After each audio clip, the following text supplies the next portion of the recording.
Hey guys, welcome back to the channel. This is part 2 of our story. If you like this what if story and want to see part 3, let me know in the comments below. Before we start, don't forget to like, subscribe, and share this video with your friends. Also, check the description for more great content and my playlist. This story was posted by 𝗧𝗵𝗲 on Wattpad. Now let's start. Izuku took a small sip of water while sitting on the couch, glancing down beside him at 𝗧𝗪𝗢. They had returned from UA the previous day, and after Recovery Girl checked on 𝗧𝗪𝗢, she found it difficult to assess the girl's health due to her overwhelming fear. 𝗧𝗪𝗢 clung tightly to both Izuku and 𝗵𝗃𝗲 throughout the visit, making it impossible for Recovery Girl to evaluate her condition. Relying on her instincts, Recovery Girl prescribed a strict diet to help 𝗧𝗪𝗢 regain some weight and recommended vitamins for her recovery. She advised Izuku and 𝗵𝗃𝗲 to stay close to 𝗧𝗪𝗢, recognizing the signs of her past trauma. Izuku gently reached out, placing his hand on 𝗧𝗪𝗢's head and rubbing small circles. He noticed her lean into his touch, likely one of the few times she had experienced such comfort. The warmth reminded her of when he held her close, offering protection. Although 𝗧𝗪𝗢 struggled to understand these emotions, she found herself yearning for more of these warm feelings, which were foreign yet inviting. 𝗧𝗪𝗢 wore Izuku's old clothes, seemingly indifferent to their size. 𝗵𝗃𝗲 had even suggested that 𝗧𝗪𝗢 wear some of his current outfits, believing they would look adorable on her. Their tender moment was interrupted by 𝗫𝗫𝗁𝗃, who landed on the armrest beside Izuku, clicking his beak. As Izuku reached out to pet 𝗫𝗫𝗁𝗃, he noticed 𝗧𝗪𝗢 freeze and attempt to pull away, the raven's presence reminding her of overhaul. Izuku gently reassured her, pulling her into another hug, which helped ease her fear and fill her with warmth and safety. He continued to hold her, rubbing her back soothingly, promising her that no one would harm her, not even 𝗫𝗫𝗁𝗃. In the room, the combat and regular maids nodded in agreement, feeling Izuku's emotions and vowing to protect 𝗧𝗪𝗢 at all costs. Izuku spoke softly, acknowledging 𝗧𝗪𝗢's fear of 𝗫𝗫𝗁𝗃 but assuring her that the raven only wanted to check on her well-being. Slowly, 𝗧𝗪𝗢 opened her red eyes and peeked out from Izuku's chest, noticing 𝗫𝗫𝗁𝗃 sitting on his knee, looking at her with an apologetic expression. Izuku extended his free hand to gently pat 𝗫𝗫𝗁𝗃 on the head, prompting the raven to emit happy croons. Unbeknownst to them, the other summoned beings in the room watched with jealousy, particularly Lupus Regina. 𝗧𝗪𝗢 cautiously reached out her hand to touch 𝗫𝗫𝗁𝗃, who responded with delighted croons. Before long, she found herself petting him, experiencing feelings she struggled to describe. 𝗫𝗫𝗁𝗃 moved closer, rubbing his head against her cheek, intensifying the warm sensation within her. 𝗵𝗃𝗲 entered the room with a tray of sandwiches, announcing that she had prepared food for Izuku and 𝗧𝗪𝗢. She placed the tray down and sat beside 𝗧𝗪𝗢. Curiosity sparked within 𝗧𝗪𝗢 as she asked what the food was, only to quickly cover her mouth in realization that she had spoken, a rule she feared breaking. Instead of punishment, she saw Izuku's sad expression as he explained that the sandwiches were simply bread with some meat. 𝗧𝗪𝗢 felt confused. She had only known the green bricks of food, yet this was entirely different and smelled delightful. Both Izuku and 𝗵𝗃𝗲 heard her stomach growl, and for the first time, 𝗧𝗪𝗢 appeared embarrassed. 𝗵𝗃𝗲 encouraged her to try the sandwich, smiling warmly, which made 𝗧𝗪𝗢 gasp in surprise, quickly hiding her mouth again. With cautious hands, she picked up the sandwich and took a gentle bite. Her eyes sparkled with delight as she savored the unfamiliar taste, and before she realized it, she was eagerly eating, fearful that it might be taken away if she didn't act quickly. As she enjoyed her meal, 𝗵𝗃𝗲 noticed something unusual. 𝗧𝗪𝗢 had tiny fangs similar to her own, a rare trait that surprised her. 𝗵𝗃𝗲's observation caught Izuku's attention as well. 𝗧𝗪𝗢 froze, recalling the threats from Overhaul and the doctor about what would happen if she ever revealed her fangs. Fear gripped her, and she trembled, expecting punishment. But instead of pain, she felt Izuku's warm hand gently petting her head. He reassured her that they were simply surprised, not angry. Feeling a sense of safety around him, 𝗧𝗪𝗢 spoke softly about how she had gotten her fangs after the doctor and the mean man had finished with her.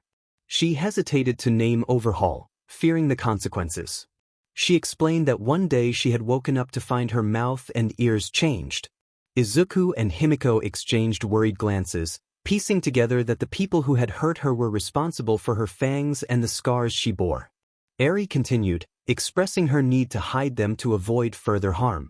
They mentioned it was a sign of someone who was cursed, which made Eri feel uneasy. Izuku and 𝗵𝗃𝗀 felt a surge of anger, but for Izuku, it was darker. For a fleeting moment, he heard a voice urging him to give in to the hatred and punish those who had harmed her. Taking a deep breath, he steadied himself and looked at Eri, assuring her that she was none of those things. She was a sweet girl who had been taken advantage of by monsters. Eri met his gaze and saw nothing but truth and warmth in his eyes, which encouraged her to trust him even more. She lifted her hand and removed her hat, revealing her short, pointed ears. Eri anticipated punishment but was instead met with admiration. 𝗵𝗃𝗀 exclaimed how cute Eri's ears were, causing Eri to freeze momentarily. As 𝗵𝗃𝗀 gushed over Eri, Izuku mentally summoned two of his newest allies. After a brief wait, one of them entered the room. Rinea approached him, raising an eyebrow as she secured her bow on her back. Beside her was a stunning elven woman with blue eyes and long blonde hair named Alpha, dressed in an elegant ebony bodysuit adorned with gold accents. 𝗵𝗃𝗀 felt a pang of jealousy as Izuku praised Alpha's elven ears, and Alpha responded with a playful grin, wiggling her ears for him. This only fueled 𝗵𝗃𝗀's frustration. Izuku asked Rinea to show Eri her ears, hoping it wouldn't seem odd. Rinea shrugged and knelt before Eri, offering a warm smile as she began to wiggle her long elven ears. Eri's eyes widened in surprise. Someone else had ears like hers, and they were even longer. Without thinking, she reached out and gently touched them, her eyes growing wider in amazement. Rinea confirmed that they shared similar ears, though hers were longer. Eri then turned her gaze to Alpha, who smiled softly as she knelt down, allowing Eri to touch her pointed ears as well. Izuku couldn't help but smile as he watched Eri's wonder, realizing she wasn't alone. 𝗵𝗃𝗀 smiled too, but her expression soured when both Rinea and Alpha playfully wiggled their ears, knowing Izuku admired them. A tick mark appeared on her forehead, and her smile turned sickly sweet, hinting at her irritation. Their moment was interrupted by the doorbell ringing. One of the maids approached to answer it. Izuku inquired about the visitor, and the maid informed him that some of his classmates had arrived. He instructed her to let them in. Eri, hearing that others were about to enter, quickly released her hold on Alpha and Rinea's ears, put her hat back on, and rushed to Izuku, hugging his leg and hiding behind him. A good number of Class 1A entered, including Ochako, Mina, Toru, Momo, Tsu, Tokoyami, Kirishima, and Rikaina. Mina cheerfully greeted Izuku but paused when she noticed Eri peeking out from behind him. She squatted down to Eri's level, smiling warmly and introducing herself. Eri, startled, hid again behind Izuku's legs, tightening her grip. Sensing her distress, he gently lifted her, and she clung to him, burying her face in his chest, hoping to remain unseen. The girls found this scene utterly adorable, watching Izuku comfort her. 𝗵𝗃𝗀 felt a fire ignite within her as she observed Izuku's caring nature. Ochako, curious, asked who Eri was. Izuku explained that Eri was someone he and 𝗵𝗃𝗀 had found while leaving UA, covered in rags and bandages. They had taken her to Recovery Girl, but Eri had panicked and wouldn't let go of either of them. 𝗵𝗃𝗀 enjoyed the attention, wearing a smug grin as Izuku continued explaining that Recovery Girl had advised them to look after Eri until they found a better solution, as she saw them as safe. Momo expressed sympathy for Eri, and Tokoyami remarked on the shame of what monsters could do in the dark. Just then, Eri peeked out again and froze upon seeing Tokoyami. She began to squirm in Izuku's arms, trying to escape. Izuku quickly instructed Rinea and Alpha to assist his friends while he attended to Eri, who was still in a slight panic. Tokoyami recognized the fear in her eyes, having seen many children react similarly to his appearance. Alpha kindly asked what they needed from their 𝗵𝗃𝗀. Some were taken aback by her calling him 𝗵𝗃𝗀, but others simply pressed on with their request. Kirishima mentioned they hoped to train with Izuku, who was skilled in combat. Momo added that she wanted to train with Izuku's weapon 𝗵𝗃𝗀. Almost immediately, She felt the weight of glares directed at her for referring to one of the summons as Izuku's. None of them would ever attempt to claim that title, as it would imply they believed themselves superior to him, which would be one of the greatest sins they could commit. Izuku held Eri in his arms, who was still squirming and crying, fearing they had returned to harm her. He gently rubbed her back to comfort her, assuring her that everything was all right. Eri expressed her fears, trembling as she cried. He adjusted his hold, pressing her ear against his chest, where his heartbeat could be felt, and stroked the back of her head. He reassured her that he was right there with her. After a moment, she began to calm down and eventually fell asleep in his embrace. Smiling softly at her, he carried her to his room, gently placing her in bed and tucking her in so she could rest. Afterward, he returned to the living room, noticing that none of his classmates or 𝗵𝗃𝗃 were present, only a maid or two remained. Curious, he inquired about their whereabouts. One of the maids informed him that Ms. 𝗵𝗃𝗃 had taken them to the gym for training. Grateful, Izuku thanked her and made his way down the long hall toward the gym, where his workout equipment and a training area for his quirk and summons awaited. Upon arrival, he observed some of his classmates engaged in training. Momo was currently sparring with Maki, who was clearly dominating the match. Momo, breathing from exhaustion, expressed her frustration at her struggles with the weapon.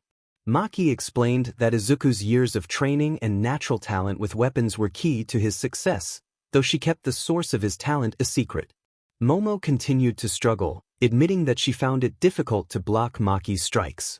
Maki pointed out that many people were unprepared to fight against an unpredictable weapon, which was why Momo was having such a hard time. Izuku's attention shifted to 𝗧𝗵𝗃𝗃, who was training with his new mid-range fighter, 𝗳𝗃𝗁. 𝗳𝗃𝗁 was using his BLD to enhance his abilities and assisting 𝗧𝗵𝗃𝗃 with her quirk, which bore some similarities to his own. However, some of the summons were displeased with 𝗳𝗃𝗁 for referring to Izuku as little brother instead of 𝗎𝗏𝗏. Suddenly, 𝗳𝗃𝗁 blocked a strike from Kirishima with ease and countered with a kick that sent Kirishima flying, catching him off guard. 𝗳𝗃𝗁 commented that both Kirishima and 𝗧𝗏𝗃𝗃 relied too heavily on brute strength and tanking attacks. Upon noticing Izuku, 𝗳𝗃𝗁 smiled and asked if he was ready to begin training. Izuku replied that he needed to help Eri and his classmates first, to which 𝗳𝗃𝗁 expressed his understanding and eagerness to help Izuku grow stronger. Izuku smiled as he watched 𝗳𝗃𝗁 return to training with 𝗧𝗏𝗃𝗃 and Kirishima. His gaze then fell on 𝗵𝗃𝗃𝗃, who was sparring with 𝗏𝗃, who was skillfully countering 𝗵𝗃𝗃's knife attacks. His attention shifted to Mina and Toru, causing his face to flush. They were both stretching, each balancing on one leg while holding the other above their heads. Rinea approached him, holding her bow, and commented on how well his classmates were doing, pulling him from his thoughts. Izuku agreed, feeling pleased to see their progress, but decided he should join in to improve himself as well. Rinea offered to join him, suggesting that as a ranged fighter, she could make things more challenging for him. Initially hesitant, Izuku ultimately agreed, stating he would rely solely on his quirk during their sparring session, not wanting to reveal too much of his abilities. Understanding the implications, Rinea and the other summons felt a pang of disappointment, knowing that Izuku's quirk was far more powerful and unique than anyone else's. The Hero Association or League would stop at nothing to recruit him. Izuku sent a mental command to 𝗬𝗏𝗏, who confirmed he was on his way, and he made his way to the gym sparring area, passing by Ochako and Kyoka, who were using some of his weights. As he arrived at the sparring area, he was about to start training when he heard Eri calling for him, sounding frightened. Both he and 𝗵𝗃𝗃𝗃 turned to see her, and as soon as she spotted them, she rushed over, being picked up by 𝗵𝗃𝗃𝗃. Eri clung tightly to 𝗵𝗃𝗃𝗃, expressing her fear of being alone in the room. When she saw Izuku close by, she reached for him, and he took her from 𝗵𝗃𝗃𝗃, holding her close. He reassured her that she had fallen asleep, and he had simply placed her in his bed to rest. Eri, confused, asked what a bed was. Izuku felt a surge of anger rise within him but managed to maintain his composure as he explained that it was a comfortable place for sleeping, good for their backs. Eri looked puzzled but nodded, admitting she had only known the floor and a blanket. Both Izuku and 𝗵𝗃𝗃𝗃 felt a wave of anger at the thought of Eri's past experiences, but they suppressed it once more. Himiko promised Eri that she would have a nice, big, comfy bed and delicious meals, along with enough happiness to make her feel overwhelmed. Eri looked at her, both shocked and confused, but she nodded, not fully understanding. Just then, the chef 𝗬𝗵𝗲 arrived with 3 maids, bringing refreshments and snacks. Among them was a special glazed apple that Izuku had requested for Eri, hoping to introduce her to something sweet yet healthy. As the chef offered the apple to Eri, she shyly hid in Izuku's chest, avoiding eye contact. Izuku apologized for her nervousness, taking the apple himself. The chef assured him it was all right and bowed before leaving to prepare lunch. Izuku gently coaxed Eri to come out from her hiding spot, encouraging her to try the apple. She hesitantly looked at the red fruit, unsure of what to make of it. Very slowly, she extended her hand and took the apple from him, gazing at it with curiosity about what she should do next. He smiled and encouraged her to eat it, claiming it was delicious. With great care, she opened her mouth slightly, revealing her canines, and took a bite of the apple. Instantly, her eyes lit up with life, sparkling with joy as she experienced something akin to happiness. She expressed her delight, saying it was good, and took another bite, overwhelmed by the explosion of flavor that danced on her tongue. As Eri enjoyed the apple, Izuku and Himiko watched her with expressions of happiness, and some of the girls and 𝗬𝗵𝗲 noted that they resembled a family. Meanwhile, back at UA, Katsuki and Todoroki were training in separate gyms. Katsuki was on a rampage, demolishing everything in his path as he vented his frustration. He couldn't believe that Deku had escaped punishment while growing stronger, which meant he needed to push himself harder to put Deku back in his place, beneath his boot.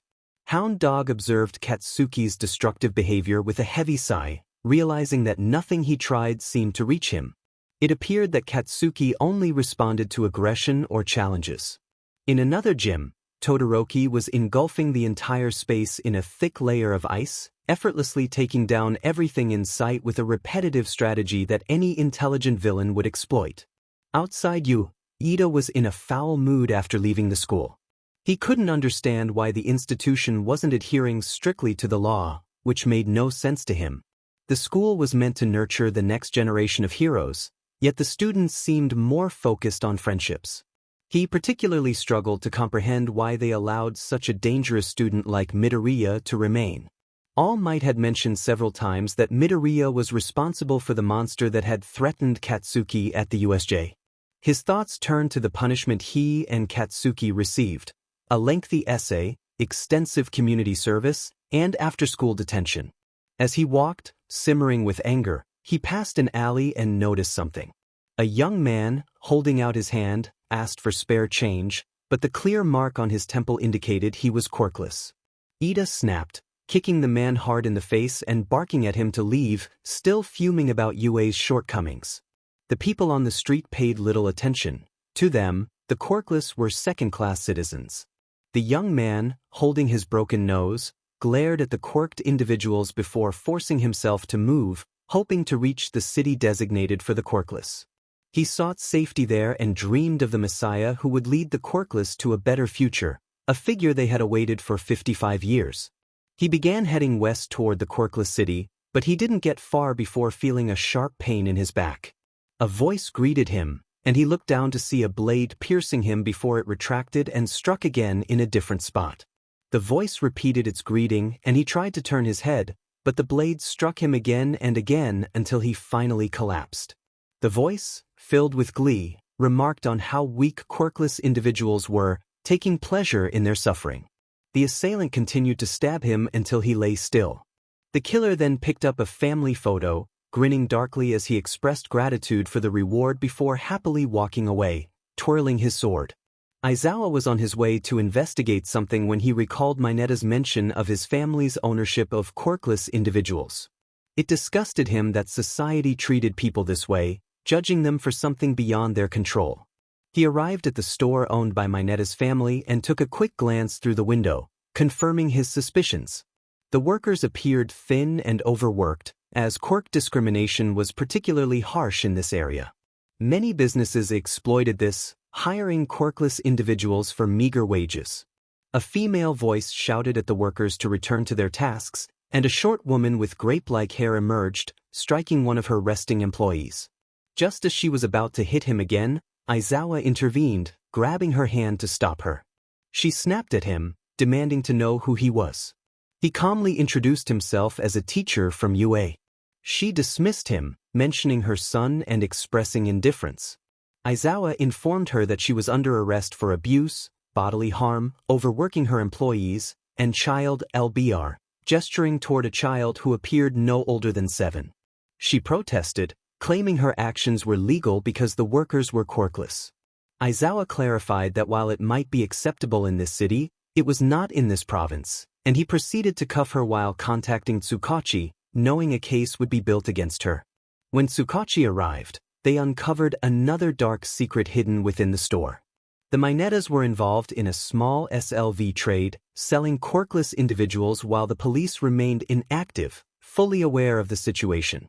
The following day, Izuku found himself in 𝗍𝗂's office, waiting for the principal. With 2 weeks remaining before the sports festival, all the students were training harder than ever. 𝗵𝗃𝗲 was assisting Ochako with hand-to-hand combat, utilizing her entire body in fights, which made her a formidable opponent. 𝗍𝗂 suddenly appeared from above, emerging through a black and red portal. He casually dismissed Izuku's initial greeting, cutting him off before a black tentacle brought him to his chair. 𝗍𝗂 then shifted the conversation to Izuku's quirk, expressing concern about the implications of revealing his summons. He explained that doing so would attract the attention of the Hero Association quickly. Izuku felt a bit confused and slightly uncomfortable with 𝗍𝗂's intensity. 𝗍𝗂 continued, advising Izuku to use his summon powers without actually summoning them, reminding him that support weapons or tools were prohibited for Hero Corps students unless essential for their quirk. As they wrapped up their discussion, 𝗍𝗂 made a strange comment about hiding bodies, which left Izuku bewildered. Suddenly, several bodies fell to the floor, and Izuku stared in shock, noticing they bore a certain mark. 𝗍𝗂's casual demeanor only added to Izuku's confusion, and he decided to ignore the unsettling scene. After returning home, Izuku felt a mix of annoyance and curiosity about 𝗍𝗂's strange jokes. He was greeted by 𝗬𝗵𝗲 and a few other summons, who showed him respect despite his earlier request for them not to.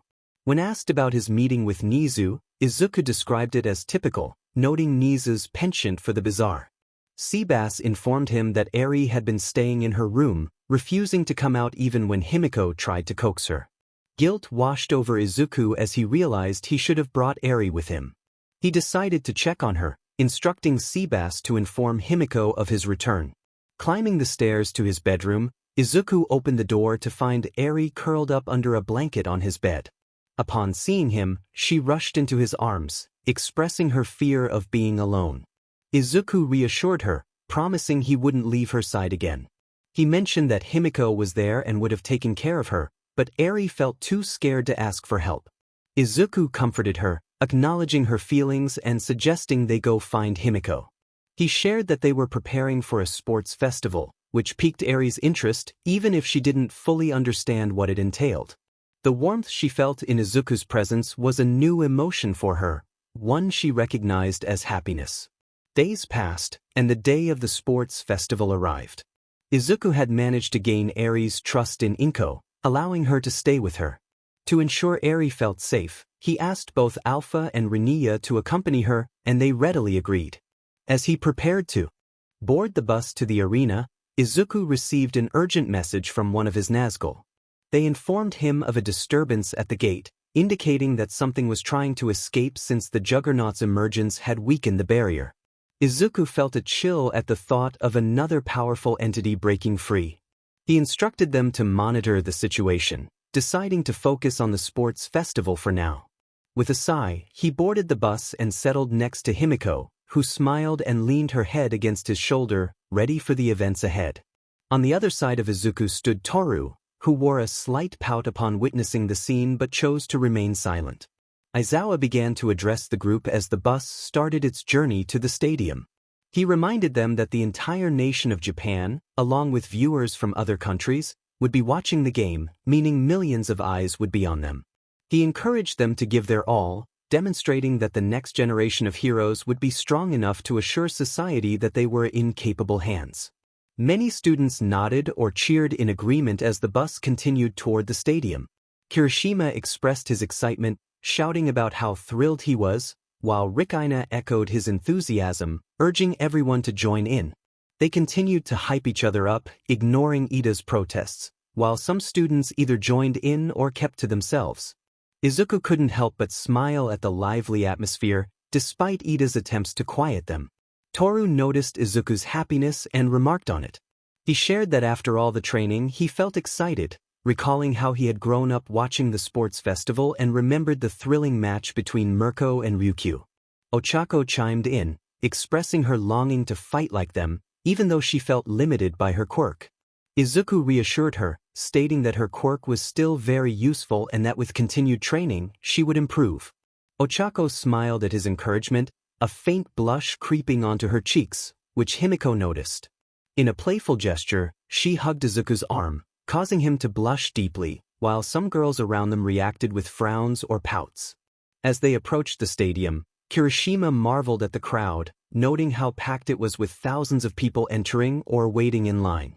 Aizawa explained that the stadium was designed to hold over 150,000 spectators, and they had installed massive jumbotrons to ensure everyone could see the action. Momo recalled that the stadium had required extensive repairs after the previous match due to the damage caused by Mirko and Ryukyu's fierce battle. Aizawa confirmed that it had taken 𝗵𝗃𝗲 nearly a month to fix the damage, but they had reinforced the structure to prevent future issues.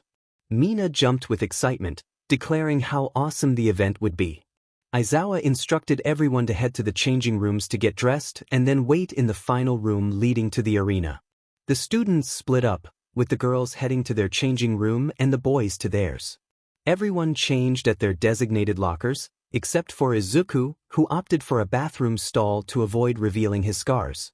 Even Himiko had only seen a few of them over the years. As he looked at his scars, he felt a wave of disgust wash over him, but he also noticed the results of his training. His muscles had grown, yet he remained flexible. With a slight smile, he donned his tracksuit and exited the stall, joining the others as they made their way to the waiting room. Upon arrival, he observed several tables and chairs, with Class 1A engaged in conversation, while Ida and Katsuki were off in another corner. Himiko excitedly grabbed his arm, her fanged smile brightening the atmosphere. Meanwhile, in the hall, Night Eye activated his quirk to glimpse Izuku's future, and what he saw left him astounded. Izuku stood atop a towering building, his normally green eyes glowing a brilliant golden yellow. He gazed over a vast city that appeared more advanced than anything he had seen before, with countless people looking up at him with expressions of hope and reverence. As Izuku raised his hand to speak, he was surrounded by thousands of human-like beings and creatures. Among them was a creature he recognized from the USJ footage, while others were less distinct, though one had wings and another a halo hovering above its head. The last figure exuded an air of proud confidence beside Izuku. The crowd erupted in cheers, chanting something in unison. Just as the vision began to deepen, a sudden shift occurred. The figure with the halo turned its head, revealing golden eyes that were slightly darker than Izuku's. A female voice declared that no one should approach her 𝗵𝗃𝗲 again, asserting that they were unworthy of his presence before snapping her fingers. Night Eye was abruptly jolted from the vision, collapsing to the ground in agony as he realized his left hand was gone, leaving a pool of blood in its wake. He groaned in pain, attempting to staunch the bleeding while calling for Bubble Girl to bring him bandages. Slumping against the wall, he held the stump of his arm, mentally noting to inform All Might about this troubling incident. Back in the waiting room, Mina expressed her disappointment at not being able to wear their hero suits, believing it would have been a fantastic opportunity to showcase their abilities. Rikaina pointed out that some costumes provided advantages in combat, acknowledging the reasoning behind the decision. Mina expressed her disappointment, wishing she could wear her outfit in front of everyone. Meanwhile, Izuku engaged in light stretches, contemplating which of his summon powers to utilize, knowing each one was unique. He decided to go with whatever felt right in the moment. As he turned around, he was met with Todoroki's icy glare. Izuku sensed a wave of animosity directed solely at him. Todoroki acknowledged Izuku's strength, noting that aside from himself, Izuku was the strongest in the room due to his unusual quirk that allowed him to summon various powers. However, Todoroki asserted that it didn't matter, as he was determined to defeat Izuku using only his right side. A shiver of apprehension ran down Izuku's spine, but he quickly transformed that fear into anger. He swallowed hard, meeting Todoroki's gaze with a fierce determination. Izuku warned him to give it his all, or he would face defeat, his voice tinged with a dark intensity as memories of his past surged within him. Unbeknownst to him, a powerful summon was attempting to break free from the confines of his mind. Todoroki observed the growing intensity in Izuku, feeling a flicker of fear as he noticed Izuku's eyes flash a menacing red, reminiscent of the terror he felt during the USJ incident. Izuku reminded Todoroki that he was still only beginning to explore his own quirk, while Todoroki had spent his entire life preparing for his. He stepped forward, his voice darkening with a mix of fear and anger, urging Todoroki to give it everything he had or face the consequences. Himiko, who had been watching the exchange, was astonished to see Izuku displaying anger, a rare emotion for him. After the USJ incident, he seemed less fearful, and his anger had been fluctuating as if he were learning to cope with it for the first time.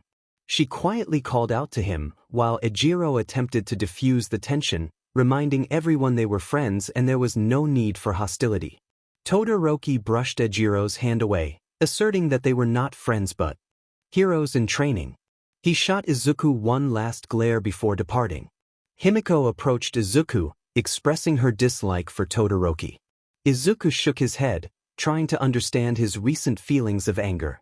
He urged her not to act like Todoroki, and although she pouted, she nodded in agreement. Before they could discuss further, a buzzer sounded, signaling it was time to enter the hall and wait by the exit for the arena. As they made their way out, Izuku followed Kirishima and Tokoyami, only to feel Himiko's hand grasp his. She smiled at him, revealing her fangs, and he couldn't help but smile back, feeling warmth in his heart. Despite his embarrassment, he allowed her to hold his hand. He was unaware that Ochako, Mina, and Toru were watching with slight frowns, unsure of how to feel about the scene. They paused just outside the exit, waiting for Present Mike to announce their entrance. On the field, Midnight made her entrance in a new costume that surprised the entire stadium. It was more conservative than her previous outfits, covering more of her skin while still allowing her to move freely. Many in the crowd reacted to her new look, but she paid them no mind as she took the microphone and acknowledged Aizawa, Mike, and Nizu with a nod. Mick's voice boomed as he greeted the audience, asking if they were excited for the sports festival. The crowd erupted in cheers, clearly enthusiastic. He announced the first class, Class 1A, which had survived a real villain attack. They entered, led by Momo, the class president, who tried to mask her nerves while some celebrated and waved to the audience. Mike continued, introducing Class 1B, led by Kendo, though their reception was less enthusiastic. He then introduced the support class, emphasizing their importance to heroes, as 40 students entered, some waving while others remained calm. The cheers were modest, but Mike did his best to rally the crowd. Next came the financial classes, who played a crucial role in supporting heroes. 60 students walked out, but only a fraction of the audience applauded. Finally, Mike introduced the general education class, who were preparing for their futures. The response was disheartening, with barely any cheers, leaving Mike feeling sympathetic for them. Midnight regained the crowd's attention, expressing her happiness at the turnout and announcing the first-year representative, Izuku Midoriya, who had excelled in the entrance exam. Izuku felt a wave of nerves wash over him, but Himiko's reassuring grip on his hand helped keep him steady. His gaze was drawn to a private booth where his mother and Eri waved at him. He noticed Eri's expression of relief upon seeing him, as if she were reaching out through the glass. He waved back, and her visible relaxation brought him comfort. With her calming presence, Izuku released Himiko's hand and moved forward, feeling the weight of everyone's attention as he navigated through the crowd of students to the stage, where Midnight greeted him with a smile. Before he approached the microphone, She leaned in and reassured him that she would be right there if he felt nervous. Grateful, he nodded and stepped up to the microphone, taking in the vast stadium filled with eager eyes.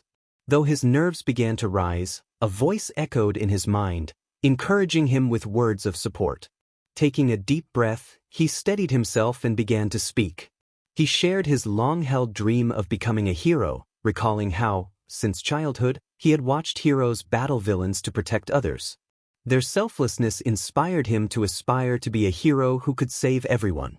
Despite the challenges he faced, he pushed forward, fueled by the strength and courage he found in the amazing people he met along the way.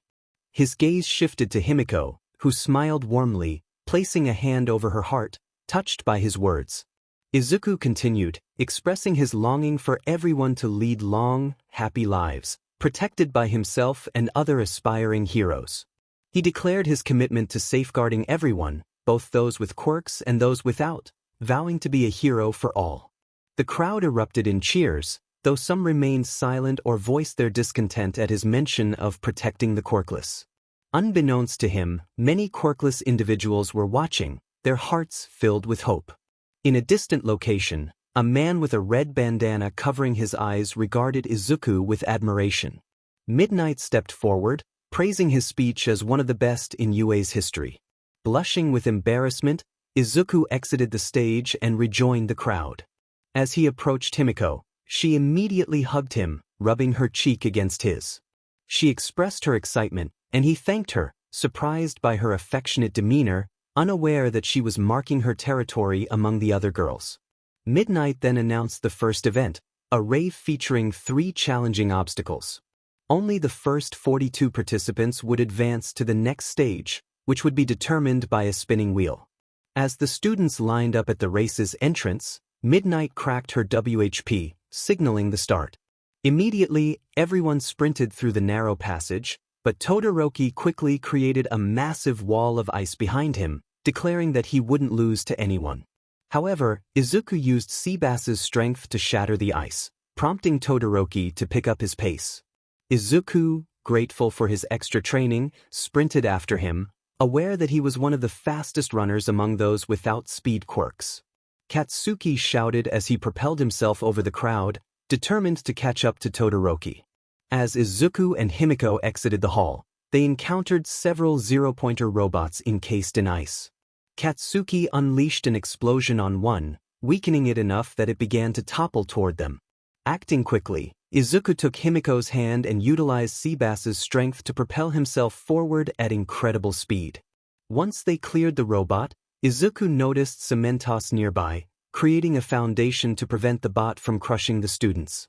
With a smile, he continued past the other robots, heading toward a large structure with platforms and ropes. He saw Katsuki and 𝗬𝗪𝗏𝗃 just clearing it, and an idea sparked in his mind. Running as fast as he could, he once again summoned 𝗬𝗏𝗃's strength and leaped over half the structure. However, he miscalculated his landing and fell short.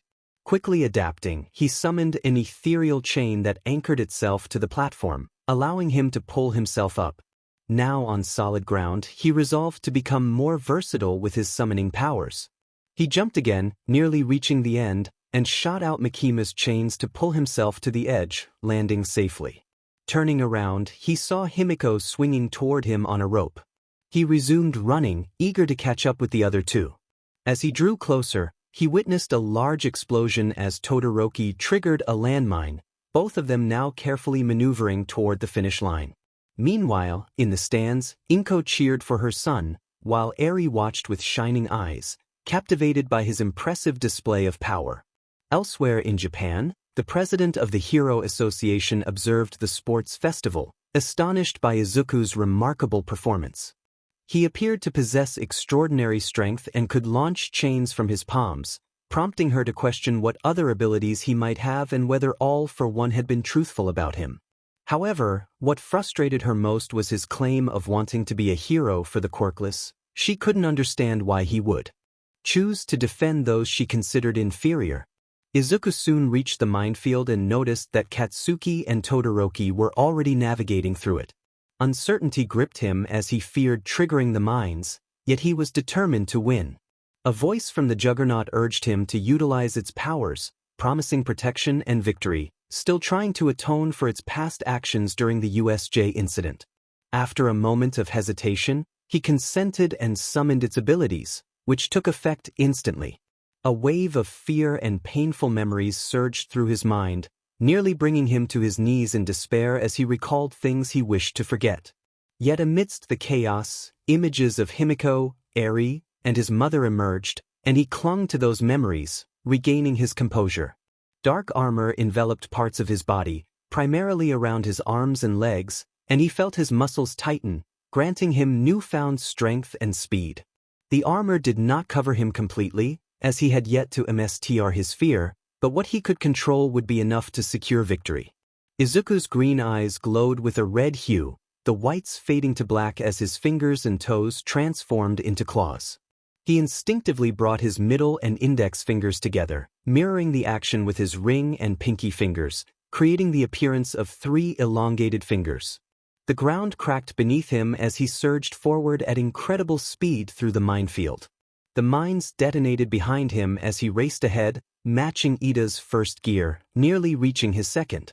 Katsuki and Todoroki turned to witness the explosions, and upon spotting Izuku, they began to run or employ their quirks to catch up, but it was futile as Izuku sped past them. Katsuki unleashed a powerful explosion behind him and a smaller one aimed at Izuku, but an ethereal shield materialized, absorbing the blast while Izuku continued his sprint. As he neared the finish line, Izuku pushed himself even harder and crossed it. The announcer declared him the winner of the first event of the sports festival, though he was promptly reprimanded by Aizawa for being too loud. Collapsing to the ground, Izuku breathed heavily from exerting the Juggernaut's powers and confronting his fears, reliving them all over again. After a moment, he managed to calm himself enough to stand, greeted by the cheers of the crowd. The announcer continued, stating that Shoto Todoroki placed second and Katsuki came in third, only to be silenced once more for his volume. Turning around, Izuku noticed Todoroki clenching his fist in frustration while Katsuki glared at him, seething with rage and vowing to make him pay. Suddenly, 𝗵𝗃𝗃 rushed toward him, having secured fourth place. Overcome with joy, Izuku pulled her into a hug, lifting her off the ground in celebration of his victory.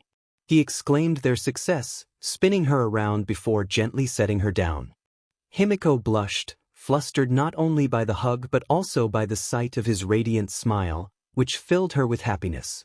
Midnight observed the scene with a smile, hoping that perhaps today would be the day Izuku's heart would open to love for 𝗵𝗃𝗃.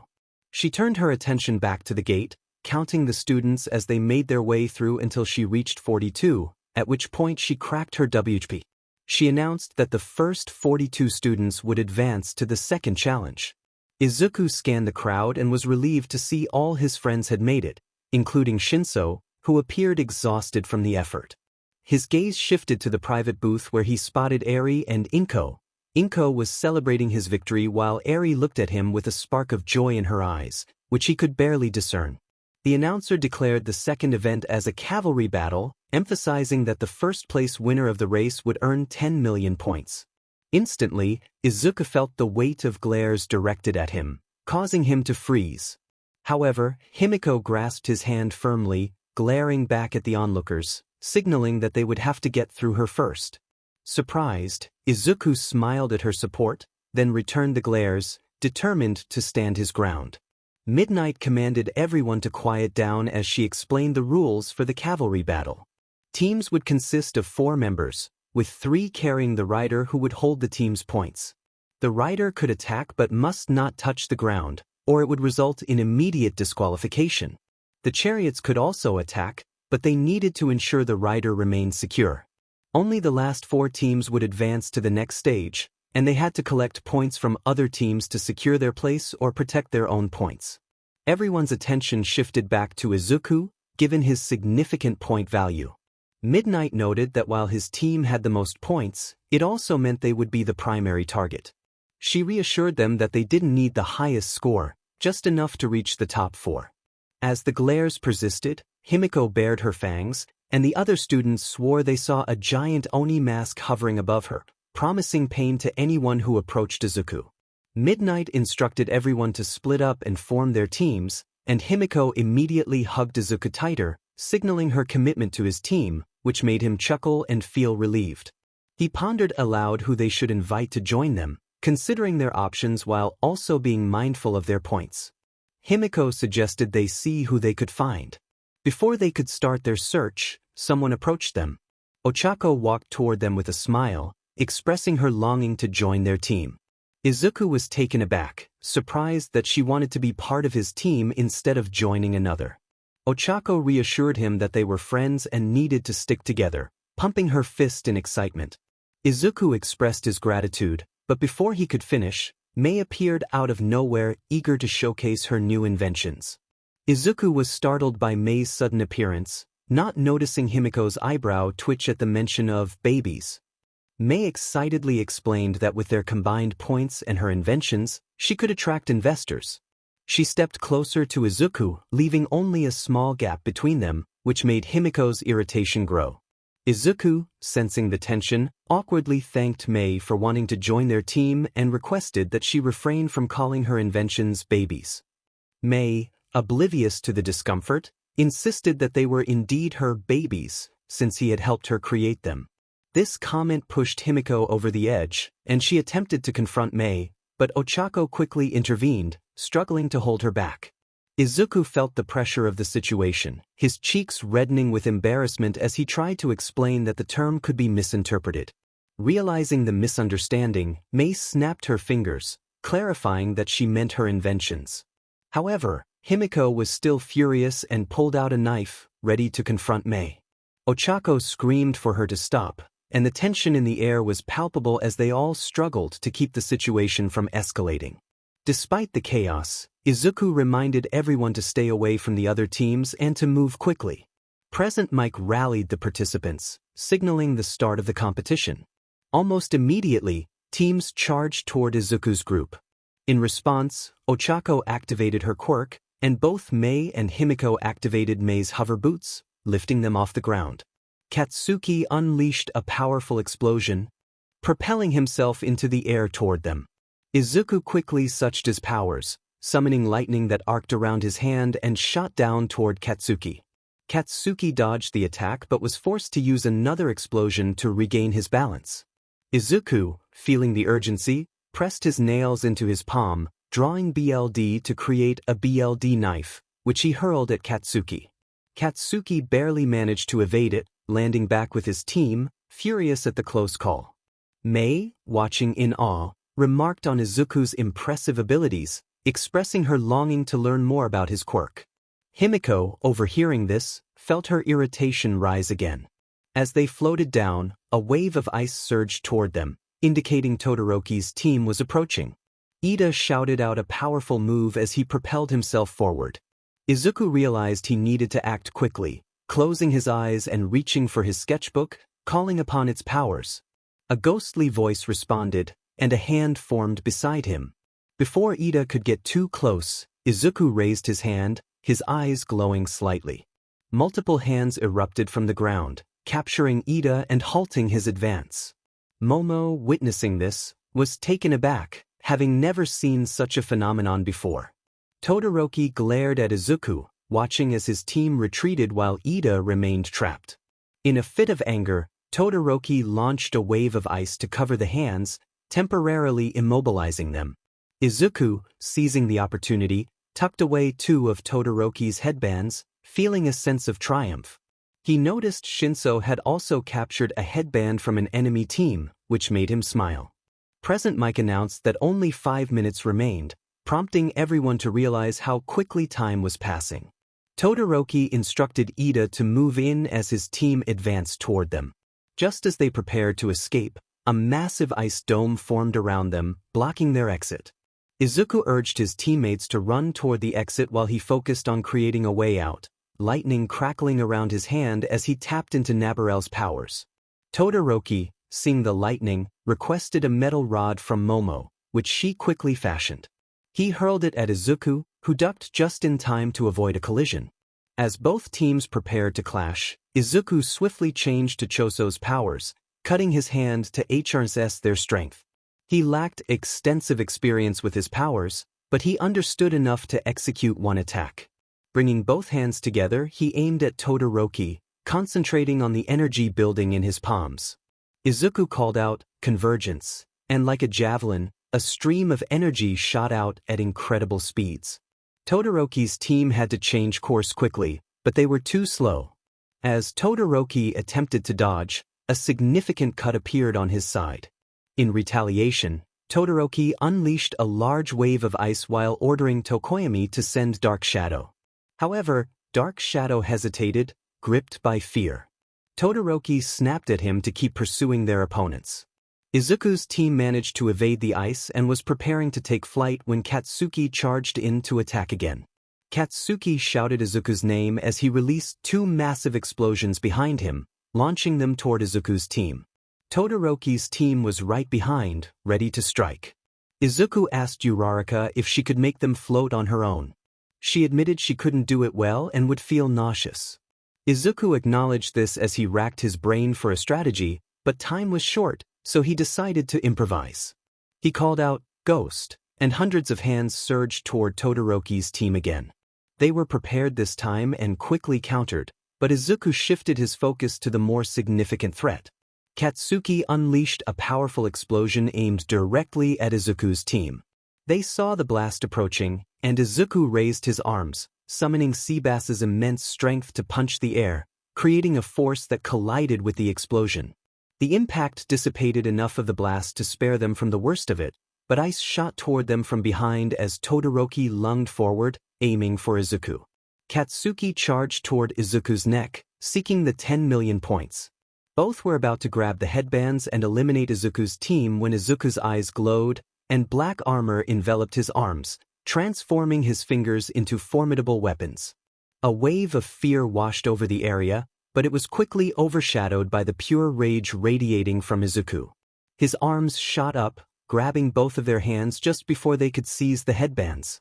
With a powerful throw, he hurled them away just in time. Todoroki went flying, and in his desperation, feeling Izuku's rage, his left side ignited, sending a wave of flames downward to momentarily halt his descent. Reality soon struck him, and he extinguished the flames just before landing, with Iida and Momo managing to catch him at the last moment while Denki pulled him back up. Katsuki released a massive explosion, propelling himself into the air. As he regained his balance, he prepared to charge at Izuku, but when he saw him, every cell in his body froze. The intensity of Izuku's rage was palpable, and he noticed the black armor beginning to morph into something resembling an exoskeleton. Before anything else could happen, the sound of the siren echoed through the arena. Present Mike announced that the match was over. Everyone halted, and Izuku's rage dissipated, although it simmered beneath the surface. Midnight stepped forward, snapping her WHP to capture the crowd's attention. She announced the results of the second match, revealing that Team Midoriya had secured first place, followed by Team Todoroki, who managed to recover from their losses.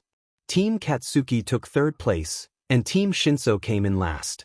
Hearing this, Izuku couldn't help but smile, and Himiko spun around to hug him, wrapping her legs around him in excitement. She exclaimed their victory, and Izuku responded with a warm embrace. Meanwhile, Ochako pouted slightly, while Mei felt an odd longing to join in but couldn't quite understand why. Midnight continued, explaining that the next event would consist of one-on-one matches to determine who was the strongest or the best strategist against a more powerful opponent. Before the matches commenced, she announced a 1-hour break for students and the crowd to stretch, eat, or make phone calls as preparations for the arena were made. The first match would feature Izuku Midoriya against Hitoshi Shinso. As Midnight was about to continue, a student with a tail raised his hand, expressing his longing to withdraw from the competition, feeling he hadn't contributed much. Another student from Class 1B echoed his sentiments. Izuku and the others felt a twinge of regret as they couldn't recall the tail student's name, having only seen him blend into the crowd. Midnight accepted their decision and encouraged everyone to take the hour to eat or stretch before leaving. In the cafeteria, Izuku enjoyed a large bowl of katsudon, specially prepared for him by Lunch Rush, and he felt grateful. As he ate, he extended his left arm to Himiko, who was happily drinking his BLD. Some watched in fascination, while others looked on with disgust, but she didn't mind. She was simply glad to be with Izuku, who didn't object to her drinking. After a few more sips, she stopped, giving one last lick to ensure no BLD remained on his arm. Her gaze fell on the scars, and a look of sadness crossed her face as she gently kissed one. She thanked Izuku with a smile that revealed her fangs, trying not to dwell on his past injuries, which she was increasingly noticing as he opened up to her. Izuku asked if she had enough BLD or if she needed more. She replied that she was fine for now but would ask Recovery Girl if she needed more, so she wouldn't drink too much of his BLD. At that moment, Ochako, who had been observing, asked 𝗵𝗃𝗄 what Izuku's BLD tasted like to her. Ochako recalled a previous conversation about BLD, mentioning that it tasted like iron. 𝗵𝗃𝗄, however, had a different experience. To her, it tasted sweet, and each time she drank it, it brought back fond memories, filling her with warmth and comfort. She remembered the first time Izuku allowed her to drink his BLD. Overwhelmed by her urges, she had lunged at him, sinking her fangs into his shoulder while tears streamed down her cheeks. She wanted to stop, but her body wouldn't listen. Just then, Izuku wrapped his arms around her, gently stroking her back and reassuring her that he was there. His words made her cry even harder, as she finally felt accepted, igniting a spark in her heart that day. Mina, enjoying her food, commented on how sweet that sounded, while Toru chimed in, saying it reminded her of drinking hot chocolate. Their conversation was interrupted when Izuku felt a small pair of arms hugging him. Looking down, he saw Eri clinging to him tightly, her expression reflecting fear in the crowded room. She had mustered the courage to run to him. Izuku gently lifted her into his lap, where she nestled against him, pressing her ear to his heart to calm herself.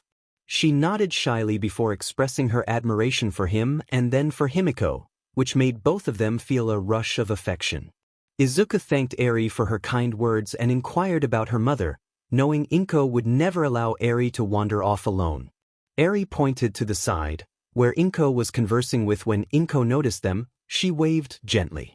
Izuku praised Eri for her bravery in coming to him, and her eyes lit up with happiness at his words, causing the corners of her lips to twitch. Seizing the moment to boost her confidence, he affirmed that she was indeed very brave and that he was proud of her. Eri leaned against him again, feeling warm inside. Midnight approached, calling out to Izuku and asking him to follow her for a moment, as someone wanted to meet him.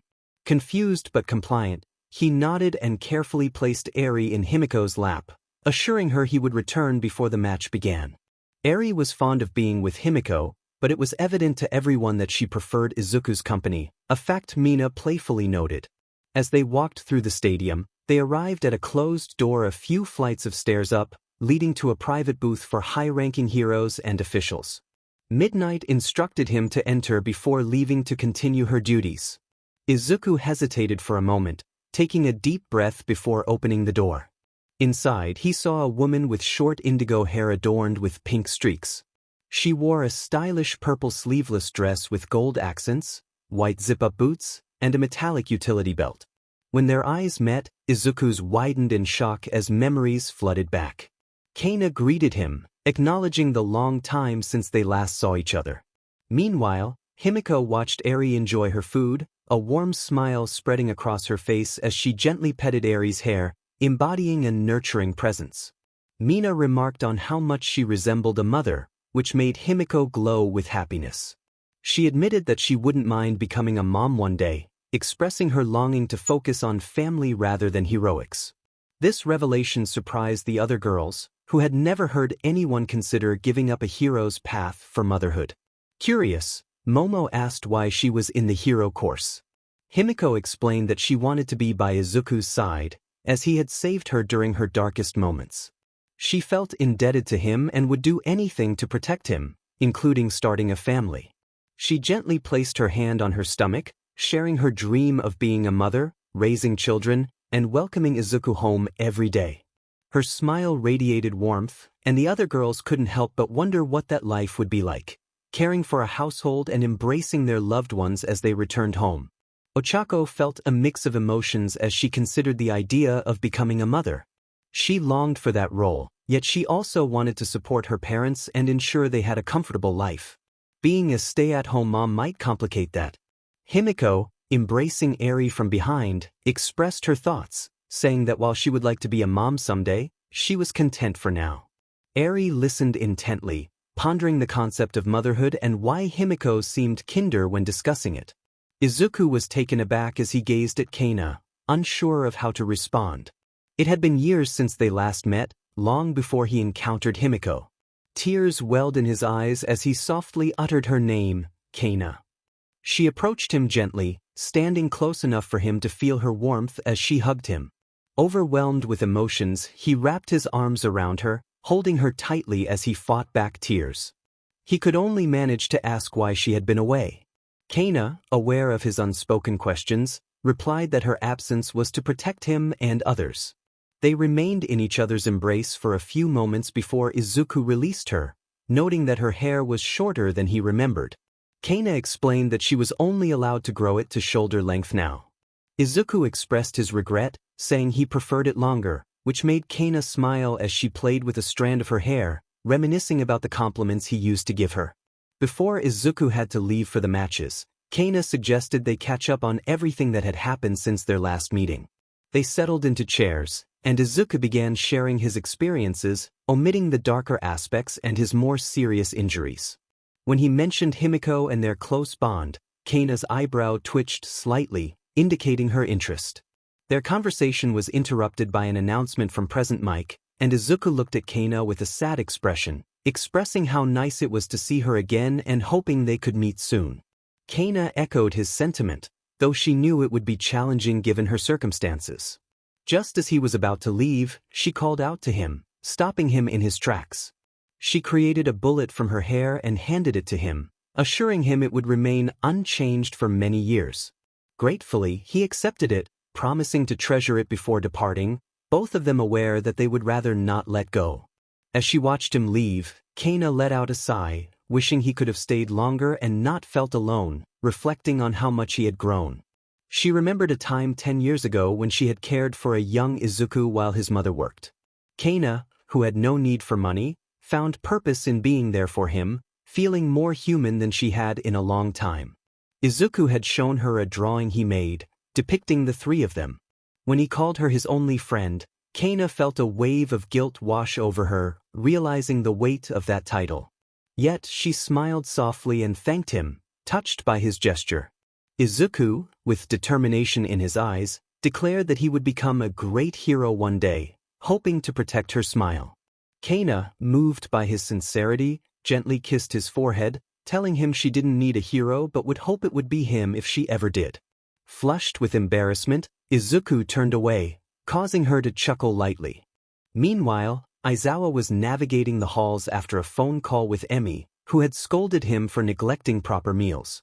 He carried some snacks and a bucket of popcorn, anticipating Nisa's appearance. Just as he rounded a corner, he accidentally bumped into someone, causing his snacks to spill. They both apologized simultaneously while reaching for the same bag of chips, and when Aizawa looked up, he found himself face to face with 𝗃𝗀𝗀𝗃𝗀. 𝗃𝗀𝗀𝗃𝗀, usually composed, felt flustered at the sight of him after so many years. Aizawa quickly reassured her, helping her pick up a container of cut-up apples she had dropped. She thanked him, slightly embarrassed, as she took the apples for Eri to enjoy during the game. 𝗃𝗀𝗀𝗃𝗀 reached back and began to help him gather his snacks. Aizawa remarked that Izuku was doing well in class and making many friends as he stood up, taking the last of his snacks from 𝗃𝗀𝗀𝗃𝗀. She expressed her happiness about this and added that she wanted to thank him. Aizawa raised an eyebrow in curiosity.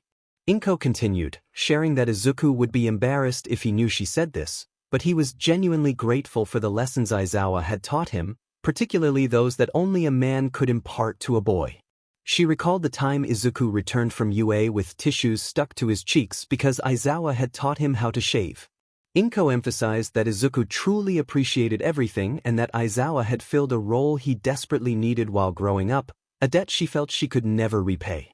In a rare moment, Aizawa allowed a small, genuine smile to appear as he looked at 𝗃𝗀𝗀𝗃𝗀. He assured her that it was no trouble and that he was happy to teach Izuku those things, helping him grow into a better person.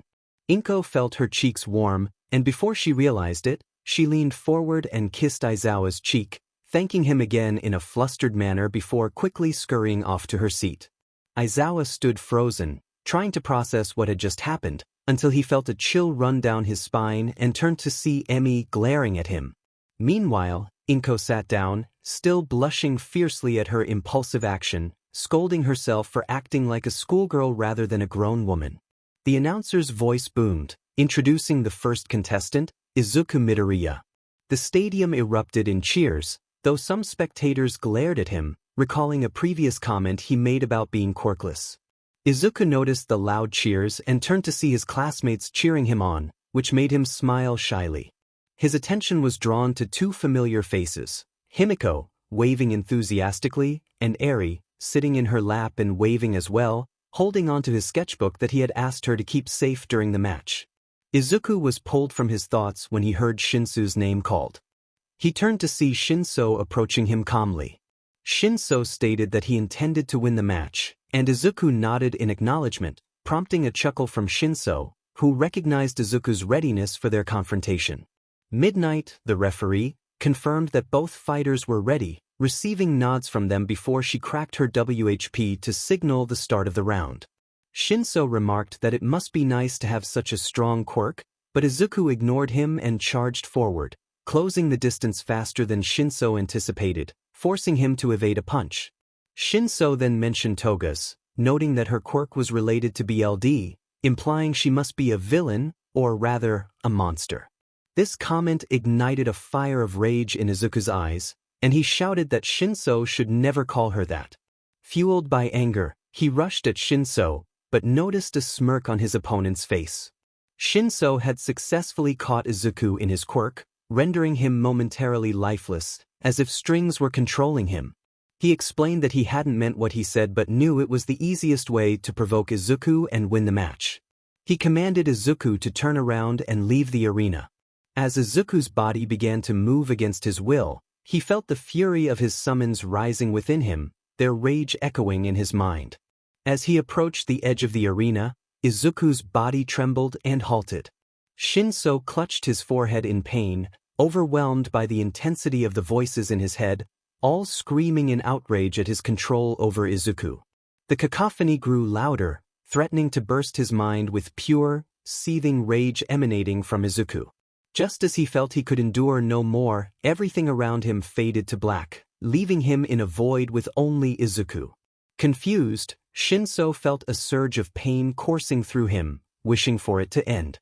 He caught a glimpse of Izuku's eyes, filled with rage, piercing into his very soul. Shinso collapsed, holding his head as reality returned. Izuku regained his composure, yet the anger simmered beneath the surface, like lava ready to erupt. With a determined glare, Izuku transformed, his forearms and legs covered in dark armor as he surged forward. He aimed a punch at Shinso, who narrowly rolled out of the way, grateful for his quick reflexes. Izuku's fist struck the concrete with tremendous force, shattering it and demonstrating his incredible strength. Rising to his feet, Izuku focused on Shinso, who was struggling to regain his footing.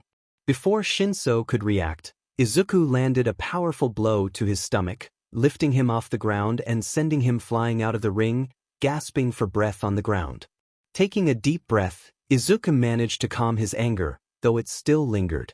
The announcer declared Izuku Midoriya the winner, and the stadium erupted in cheers, though some remained silent or glared, still recalling his earlier comments about the quirkless. In a more secluded section of the stands, Izuku noticed his mother cheering for him, tears of joy streaming down her face. The rest of his class was also celebrating, with the girls being the most enthusiastic. Eri, inspired by 𝗵𝗃𝗄, raised her hands in excitement.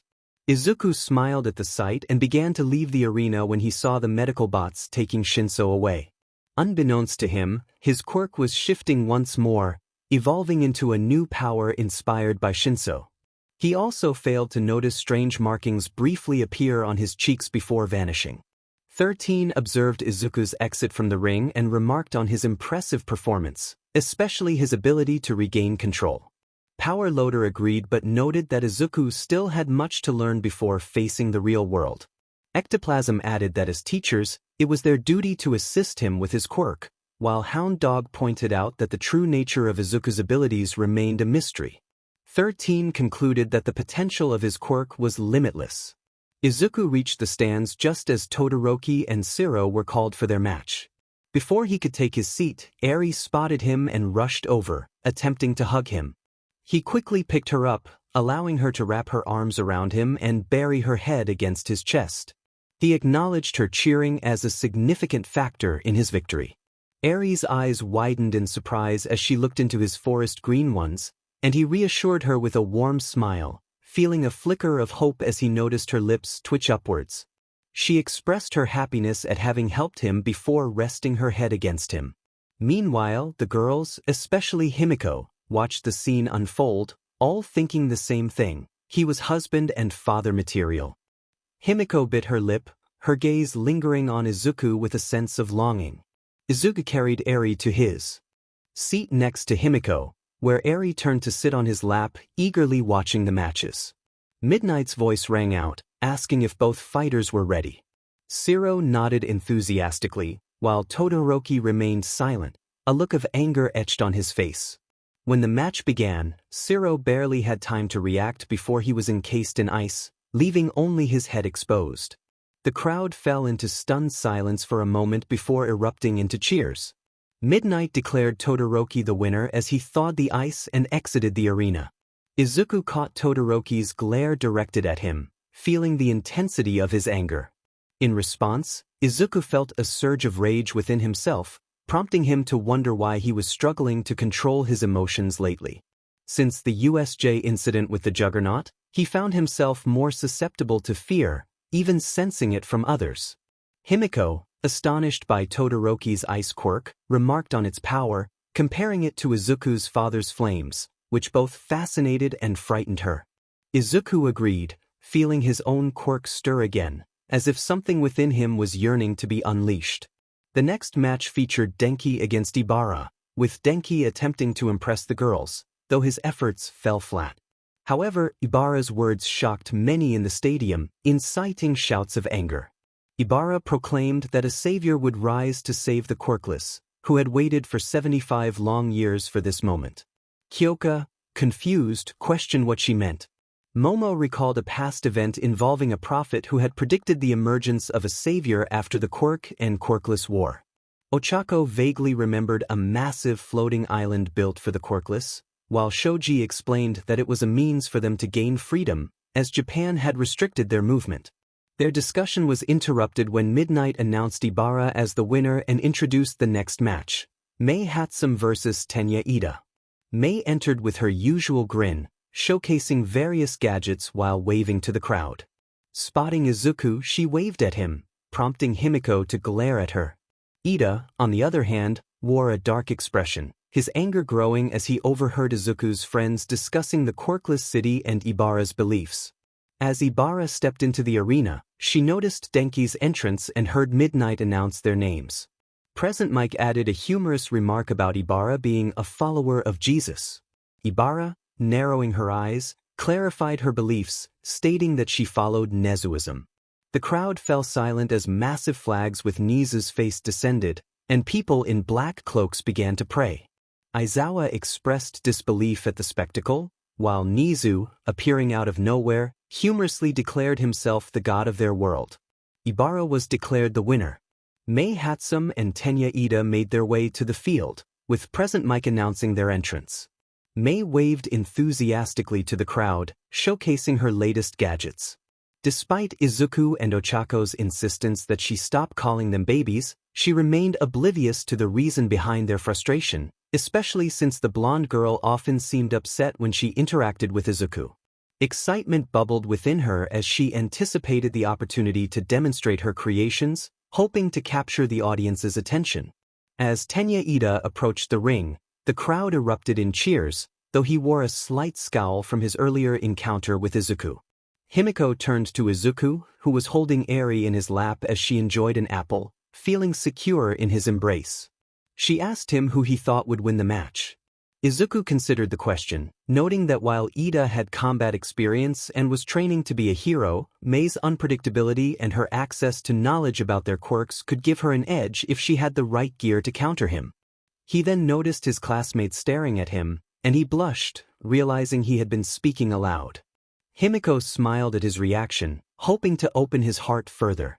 However, their moment was interrupted by laughter from Monoma, who boasted about defeating one of their classmates. His taunt was abruptly silenced when 𝗧𝗵𝗲 intervened, chastising him for his language in front of a child and apologizing to Izuku and Eri. She then attempted to pull Monoma away, leaving Kyoka to comment on how 𝗵𝗃 had their own version of Katsuki. Katsuki, not one to back down, glared at her, leading to a tense exchange before Midnight's WHP cracked, drawing everyone's attention back to the arena. Mei prepared to showcase one of her inventions, but Ida's pipes glowed red as he charged forward to kick her. Reacting quickly, she activated a shield that absorbed most of the impact, though it still sent her stumbling back. Another gadget activated just in time to prevent her from hitting the ground hard. She began to explain her inventions, but Ida's leg struck again, and the shield shattered under the force, sending her out of the ring and crashing to the ground. Dazed, Mei looked around to see her inventions destroyed and realized she had been eliminated before she could truly demonstrate their potential. The expressions of disappointment and boredom from the crowd stung, as she felt her inventions had failed her. Midnight announced Ida as the winner, her expression reflecting disappointment in both his victory and the fact that Mei hadn't been able to showcase her work. With her head down, Mei gathered her broken gadgets and left the arena, feeling defeated as her chance to shine slipped away. Unbeknownst to her, someone had noticed the potential in the few inventions he had seen. The next match featured Mina and 𝗳𝗁𝗵𝗃. As Midnight cracked her WHP, Mina unleashed acid from her feet, sliding around the arena in an attempt to flank 𝗳𝗁𝗵𝗃. Anticipating her move, he summoned Dark Shadow to keep her at bay. Mina narrowed her eyes and launched a blast of acid while advancing, but 𝗳𝗁𝗵𝗃 jumped back, directing Dark Shadow to counter her attack. This forced Mina to alter her strategy and retreat as Dark Shadow nearly struck her. Realizing the challenge ahead, Mina muttered to herself that this would be tougher than she had anticipated. Strategy was not her strong suit, and as she hesitated, 𝗳𝗁𝗵𝗃 commanded Dark Shadow to attack. She dodged but managed to hit Dark Shadow with some acid, though it caused minimal damage. Acknowledging that her current tactics were ineffective, she decided to improvise. Bringing her hands together, she concentrated her acid before unleashing it, causing it to dissolve the ground upon impact. But that was exactly what Mina wanted as it began to create a cloud of smoke. With his vision slowly fading, 𝗳𝗁𝗵𝗃 pulled back as far as he could from the smoke and had Dark Shadow stay close to him. He warned that they needed to be ready, as she could strike at any moment and not to hesitate. They waited, feeling like minutes had passed, but in reality, it was only a couple of seconds. Soon, movement was seen in the smoke, and Dark Shadow shot forward as fast as he could, aiming at the shadow, only to realize it was just Mina's jacket. Suddenly, Mina burst out of the smoke without her jacket, wearing only her tank top, and skated forward as quickly as she could before Dark Shadow could return to 𝗳𝗁𝗵𝗃. 𝗳𝗁𝗵𝗃 jumped back in an attempt to dodge, but he wasn't quick enough. Mina managed to grab him and was about to throw him out of the ring, but Dark Shadow was just a bit faster and tackled her.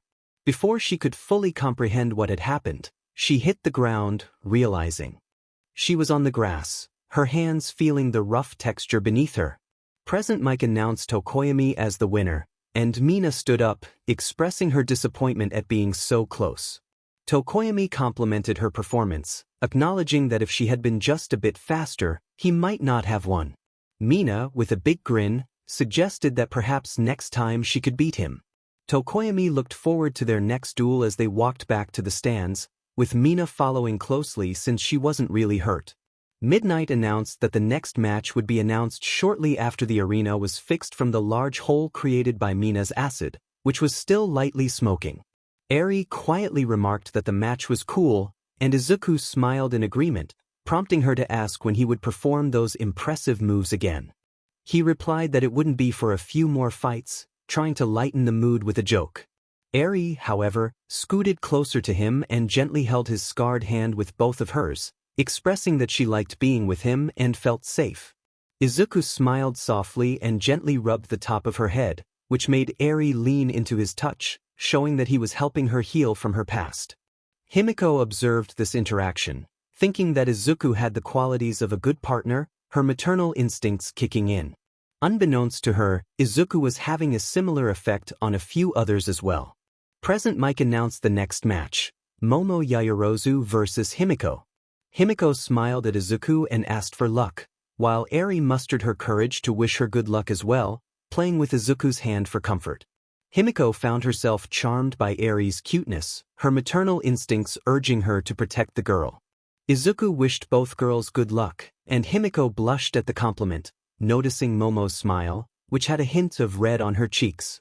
In a playful reaction, Himiko hissed at Momo, startling the others and making Ochako worry about having to intervene again, but thankfully, both girls proceeded to start the match. Once the round began, Momo created a staff and shield, while Himiko charged forward at surprising speed. As she got closer, she swung and kicked the shield hard. The force made Momo swing her shield to the side to lessen the impact, which was exactly what Himiko wanted. Using her strength, she quickly pried the shield from Momo's hand, spun around, and attempted to bash the shield into her to knock her out of the ring. Momo barely managed to evade the blow, and as she regained her balance, she swung her staff. Himiko dodged it while charging again, the staff narrowly missing her cheek as she moved in and drove the shield into Momo's stomach. Momo tumbled back but quickly grabbed the shield to absorb the blow. However, Himiko spun and kicked the shield, sending Momo out of the ring. As Momo landed on the ground, she looked up at the sky in disbelief and sadness, feeling that she hadn't been able to showcase her skills. Himiko looked down at her and remarked that overthinking had led to her fear controlling her, explaining that she had learned to strike fast and hard to avoid a prolonged fight. Momo acknowledged her need for more training as she took Himiko's hand and stood up. Himiko agreed, noting that their presence at UA was precisely for that purpose. Momo nodded and exited the ring, heading towards the infirmary to have her bruises treated.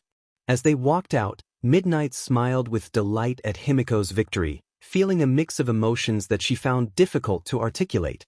The next round commenced, featuring a unique setup due to one less student, resulting in a three-way one-on-one match. The participants were Kirishima, his sister Rikaina, and Tetsu. Toru remarked on the unusual nature of the fight, receiving a nod from Mina, who noted that all three had similar quirks. Denki added that the outcome would depend on who could endure the longest. Izuku chimed in, suggesting that various factors could influence the fight's result, his excitement causing him to mumble enthusiastically for the first time in front of everyone. Himiko, accustomed to his nerdy outbursts, sat beside him, enjoying his enthusiasm. The others watched in a mix of confusion and fascination, as Eri listened intently, understanding him just like Himiko and Inko did. As the three fighters stood in the ring, Midnight cracked her WHP, signaling the start of the battle. They all activated their quirks and charged forward. Ejiro and Rikaina reached the center first, with Ejiro launching an attack that Rikaina skillfully dodged, countering with a punch to his gut. Ejiro retaliated with an elbow to her back, causing her to fall. Quickly recovering, she rolled away and got back on her feet, narrowly avoiding another punch, though she couldn't block the next strike. Before the siblings could continue their exchange, Tetsu joined the fray, attempting to punch Ejiro, who dodged but was met with a knee to the gut. Thinking quickly, Ejiro hardened his body to absorb the blow. Rikaina, noticing the two were preoccupied, took a moment to catch her breath before rejoining the fight. 𝗵𝗲𝗄 attempted to lighten the mood, commenting on the chaotic nature of the match. 𝗬𝗄𝗏 pointed out that Nizu had opted for a three-way battle instead of promoting another student. 13 added that Nizu enjoyed the chaos, to which Nizu, lounging on the ceiling in a throne-like position, agreed, stating it was more entertaining and helped pass the time. He then indicated it was time to move on to the next phase of the match. The battle intensified as Ejiro managed to knock Tetsu out with a powerful uppercut, leaving only him and Rikaina to face off. Both were exhausted, nearing their limits. Ejiro, breathing heavily, insisted he could keep going, while Rikaina, bloodied and with a swollen eye, affirmed she was still in the fight, despite the pain. They moved closer, exchanging blows, with 𝗧𝗪𝗀 landing a punch that sent 𝗧𝗵𝗃 reeling. She quickly regained her footing and retaliated, striking him in the gut.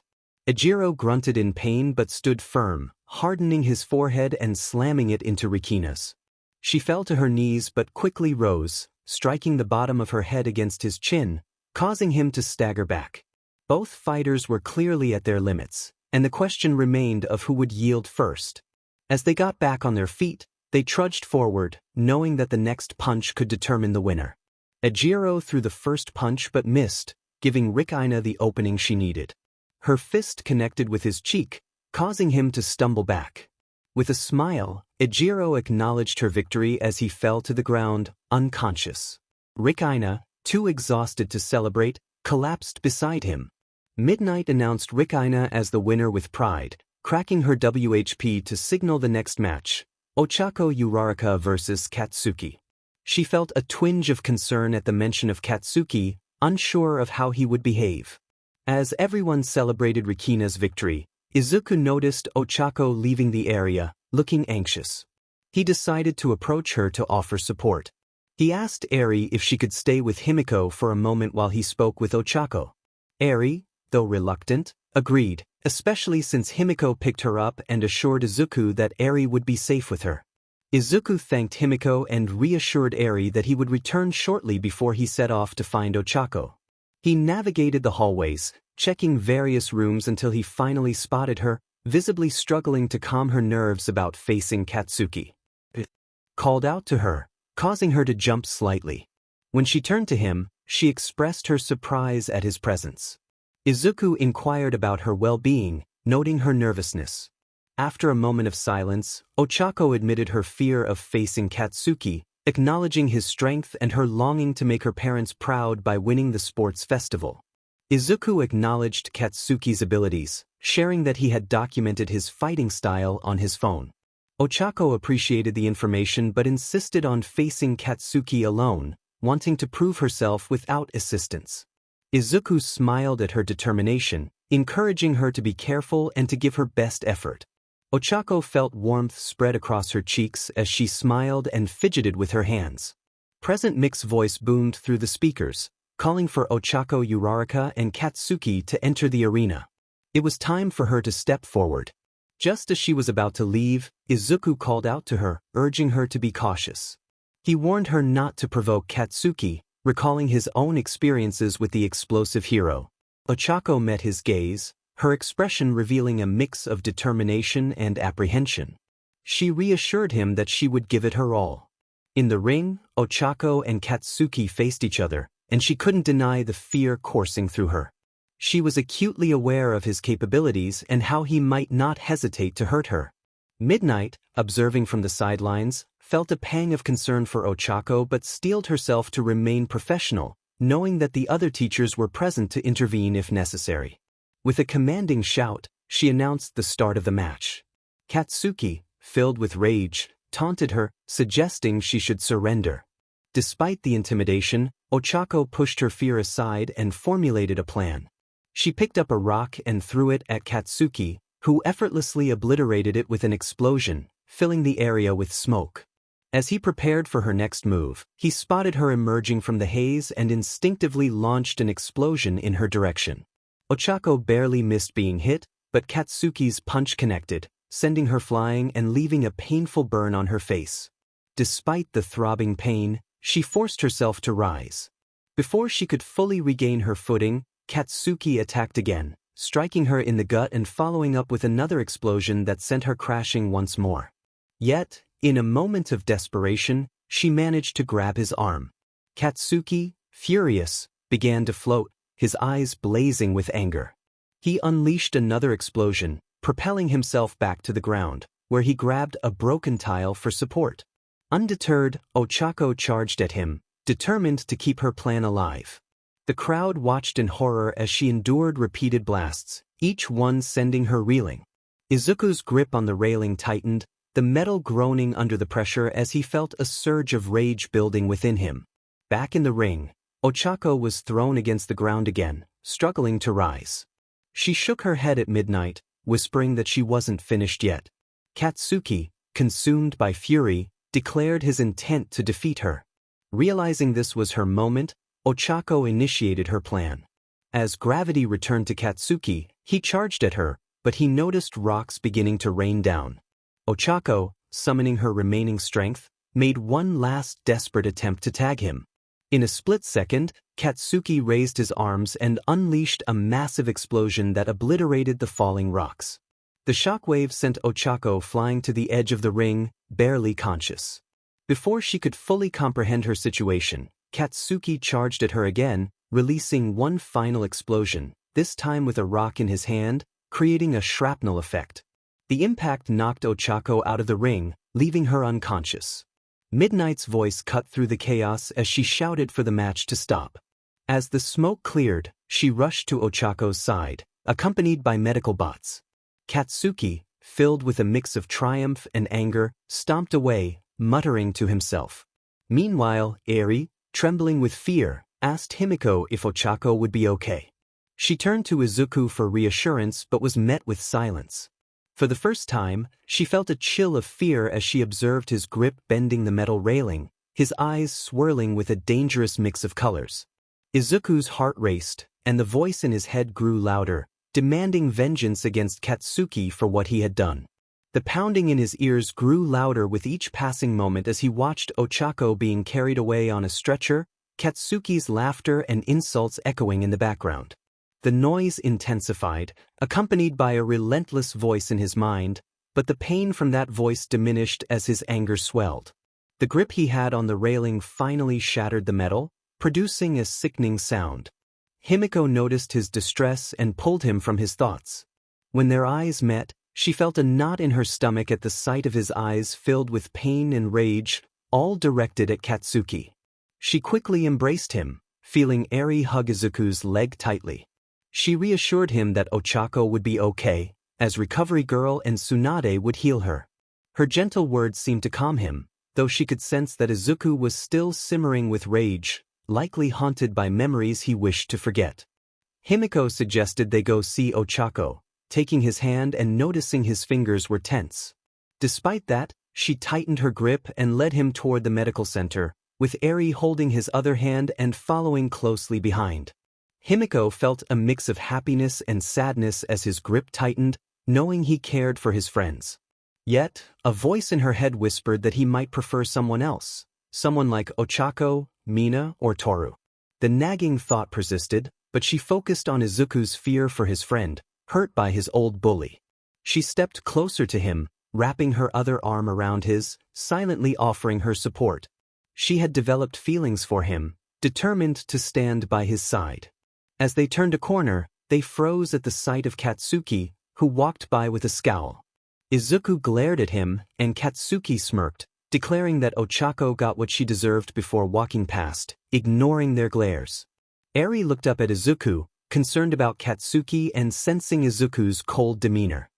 He reassured her that he was okay, forcing a smile despite the turmoil within. Even though she didn't fully grasp the situation, she could feel his pain, so she hugged his leg gently, trying to comfort him as he often did for her. His forced smile gradually transformed into a genuine one as he picked her up, and she wrapped her arms around his neck, expressing her gratitude.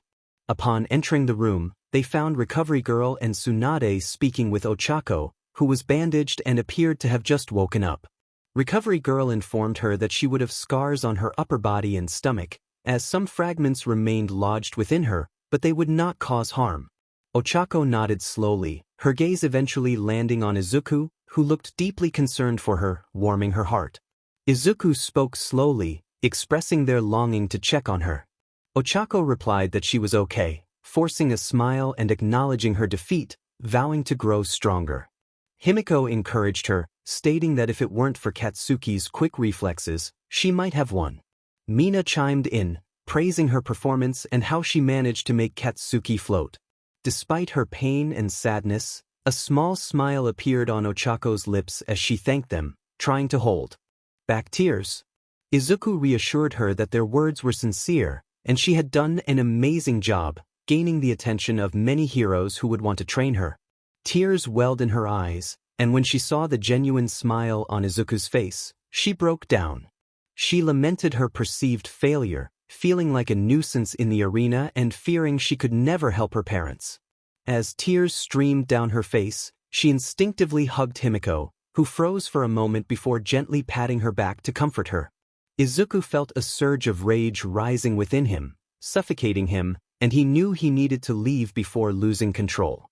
He asked Eri to stay with 𝗵𝗃𝗃, explaining that he had to prepare for his match. Eri looked a bit sad but nodded in agreement. He thanked her, urging her to be strong for Ochako, who needed support. For a moment, Eri's eyes sparkled with determination as she asked if she could be strong like him. Izuku forced a smile, feeling unworthy of the title of hero, knowing he had crossed lines he never thought he would. No hero would possess a voice urging them to harm others. No hero would have a quirk that could take the life of a classmate and multiple villains as if they were mere playthings. Izuku gently set Eri down before leaving the room, unaware that Ochako was trying to catch his attention. As he walked down the hall, he felt the rage within him intensifying, almost like molten magma coursing through his veins. Gritting his teeth, which felt unusually sharp, he struck his fist against the wall, his hand breaking through the concrete effortlessly. He muttered to himself, trying to calm the storm of anger rising within him, aware that his summons were also feeling his turmoil. A deep voice interrupted his thoughts, stating that Izuku Midoriya was not impressive. Turning his head, he saw 𝗵𝗃𝗃 standing at the end of the hall, his hero costume and blazing flames a familiar sight. 𝗵𝗃𝗃 mentioned that Izuku would be a worthy opponent for his creation, Shoto, but Izuku barely registered the words. He thought about how 𝗵𝗃𝗃 viewed his son merely as a creation, which tightened his fists and reignited the rage he was trying to suppress. Memories he wished to forget began to resurface, particularly the day his father left him and his mother upon discovering Izuku was quirkless. Hisashi had abandoned them, leaving behind debts that forced his mother to work long hours. As sadness and anger swelled within him, Izuku struggled to keep his emotions in check. 𝗵𝗃𝗃, realizing that Izuku had not heard him, raised the temperature in the hall and clearly stated that Izuku would fight his creation to teach him a lesson about his rebellious attitude. Clenching his fists tighter, Izuku walked past 𝗵𝗃𝗃, asserting that Shoto was his son, not just a creation. Suddenly, sharp blades pierced through his midsection, and massive jaws opened wide, threatening to engulf him. In an instant, darkness enveloped him. 𝗵𝗃𝗃 felt a chilling fear as he sensed Izuku's shadow shifting, as if figures were forming within it, warning him that touching Izuku would mean his end. As Izuku continued down the hall, he sensed the growing anger of his summons, making it increasingly difficult to maintain his composure. Meanwhile, 𝗵𝗃𝗃 stood frozen, sweat trickling down his face, his hand shaking with fear as he recalled Izuku's menacing presence. The announcement echoed through the arena, declaring the match between Shoto Todoroki and Izuku Midoriya. Izuku rushed to the arena, while Shoto walked towards the ring, noticing his father watching from above with a cold gaze that promised pain if he failed to use his fire. Shoto silently vowed never to use his father's flames. As both fighters entered the arena, Midnight excitedly announced the start of the match, but she felt a wave of nervousness when she saw Izuku's furious expression, a sight she had never witnessed before. With a crack of her 𝗬𝗲𝗏, the match began, pulling Izuku from his thoughts just as Shoto slammed his hand on the ground, unleashing a massive wave of ice. Acting quickly, Izuku felt the explosive strength of his summon fill his arms, and with a single punch, he shattered the ice effortlessly. A small cut appeared on his hand, blood trickling down, prompting a new strategy to form in his mind. Shoto, narrowing his eyes, sent another wave of ice toward Izuku, but instinct kicked in as he ducked just in time to avoid a red line slicing through the air, cutting the ice and causing Midnight to leap out of the way. Izuku leaped over the ice and shot a blade of his blood at Shoto, who narrowly dodged and retaliated with another wave of ice. The ice exploded upon impact from Izuku's punch, hitting Shoto with tremendous force. Shoto struggled to regain his balance, nearly thrown out of the ring, but he managed to create a wall of ice to keep Izuku at bay. He realized he could not allow Izuku to get close, acknowledging that Izuku excelled in close combat. Determined, Shoto slammed his hand on the ground, unleashing a massive blast of ice that obliterated everything in its path. Izuku sensed the attack coming and relied on instinct, feeling a summon urging him to harness its power. He reached out, using her abilities, and instantly felt a chill envelop him as he released his own ice powers, splitting Shoto's attack in half. Silence fell over the stadium as everyone stared in shock, realizing that Izuku seemed to possess multiple quirks. Shoto's disbelief turned to anger as he glared at Izuku, demanding to know what he was and how he could wield so many quirks. Izuku simply responded that it was part of his quirk. Izuku realized his newfound abilities just moments ago, feeling the cold seep into his body as he momentarily ceased using his ice quirk, which brought him a sense of warmth. In the stands, All Might winced in pain, witnessing Izuku tap into yet another quirk while puzzled that no one else seemed to notice. Shoto, filled with frustration, unleashed another powerful wave of ice at Izuku, who quickly countered by activating his ice quirk once more to dismantle the attack before halting its use again. Izuku contemplated the cold he felt, uncertain if it was a normal sensation or a side effect of his new abilities, worrying about the risk of hypothermia. A voice echoed in his mind, urging him to embrace the warmth that surged through him as he briefly accessed the quirk, but he had to stop when Shoto snarled and launched more ice. He dodged the attack, confused by the intense rage etched on Shoto's face. Unbeknownst to him, the anger Izuku had been harboring began to radiate from him, affecting Shoto, who was already grappling with his own suppressed emotions. This overwhelming rage distorted Shoto's perception, making him see Izuku as a manifestation of his father, Endeavor, fueling his longing to defeat him. As another icy blast hurtled toward him, Izuku felt a surge of warmth as one of his summons reached out to assist him, and he grasped it instinctively. A massive ice projectile shot toward him again, shocking the audience as they witnessed a ball of fire materialize in his hand. He struck the ice with it, causing it to melt instantly. Shoto was astounded. Izuku had somehow harnessed both of his quirks. Flames flickered around his arms while ice began to encase the other side of his body. Izuku breathed slightly, the fire hovering above him like a small orb. He felt an inexplicable familiarity with his summons, despite this being the first time he had ever wielded either the fire or the ice. Shoto's fury reached a boiling point as he slammed his hand on the ground, ice enveloping his arm, his skin paling and hints of purple appearing on his fingers. A massive wave of ice erupted like a tsunami, and thinking quickly, Izuku crossed his arms, summoning another ball of fire. He mentally connected with them, causing the flames to swell in size before he hurled them against the ice, effortlessly melting through it. His legs threatened to buckle from the exertion of this new power, but he steadied himself, ignoring the burns forming on his hands. A clawed hand emerged from a door, large, beady eyes glaring into the summoning world, saturated with anger as Izuku continued to fight. The summon screamed for destruction, urging the Nazguls to prepare Izuku for his true purpose, as his darker emotions began to surface. Another explosion rocked the arena as the two competitors unleashed increasingly powerful attacks, intensifying Shoto's rage. He struggled to comprehend the situation, his anger flaring as Izuku seemed to wield both his parents' quirks. Flames danced around Shoto's limbs while frostbite crept in, his body unable to adapt to the extremes fueled by his fury. He charged through the smoke, determined to end the battle, but a sinking feeling gripped him when he spotted Izuku. Ice and fire enveloped Izuku's body, but around his face, the elements fused seamlessly, creating a twisted mask that gave him a demonic appearance. His grin was wide and menacing, with eyes that glowed eerily, radiating a dark, oppressive aura filled with seething rage. Izuku charged forward recklessly, prompting Shoto to raise his hand and unleash a wave of ice, only for it to be swept aside effortlessly. As Izuku closed in, Shoto felt a surge of fear, the unsettling grin on Izuku's face growing more disturbing, as if he relished in Shoto's dread. In a moment of panic, Shoto raised his left arm, unleashing a torrent of fire in a desperate attempt to halt Izuku's advance. However, before the flames could reach him, thick walls of cement erupted from the ground, signaling 𝗵𝗃𝗲's intervention to stop the fight. Izuku formed two balls of fire, encased in a thick, dark shell, and smashed them into the first wall, while a massive wall of ice formed behind him to channel all his power forward. A tremendous explosion filled the arena, engulfing it in smoke and obscuring the view. Eri watched in terror from the sidelines, her heart racing as she feared for Izuku's safety, tears threatening to spill from her eyes.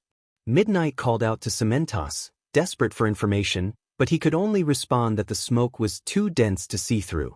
Moments passed before the smoke finally cleared, revealing Izuku on his knees, gasping for breath. The sleeves of his jacket burned away. Blood trickled from his eyes, nose, and hands, a testament to the strain of suching powers too rapidly. Midnight felt a wave of relief wash over her, grateful that Izuku appeared to be okay. However, her relief quickly turned to shock when she spotted Shoto embedded in the wall, his body covered in burns, unconscious. Midnight announced Izuku as the winner, signaling for medical bots to assist while others attended to him. The stadium erupted in cheers, amazed by the incredible match and the revelation that a student could possess multiple quirks, a phenomenon previously thought impossible. Izuku lay in the infirmary, receiving treatment while his friends and family waited outside.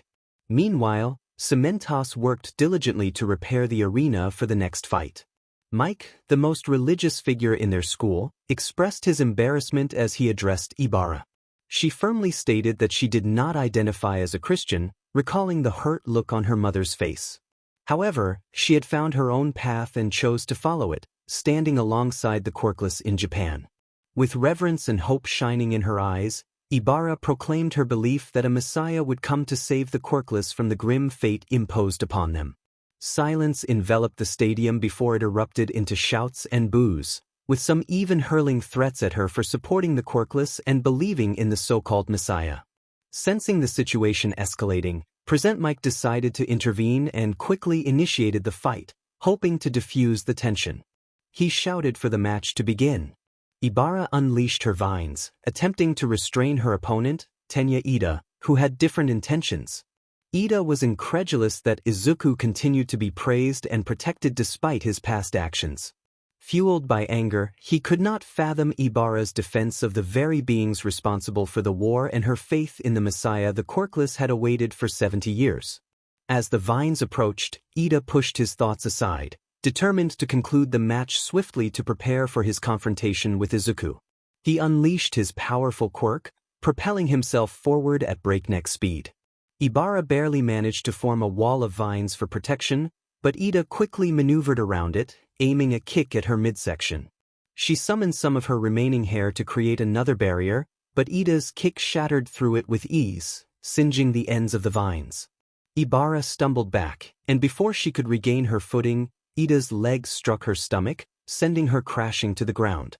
Dazed, she opened her eyes just in time to see Ida's leg descending again. She rolled away, but it only made matters worse as his leg landed on her hair, pinning her down. His fist then came crashing down toward her face. Ida seethed with anger, accusing her of betraying her own people for the quirkless, who he claimed had instigated a civil war that oppressed those with quirks. Despite the pain, Ibarra defended the quirkless, asserting their innocence and the unjust treatment they had endured for 70 years. Ida's rage intensified as he felt his beliefs being challenged, and he sought revenge. With a swift motion, he pinned her head down, and the exhaust pipes on his legs began to glow ominously. Ibarra screamed in desperation as Midnight, 𝗵𝗃𝗲𝗄, and Hound Dog rushed in to intervene, but it was too late. Flames erupted from Ida's legs, singeing her hair and leaving it significantly shorter. Suddenly, Hound Dog tackled Ida, slamming him to the ground, while 𝗵𝗃𝗲𝗄 encased Ida's legs in cement to prevent him from using his quirk. Izuku, witnessing the scene, cried out in anguish for her best friend, knowing the challenges Ibarra would face now that her support for the quirkless was exposed. Midnight gently helped Ibarra to her feet, skirting her out of the arena as cheers erupted from parts of the stadium, celebrating what they perceived as justice against someone who defended the quirkless. 𝗵𝗃𝗲𝗄, frustrated, sealed Ida's legs in cement, watching as Hound Dog dragged him from the arena, his legs encased in nearly 200 pounds of concrete. Hound Dog growled that they would be turning 𝗧𝗧 over to the authorities, while 𝗧𝗧 protested vehemently, insisting he had done nothing wrong. Hound Dog retorted that 𝗧𝗧 had brutally attacked a fellow classmate and could have seriously harmed her. 𝗧𝗧 insisted that she had betrayed them, but Hound Dog countered that she was standing up for the persecuted. He declared that the real monsters were 𝗧𝗧 and those who cheered for him, though he noted that the crowd was not as large as he had feared. Meanwhile, a shadowy figure observed from a distance, his gaze shifting from the phone in his hand to 𝗵𝗃𝗻, who lay injured and bleeding, a sword embedded in his back. 𝗵𝗃𝗻, struggling to speak, defended his status as a hero. The figure, known as Stain, expressed his disdain for 𝗵𝗃𝗻's kind, accusing them of persecuting the quirkless and treating them as slaves. Stain stood tall, his eyes gleaming with fervor as he proclaimed that a leader, a true hero, would rise to save the quirkless and lead them to victory. He declared that the time was coming, and they would be ready for him. Tenya 𝗧𝗧 had been disqualified from the sports festival, and due to her injuries, Ibara Shiozaki would not be continuing in the next match, as Midnight announced. Some murmurs echoed through the stadium, but nothing serious, allowing her to proceed with her speech. She called for the next match, which would feature Himiko against 𝗵𝗃𝗲 𝗧𝗵𝗲, requesting both contestants to step forward. Movement stirred in the stands as 𝗧𝗧𝗵𝗲 made his way to the arena. Meanwhile, Himiko wandered the halls in search of Izuku but found no trace of him, not even in the medical ward after his fight. She quietly called out his name, feeling increasingly anxious. Just then she encountered Ochako, who asked if she was looking for Izuku too. Before Himiko could respond, they heard Midnight announce the match again, prompting Himiko to express her concern for Izuku's well-being before leaving. Ochako promised to check on him as she watched Himiko walk away. Midnight, in a light-hearted tone, commented on the match finally starting as Himiko stepped into the ring. 𝗧𝗧𝗵𝗲 focused on his opponent as she approached, mentally preparing for the battle ahead. Dark Shadow appeared beside him, voicing concerns about the intimidating presence of Himiko. 𝗧𝗧𝗵𝗲 reminded Dark Shadow that they needed to keep her at a distance to avoid losing. Dark Shadow, feeling the pressure of the upcoming fight, disappeared into 𝗧𝗧𝗵𝗲's shirt. Himiko entered the ring, loosening her shoulders and flexing her hands, her eyes glinting with determination. Midnight, observing the fighters, asked if they were ready. Both nodded, and with a crack of her 𝗬𝗃𝗲, the match commenced. Dark Shadow shot out from 𝗧𝗧𝗵𝗲, attempting to capture Himiko, but she skillfully dodged and maneuvered to flank him. Dark Shadow turned to pursue her, but she was slightly faster. A smirk crossed her face as she halted, using her momentum to leap backward, evading Dark Shadow's grasp.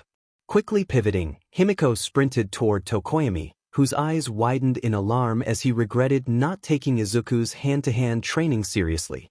She effortlessly dodged a rock he hurled at her, closing the distance. Sensing Dark Shadow returning, she spun and delivered an uppercut, grabbing its arms and kicking it away. Dark Shadow hit the ground, looking up at Himiko's fierce gaze.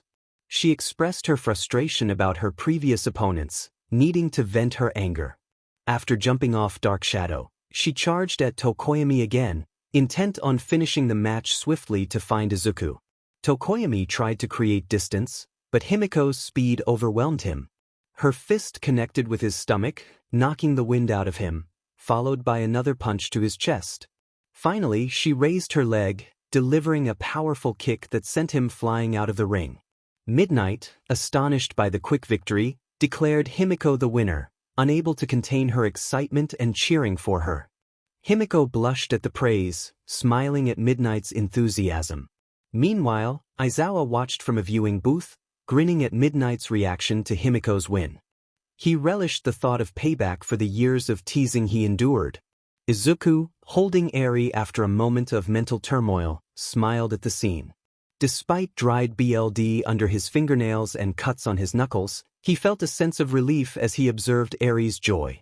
The voice in his head urged him toward violence, but he fought against it, biting his cheek to suppress his emotions.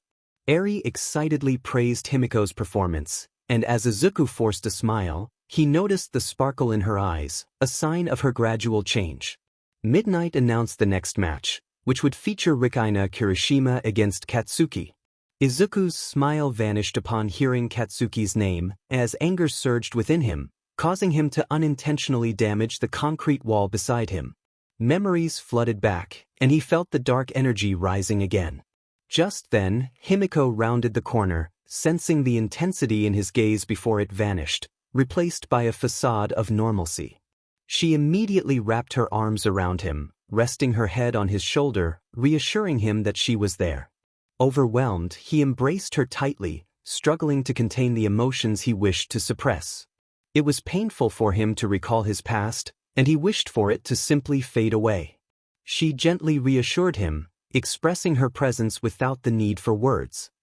He felt himself freeze momentarily before tightening his grip on her, releasing a shaky breath. Eri, trying her best to comfort him, wrapped her arms around his leg, mirroring how he supported her during her moments of sadness. Tears welled in his eyes as memories surged in his mind, but they were interrupted by a commanding voice echoing through the speakers, demanding Katsuki to stop. Moments earlier, the match had begun with Midnight's enthusiastic shout. 𝗵𝗃𝗃 was immediately encased in crystals, charging forward with determination. Katsuki scoffed, unleashing a powerful explosion aimed at her, but instead of a scream, he was met with a fist covered in crystals that struck his jaw, sending him flying. His head spun, and darkness threatened to overtake his vision, but he forced his arms to move, releasing an explosion that propelled him to the ground, snapping him back to awareness. Regaining his footing, he ran his tongue over his teeth, only to feel a surge of rage as he noticed something amidst the smoke, a bloody tooth. Furious, he charged through the haze with another explosion, raising his arm to unleash yet another blast. 𝗵𝗃𝗃 managed to evade most of the attack, but her left arm was caught, causing her to spin but still maintain her balance. She quickly rolled to her feet, hardening her forearms to absorb the impact of an explosion, a technique Ejiro had taught her. The pain was intense, as her durability was far weaker than her brother's, but it provided her with an opportunity to strike back. Rikina's fist connected with his gut, bending him over, followed by a knee to his forehead. Gritting his teeth against the pain, Katsuki retaliated with an explosion that sent them both tumbling back. 𝗵𝗃𝗃 bore the brunt of the impact, feeling a severe burn on her lower abdomen. As she struck his arm, Katsuki felt a crack reverberate through him. Stumbling back, his vision was clouded by anger. They clashed again, with 𝗵𝗃𝗃 enduring much of the punishment, but her strikes were landing with increasing force. Exhausted and in pain, 𝗵𝗃𝗃 thought she might pass out, having never endured such a grueling fight. Ejiro's encouraging shouts from the stands spurred her on, along with Toru and Mina's cheers. Despite the odds, she was determined to put on a show. Charging forward, she ducked to avoid another explosion and, pushing her limits, she executed a move she hadn't known she could perform. Slamming her hand on the ground, crystals erupted where she touched, propelling her forward, too focused to realize what had just happened. Katsuki, filled with rage, prepared to unleash a larger explosion. He noticed her arms sprouting crystals, forming a shield to protect her upper body. Enraged, he shouted as he released two massive explosions, sending him flying back as intended. 𝗵𝗃𝗃 emerged from the smoke, her shield mostly destroyed, teetering on the edge of unconsciousness. Determined to end the fight, Katsuki placed a hand on the ground and detonated it, launching himself into the air, spinning with more explosions. 𝗵𝗵𝗃𝗃, witnessing the move, shouted for him to stop. Katsuki, fueled by adrenaline, called out the name of his powerful attack. A colossal explosion filled the arena, and something hurtled through the smoke, crashing into the wall. Ejiro rushed forward, panic in his eyes, while Midnight sprinted to the scene, her relief palpable as she found Rikina's unconscious body encased in crystals, as if her quirk had instinctively protected her. Midnight reluctantly declared Katsuki the winner, her tone laced with frustration over Nizu's decision to keep him in the competition. Katsuki walked away, pride swelling in his chest as the crowd cheered for him. Before signaling for medical assistance, Midnight noticed Ejiro rushing through the smoke, tears of relief streaming down his face as he reached his sister. Aizawa observed the fight, noting that 𝗵𝗃𝗃 had performed admirably for her first match, recognizing her strategic choice to keep moving. However, he pointed out that she had focused too much on defense rather than offense, which suited her fighting style better. Present Mike playfully smacked Aizawa on the back of the head, teasing him for muttering to himself, a habit he had developed since training Izuku. Aizawa reflected on his role as a mentor, a rare smile creeping onto his face as he recalled the time he had to teach Izuku how to shave. Mick's playful inquiry about Aizawa's smile brought him back to the present, reminding him of the bond he had formed with his students. A grin began to spread across his face as he playfully suggested that he might start calling Aizawa Dadzawa. Aizawa's eyes glowed ominously, and his hair seemed to stand on end. He warned that if the name was used again, there would be serious consequences. Just then, Nizu appeared on the table right in front of Aizawa, prompting a fierce glare from him. Nizu, unfazed, dared Aizawa to act on his threat. Aizawa's glowing red eyes locked onto Nizu's dark, emotionless gaze, which seemed to revel in the chaos. Eventually, Aizawa relented and slumped back into his chair. Nizu, with a satisfied smirk, took a sip of his tea and remarked on Aizawa's new nickname. Mike, puzzled, inquired about Nizu's presence. Nizu explained that he was observing the Nizu of this universe and mentioned he needed to return to his multiverse now that their Nizu was back. His sudden disappearance left Mike in shock. Nizu, now seated on the ceiling, appeared nonchalant as Mike expressed his bewilderment. Aizawa, confused, asked what Nizu meant by multiverse. Nizu dismissed the concern, suggesting that it was something the audience shouldn't worry about, before enthusiastically announcing his return. Meanwhile, Midnight strolled through the halls, grateful for the break allowing everyone to repair the arena. It also provided her with a moment to clear her mind of the week's events. She muttered about a certain brat who had escaped punishment, hoping Nizu had a good reason for it, or else she would have to confront him about it. A familiar voice interrupted her thoughts, and she turned to see Inko Midoriya. Inko, slightly sad, corrected Midnight on her title and expressed concern for her well-being. Midnight, curious, asked why Inko felt that way. Inko mentioned that Midnight seemed burdened, prompting a soft giggle from Midnight. Inko, confused by Midnight's laughter, learned that it was a comment from Himiko about Izuku's habits when he felt awkward.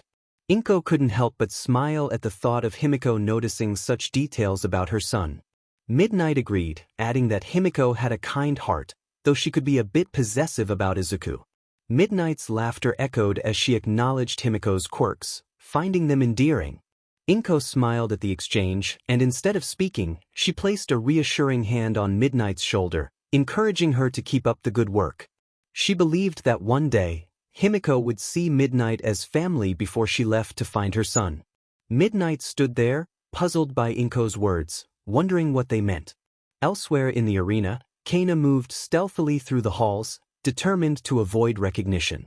She was familiar with the layout, having studied it to evade public attention and influential heroes. As she searched for Izuku, she unexpectedly encountered Hawks, who approached her while ensuring no one was watching. Hawks playfully chided her for not greeting him after so long, explaining that he had come for various reasons but had a crucial question regarding Izuku Midoriya. Kana's expression hardened at the mention of Izuku. Hawks pressed on, questioning why she wanted to meet him, noting that she was too skilled in stealth to have merely passed by. Kana insisted she had just been passing through when she spoke to him, but Hawks pointed out that it had occurred in her private viewing booth.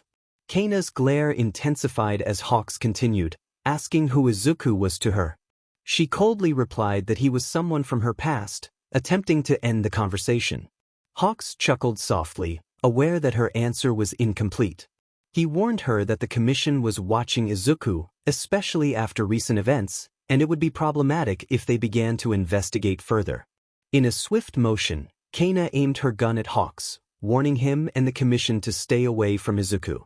The tension hung in the air as she retracted her weapon and headed for the exit, leaving Hawks to reflect on the situation with a heavy heart, knowing the commission was already keeping an eye on Izuku. If he was as important as he seemed, it was crucial for him to become stronger, he thought to himself. Kana continued walking until she heard Present Mick's announcement.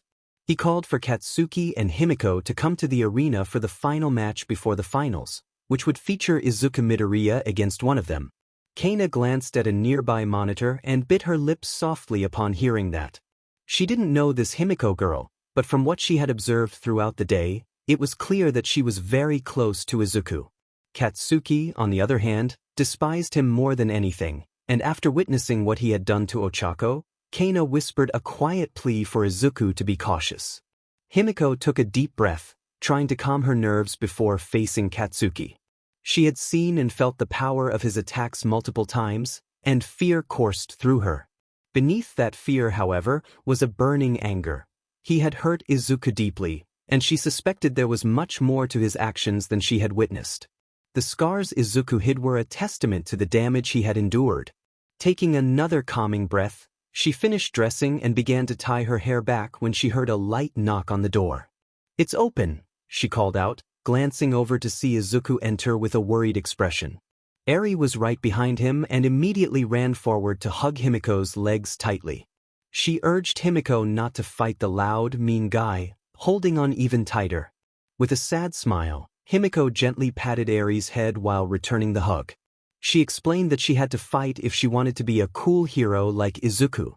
Izuku turned away, a hint of red on his cheeks, trying to ignore the look Himiko was giving him. Eri expressed her concern, worried that Himiko might get hurt. Himiko reassured her that it was better to try and face the possibility of injury than to live with regret. She kissed Eri's forehead gently. Izuku, looking down, warned her about Katsuki's danger, to which Himiko acknowledged his concern. She noticed the pain in Izuku's heart and felt a flicker of hope. Perhaps he liked her back.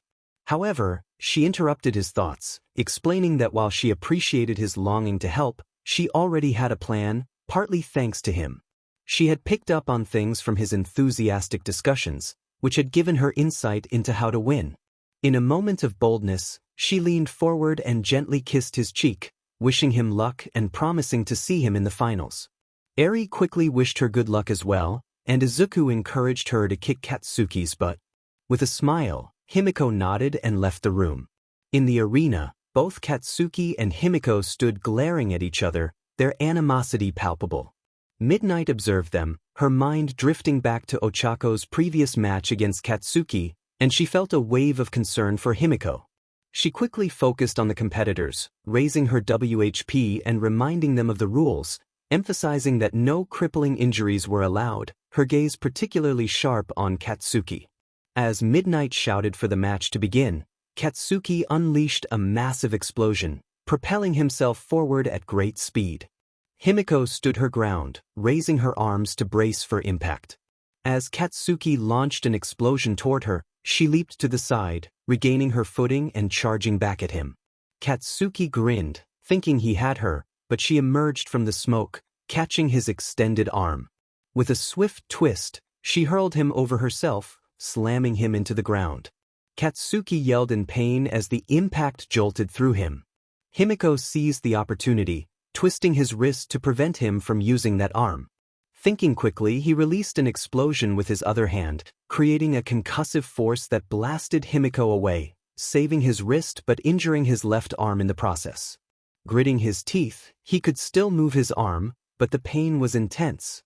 Himiko wiped the BLD from her face and glared at Katsuki, a smirk forming as she realized he was more injured than she was.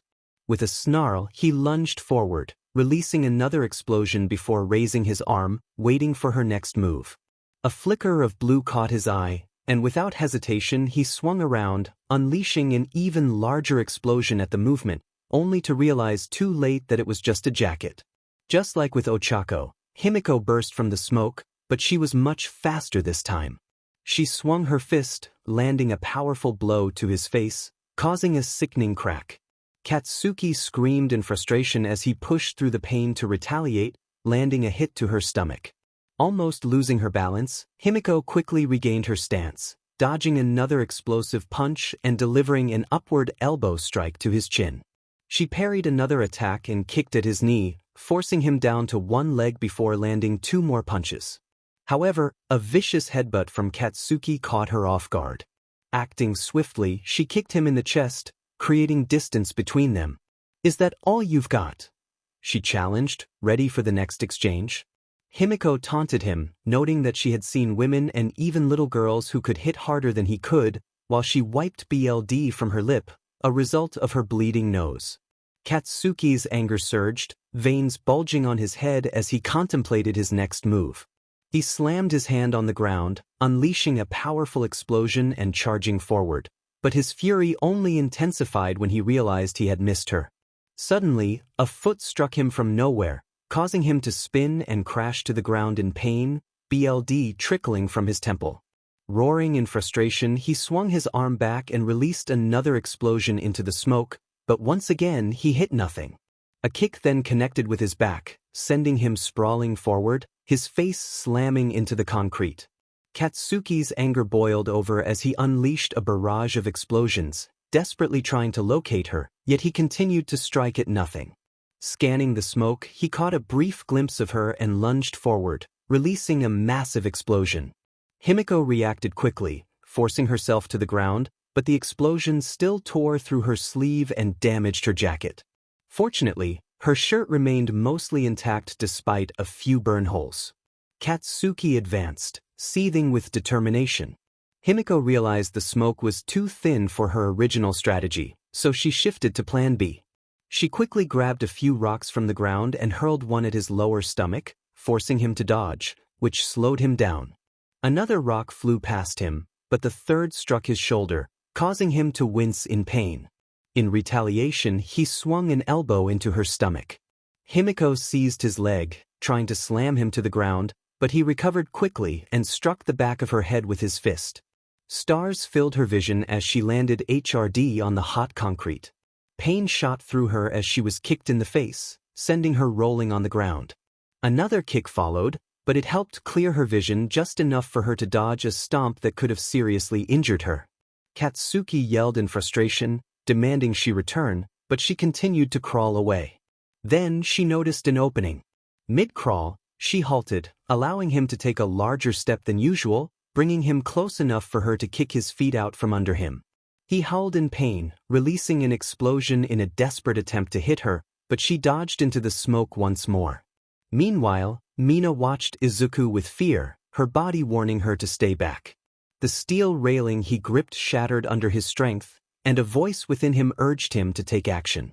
For the first time, he agreed with it. The Nazguls in his mind watched in horror as chaos unfolded once more. Movement caught his eye, and he unleashed a massive explosion, feeling satisfaction when he saw it connect. As he approached to gloat, he realized he had struck 𝗵𝗃𝗄, who appeared to be made of moving BLD. Just as he processed this, the red figure burst into a puddle, and 𝗵𝗃𝗄 emerged from the smoke, catching him in a headlock and slamming him face-first into the concrete. Before he could react, she immobilized his arms, preventing his explosions from harming her, while her leg pinned one of his down. Breathing heavily, 𝗵𝗃𝗄 revealed her new trick, though exhaustion was evident in her voice. Katsuki's rage intensified, especially when he spotted Midnight preparing to call the match. He refused to accept defeat, screaming internally that he would not lose to her. 𝗵𝗃𝗄 felt the sweat on his arms, and before she could react, his hands began to spark. With a thunderous declaration, he unleashed a massive explosion that sent 𝗵𝗃𝗄 flying, crashing to the ground multiple times before she finally managed to stand. Dizziness clouded her vision, but she knew she had to rise. As she placed her right arm down to push herself up, she realized something was terribly wrong. She couldn't feel her left arm, and when she looked, horror filled her as she saw a bloody stump where her arm had been, with her right arm nearby, covered in burns and cuts. Izuku's voice echoed in her mind, calling her name, as she turned her head to see him in slow motion, with Midnight rushing toward her. The last words she uttered before losing consciousness were filled with regret as she collapsed to the ground, a pool of crimson forming from the injury where her left arm had been. Midnight skidded to a halt, swiftly removing her belt to fashion a makeshift tourniquet, hoping to slow the relentless flow of BLD. She shouted for medical assistance, her voice echoing through the arena, which fell silent in shock as the spectators took in the dire condition of 𝗵𝗃𝗄. Her severed arm lay a few feet away, marred by severe burns and cuts. The left side of her body bore the marks of burns, some severe enough to be life-threatening. As 𝗵𝗃𝗄 began to regain consciousness, she heard a voice filled with rage, vowing revenge against the one responsible for her suffering. Struggling to focus, she noticed the bright lights flashing by her. To her side, she saw Recovery Girl and Tsunade, the latter holding what appeared to be a bloodied arm. Recovery Girl snapped at Tsunade, insisting they concentrate on 𝗵𝗃𝗄's condition. Memories flooded back to 𝗵𝗃𝗄, but a chilling sensation swept over her as a faint beeping echoed, growing slower with each passing moment. Tsunade urged her to stay awake, using her powers to stem the bleeding, but the situation was dire. 𝗵𝗃𝗄's vision faded, and she found herself in a dreamlike state, recalling her childhood home and the love of her parents, which had vanished upon learning about her quirk. The scene shifted to a familiar park bench, and she heard a timid voice calling out to her. A boy, perhaps a year younger than her, stood before her, dressed in a tracksuit with long forest green hair tied back, his bangs framing his concerned face. He asked if she was okay, noticing her distress. As she recognized him as Izuku, she gasped weakly, calling his name before slipping back into unconsciousness. Tsunade's voice urged her to stay with them, but the darkness encroached again until another voice broke through, calling her name with urgency. Izuku sprinted down the hall, desperate to reach her. 𝗵𝗃𝗄 struggled to respond, fighting against the pain and BLD loss. When he finally reached her, she attempted to lift her hand but felt the grip of calloused, scarred hands holding hers tightly.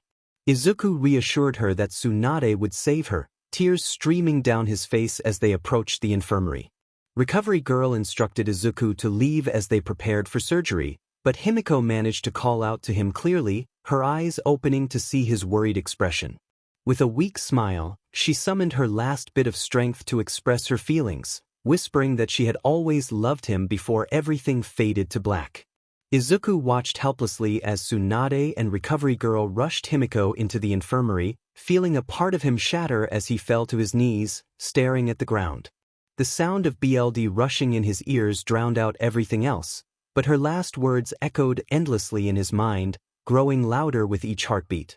He clutched his chest, the pain intensifying until it became unbearable. Ochako's voice called out to him, but he remained oblivious, lost in his turmoil as friends surrounded him, offering words of encouragement that fell on deaf ears. Midnight tried to guide Izuku away from the scene, not wanting him to be alone but knowing that being with his friends would only push him further into isolation. Meanwhile, Izuku continued to stare blankly at the ground, the pounding in his ears escalating until he realized he was no longer in the hallway. He found himself in a surreal realm before massive doors guarded by shadowy figures. Cracks began to form on the door, and he could feel an overwhelming rage emanating from within. Determined, he approached the door, intent on unleashing whatever lay beyond, but a voice cautioned him not to touch it, warning that he was not ready for the consequences. Hesitating, he noticed an arm emerging from the cracks, covered in dark, armor-like skin. The rage and bottled-up hatred surged forth, threatening to overwhelm him as he heard a distorted voice declare that Katsuki would advance to the finals to face him. The door splintered under the pressure of his emotions, and he felt himself drowning in a tide of fury. Yet he did not attempt to escape it.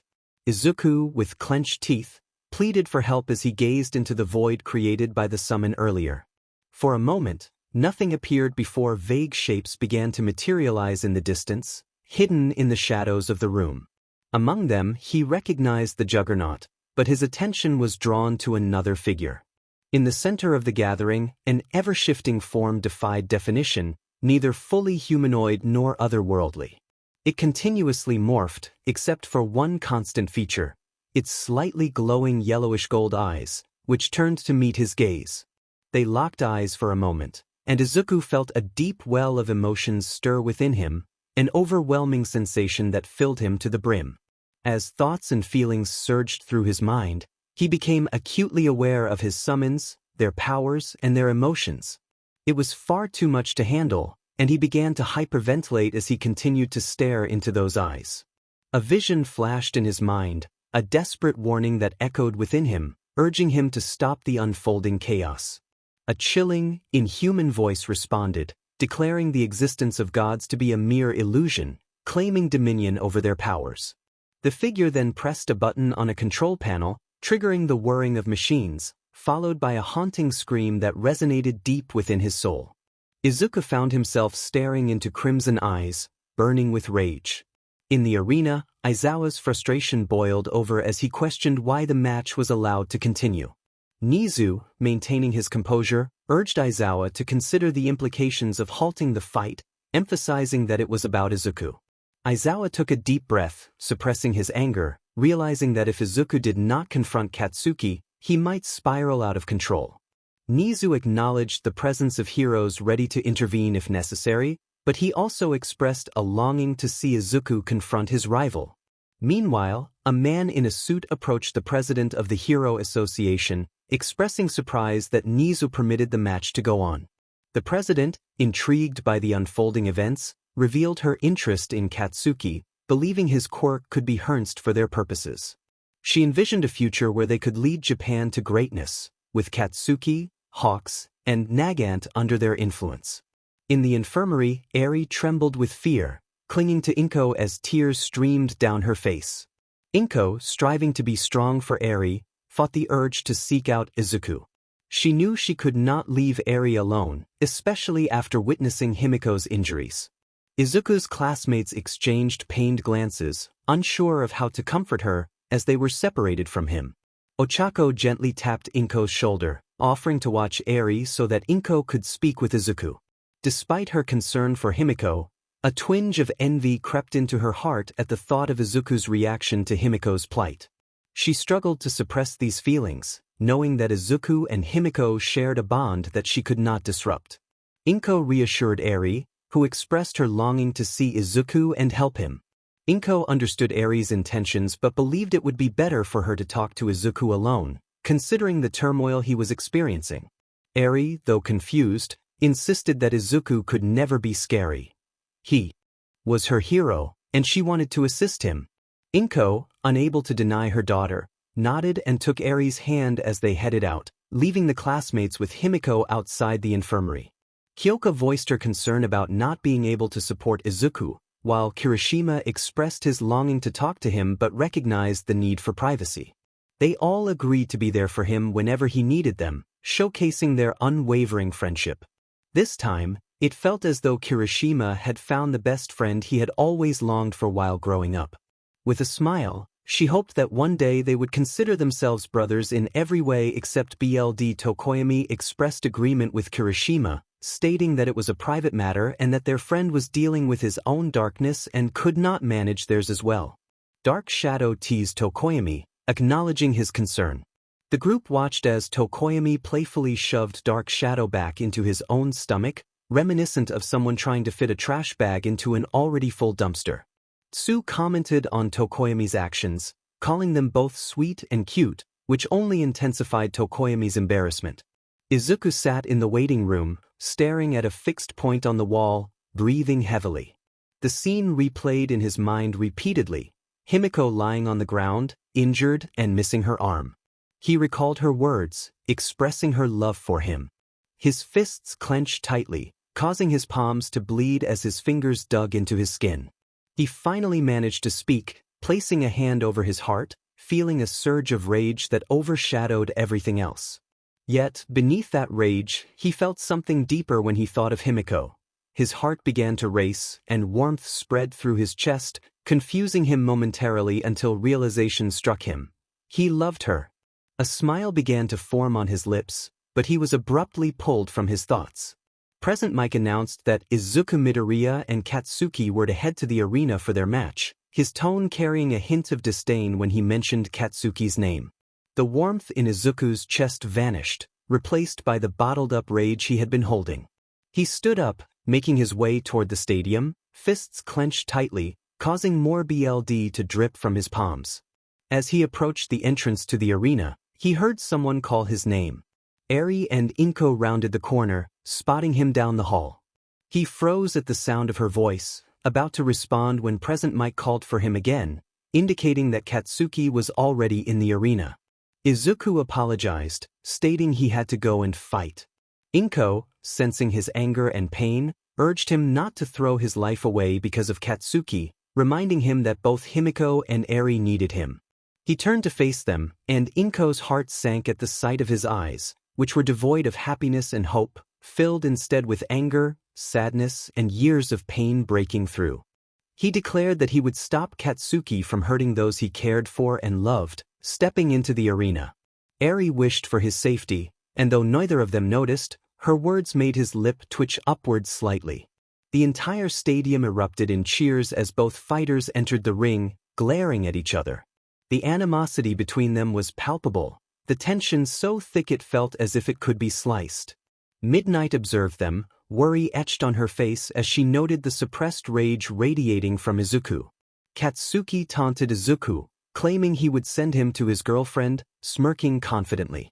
Izuku remained silent, glaring intensely, but those who looked closely noticed his shadow beginning to shift, elongating and appearing to be clad in armor. The shadow's hands morphed into long, blade-like claws, and large, angry red eyes emerged from the darkness. Midnight swallowed hard, feeling the atmosphere around Izuku grow cold, as if death itself surrounded him. She announced the rules for the match. Both fighters would continue until one surrendered, was knocked out, or if the situation became too dangerous. Katsuki smirked, preparing for the fight by igniting small explosions in his palms while glaring at Izuku. Izuku took a step back, raising his arms slightly, his eyes burning with a seething rage that felt hotter than the sun. Midnight glanced between them, her gaze lingering on Izuku before she raised her WP and shouted for them to begin. The WHP cracked against the ground as she jumped back, retreating toward the wall. Katsuki launched himself forward with explosive speed, but before he could cover much distance, Izuku appeared before him. Izuku's fist was pulled back, and before Katsuki could react, it connected with his face, producing a sickening sound as his jaw cracked. Katsuki was thrown to the ground, rolling to his feet in a daze. He struggled to regain his balance, feeling stars in his vision and spitting out 2 teeth. Izuku was on him again, but Katsuki managed to release an explosion to create distance, shaking his head to clear his mind. As Katsuki prepared to counterattack, he unleashed another explosion, forcing Izuku to dodge, which allowed Katsuki to strike at his side. Thinking quickly, Katsuki evaded Izuku's punch and countered with an explosion aimed at his own side. Izuku yelled in pain from the force of the blast, but he quickly recovered, revealing his resilience. Katsuki, noticing the red trail of BLD leading up to Izuku, snarled at him for using his BLD to create armor. Another explosion erupted, and Izuku dodged, though his sleeve was singed. BLD began to cover Izuku's arms, forming gauntlets that enhanced his strength. He struck Katsuki's side with tremendous force, feeling a rib break from the impact. Before he could fully process the blow, Katsuki retaliated, landing a hit to Izuku's lower abdomen. Both fighters reeled back in pain, but Izuku recovered faster, his BLD gauntlets retracting back into the open cuts on his palms. Once he was gone, lightning began to envelop Izuku's arms as he directed it toward Katsuki. He felt the energy surge through his body, locking his muscles momentarily. However, forcing himself to move, Katsuki raised his arm and unleashed another explosion aimed at Izuku. Rolling out of harm's way and using the lightning to enhance his speed, Izuku created some distance, but the pounding in his ears grew louder. He desperately wanted to lose control and confront Katsuki for all the wrongs he had committed, but he couldn't do that. Eri was watching and he couldn't risk horrifying her. A voice echoed in his mind, urging him to take action against Katsuki for hurting Himiko. Katsuki shouted in fury, releasing a massive explosion that Izuku barely managed to evade, though the force sent him crashing to the ground. He quickly rolled back to his feet, the voice in his head screaming for him to retaliate. As he fought through the chaos, memories of Himiko's confession surfaced in his mind, reminding him of the love she had for him. Another explosion erupted, and Izuku braced himself, his arms covered in protective energy, but he felt his sleeves incinerate along with his jacket. In a swift motion, he struck Katsuki's chest with a powerful punch, knocking the wind out of him. Katsuki retaliated, driving his forehead into Izuku's face, causing him to stagger back, pain radiating from his broken nose. Despite the agony, Izuku pushed through, recalling Eri's words of encouragement and his mother's advice to not let rage consume him. As the battle continued, Rumi observed the fight with concern, noting that Izuku seemed to be struggling more than before. She speculated that Katsuki was trying to prove something while Izuku battled his inner turmoil. Meanwhile, Ryuko found herself lost in the arena, frustrated with her situation as she searched for a bathroom. Her journey led her to the bottom floor, where she could hear faint yelling from the ongoing match. Hurrying toward the commotion, Ryuko stumbled upon an infirmary where a heated exchange was taking place.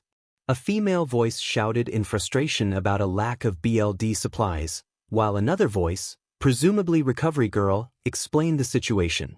Ryuko quickly announced that she had a BLD, catching the attention of those inside. Recovery Girl and another woman, Tsunade, were working diligently to stabilize Himiko, who was in critical condition.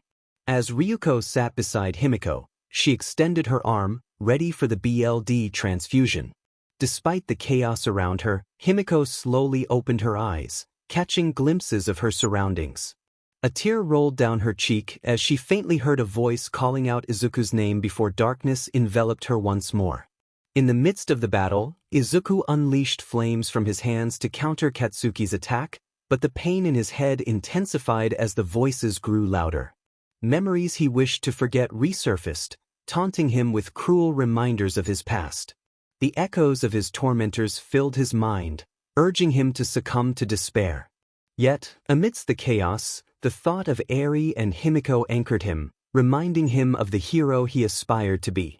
Izuku held his head with both hands, overwhelmed by the cacophony of voices echoing in his mind, one of which shouted a harsh command for his demise. Before he could react, Katsuki unleashed a tremendous explosion that struck him at point-blank range, sending him hurtling through the air. Class 1A, along with Inko and Eri, fell silent, their breaths held as they stared into the smoke, hoping to catch a glimpse of him and ensure he was all right.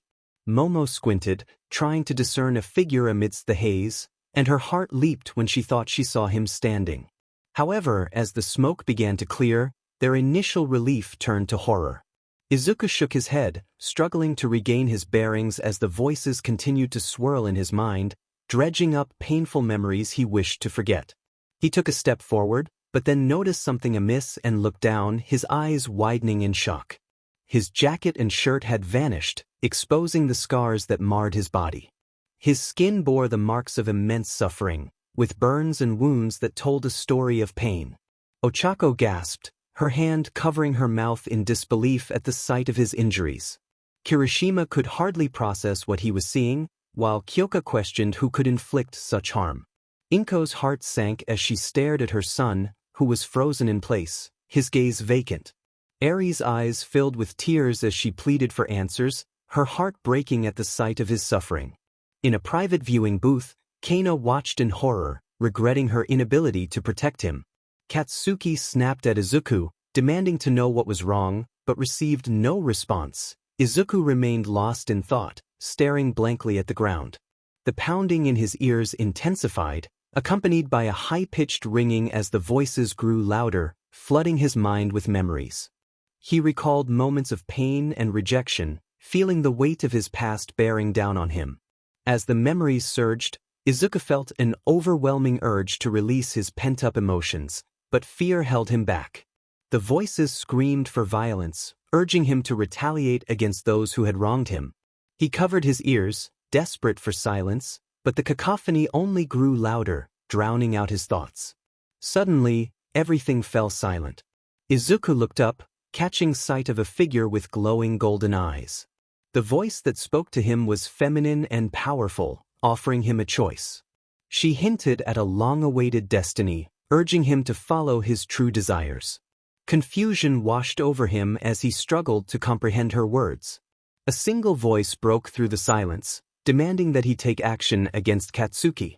Izuku turned his gaze to the source of his rage, a massive, humanoid creature restrained by chains, its glowing eyes filled with fury. The creature's struggle against its bonds sent tremors through the air, but the figure with golden eyes remained calm, watching him intently.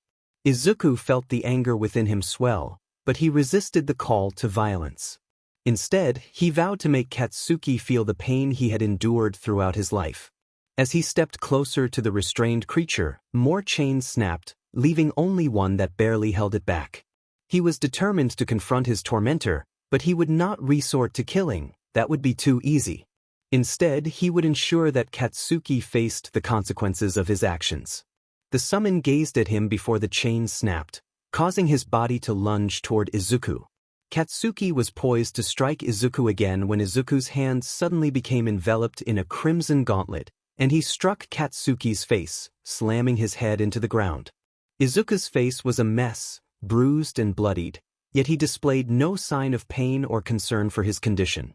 As 𝗧𝗵𝗲 began to speak, Izuku's foot collided with his face, breaking his nose and sending him backward, though he managed to unleash an explosion in response.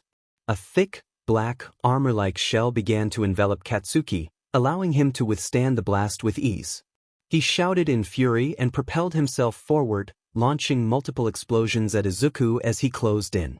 Believing he had landed some hits, he advanced, only for Izuku to burst from the smoke, grabbing his wrists before delivering a powerful kick to his chest, followed by a headbutt. 𝗧𝗵𝗲's vision blurred as he staggered back, but he was struck again. Coming to a halt, he glared at Izuku, noticing more of the inky armor covering him, making his attacks increasingly ferocious. 𝗧𝗵𝗲 unleashed a massive explosion and jumped back, but Izuku emerged from the smoke, striking him once more. 𝗧𝗵𝗲 rolled away in pain, attempting to retaliate with another explosion, but Izuku easily dodged, his speed growing. 𝗧𝗵𝗲 tried to evade a punch, but was met with a sharp slash as Izuku's fingers morphed into blade-like extensions. In a darker tone, Izuku questioned 𝗧𝗵𝗲 about his lack of aggression. 𝗧𝗵𝗲 shouted in frustration, launching more explosions in an effort to escape. Izuku, undeterred, absorbed the blast, a crazed smile forming on his face. He lunged forward, grabbing 𝗧𝗵𝗲's arm and digging his fingers into it before delivering a rapid punch that sent 𝗧𝗵𝗲 crashing to the ground. The smile on Izuku's face widened as he lifted 𝗧𝗵𝗲 and hurled him out of the ring with tremendous force. 𝗧𝗵𝗲 attempted to regain his footing, but his legs slipped, causing him to crash to the ground again, rolling before finally stopping. Izuku charged once more, dodging an attack and slashing at 𝗧𝗵𝗲's side, but an explosion struck Izuku's chest, the armor shielding him from harm. Another brutal blow landed, causing BLD to spill from 𝗧𝗵𝗲's mouth. Izuku screamed at 𝗧𝗵𝗲 to fight back, reminding him that he was the one who had wanted this. He unleashed a flurry of punches and slashes, each one landing with increasing intensity. 𝗧𝗵𝗲 jumped back, snapping his arms forward to unleash a massive explosion that shook his body, straining his bones, but he finally saw some of the armor on Izuku crack. Izuku lunged through the smoke, attempting to strike, but 𝗧𝗵𝗲 narrowly avoided it, only to find lightning coursing through Izuku's arm, ensnaring him. Izuku pulled 𝗧𝗵𝗲 back, delivering another punch that left him dizzy, followed by a relentless barrage of blows. In a panic, 𝗧𝗵𝗲 released explosions, but was met with another slash that cut deep into his arm. Izuku grinned as he pulled back his arm and smashed his elbow against his knee, causing 𝗧𝗵𝗲 to cry out in agony. Another blow landed, plunging 𝗧𝗵𝗲 into darkness, only to be jolted back to reality by a searing pain in his thigh. Through the smoke, he felt one of Izuku's blade-like claws pierce his leg. 𝗧𝗵𝗲 screamed in rage, recalling the pain inflicted on 𝗵𝗃𝗲, and as another blow struck him, he felt more ribs crack, his body tumbling away and collapsing on the ground, surrounded by a pool of his own BLD fueled by anger. 𝗧𝗵𝗲 emerged from the smoke, his eyes filled with fury as the armor covered him, leaving only his face and the top of his head exposed.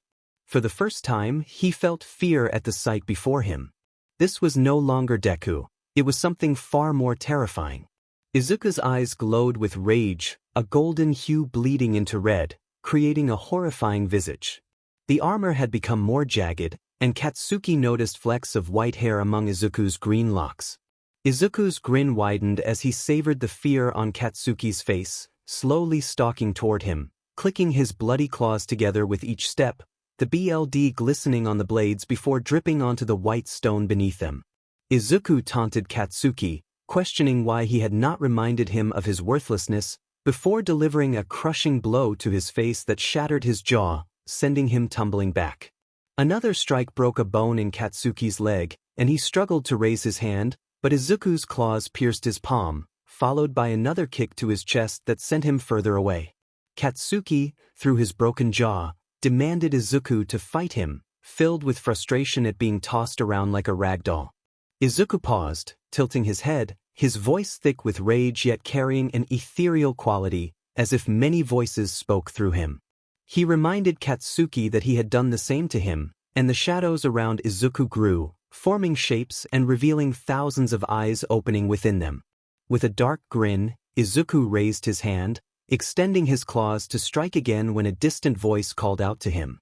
Eri's voice echoed, filled with concern, and Izuku's hand froze as his rage-filled eyes turned toward her. A look of fear crossed his face as he softly uttered her name. His eyes began to clear, the green returning as the armor around his neck receded. He then caught sight of his mother's horrified expression before his gaze shifted to his classmates, whose faces mirrored her shock. His voice trembled as he struggled to contain his emotions, feeling his rage start to diminish.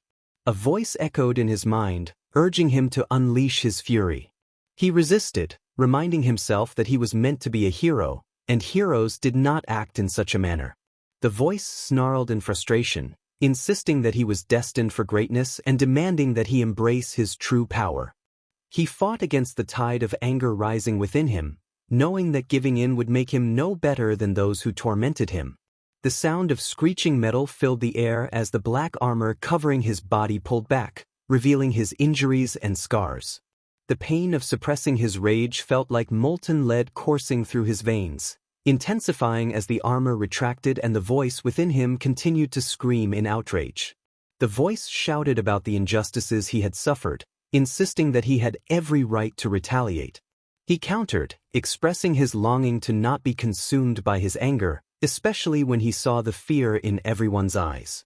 Just then, a figure with golden eyes appeared, commanding silence from the voice. It acknowledged the pain he had endured but reminded him that his 𝗵𝘃𝗲 had given him an order, urging him to calm down. Katsuki, struggling to stand, glared at him with bloodshot eyes, declaring his intent to end the fight. Izuku met his gaze with equal intensity, yet he managed to maintain control over his emotions. He prepared to unleash his power, forming a makeshift armor from the bullied surrounding him as the remnants of the black armor faded away. Ignoring the pain coursing through his body, he charged forward. Katsuki launched a powerful attack, creating a massive explosion aimed at Izuku.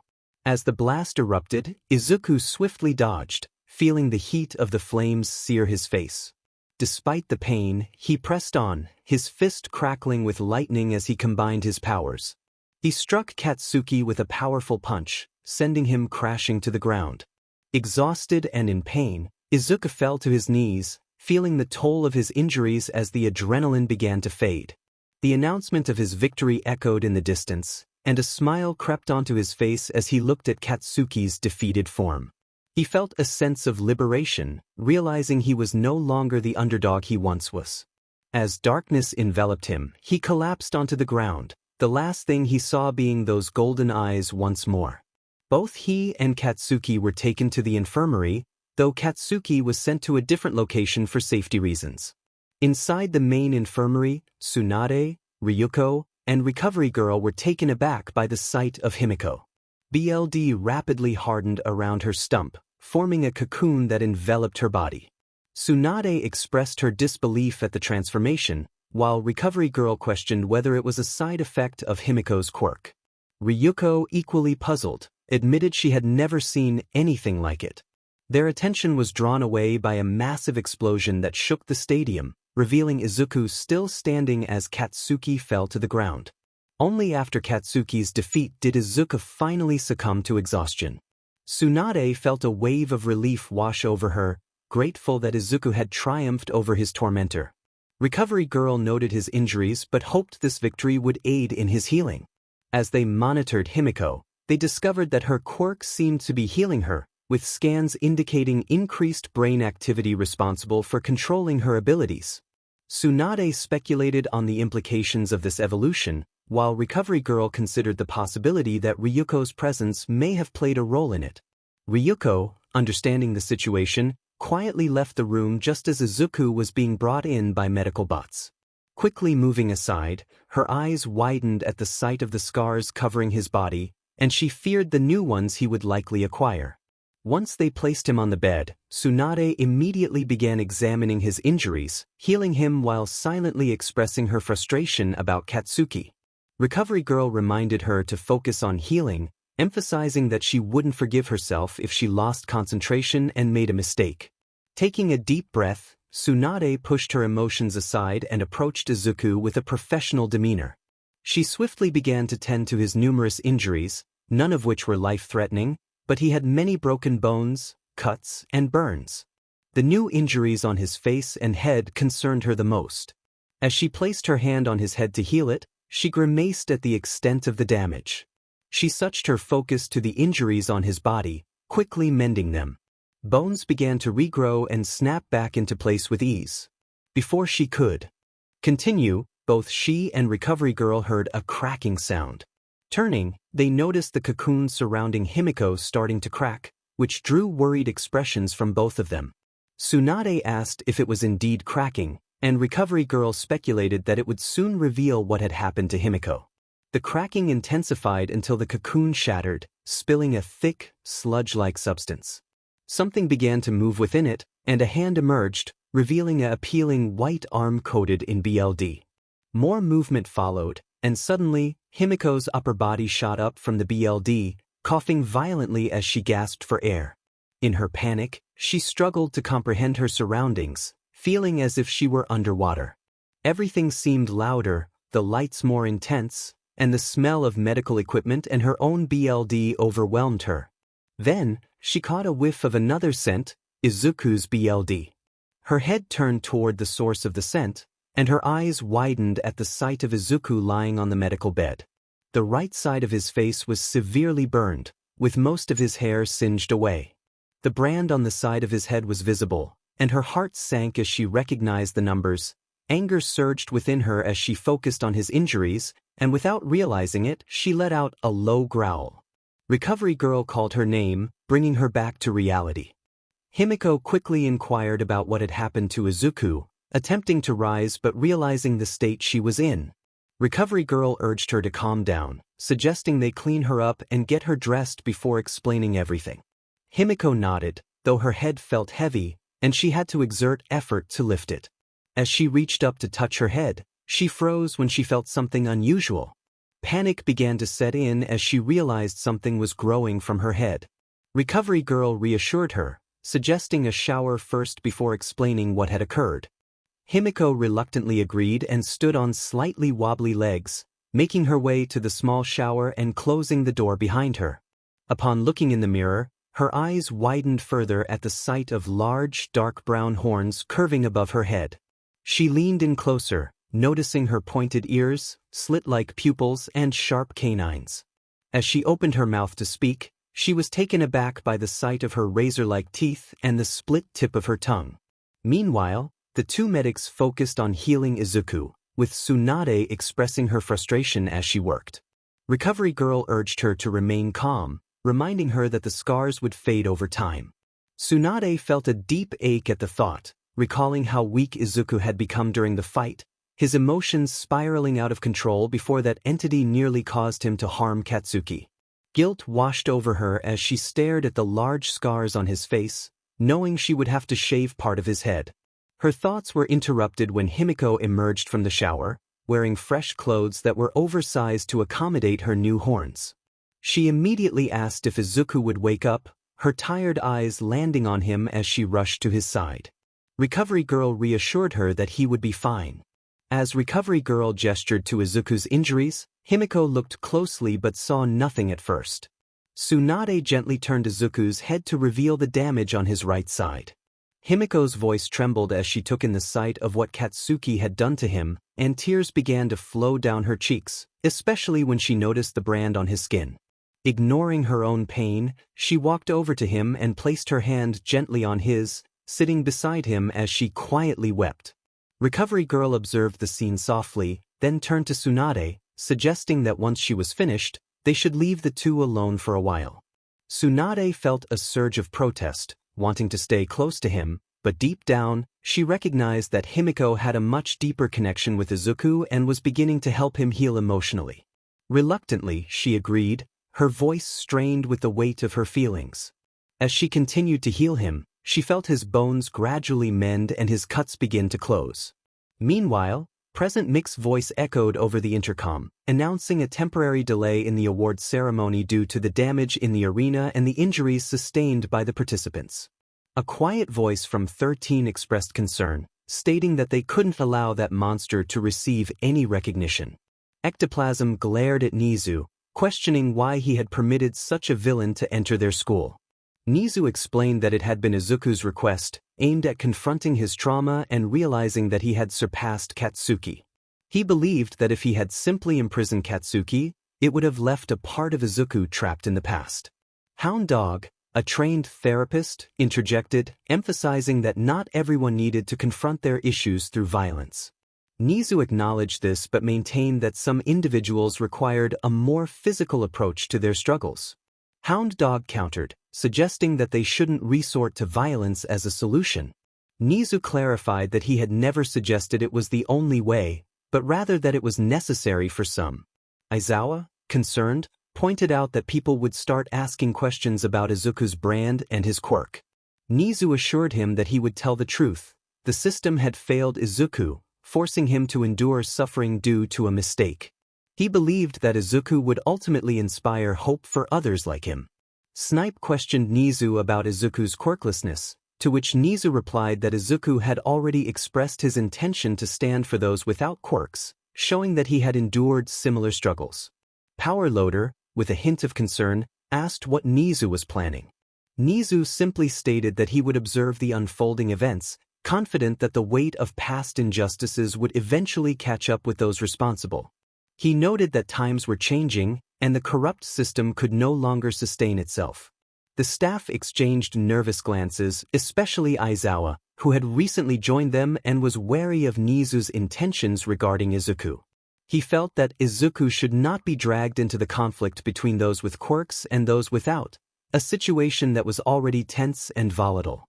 As Izuku slowly opened his eyes, he found himself in a vast realm filled with countless closed doors and a few open ones, stretching across the sky. Confused, he wondered why he was in this summoning world. He observed the expansive fields, forests, and lakes, where numerous small orbs floated. Most of the orbs were red, with fewer blue ones, and the yellowish-purple orbs were rare. The air felt different, charged with power, and he noticed that the landscape seemed larger, with a mountain visible in the distance. Suddenly, the ground shook violently, cracks forming along the terrain. Yet, as quickly as the fissures appeared, the earth began to heal itself, the forests growing more vibrant and the mountain becoming clearer. Izuku marveled at the rapid transformation of his summoning world. Just as he began to process this change, he sensed a shift in the air, which felt colder yet charged with an ancient power. It was as if ice and electricity coursed through him, tightening his chest and clouding his thoughts, yet he felt an undeniable urge to move forward. As he walked, the energy around him intensified, filling the air with life that flowed through his clothes and illuminated the fields. The orbs glowed brighter, taking on vague shapes as if momentarily given form. They pulsed with excitement, reflecting Izuku's recent victory over Katsuki, but he sensed a deeper, more profound change within himself.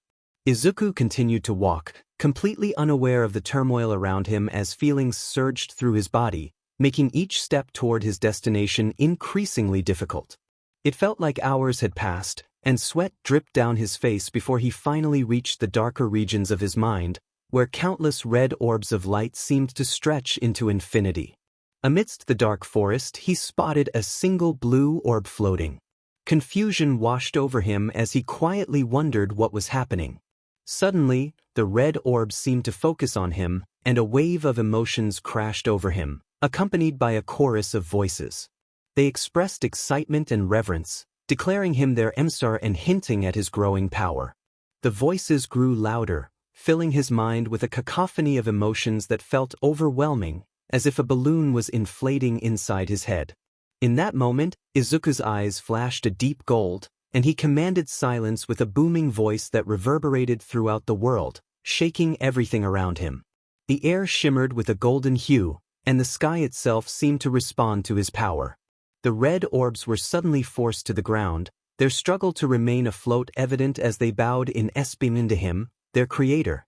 After a moment, the aura of power surrounding Izuku slowly faded, leaving him with a pounding headache. The orbs remained still, hesitant to approach him, fearing his wrath. As the headache subsided, the earlier feelings returned, stronger than before, along with an undeniable pull toward the gate.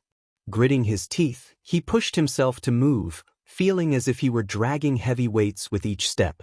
Confusion filled him as he questioned why it was becoming increasingly difficult to advance. Then a familiar voice echoed in his mind, reminding him of a time when he was younger.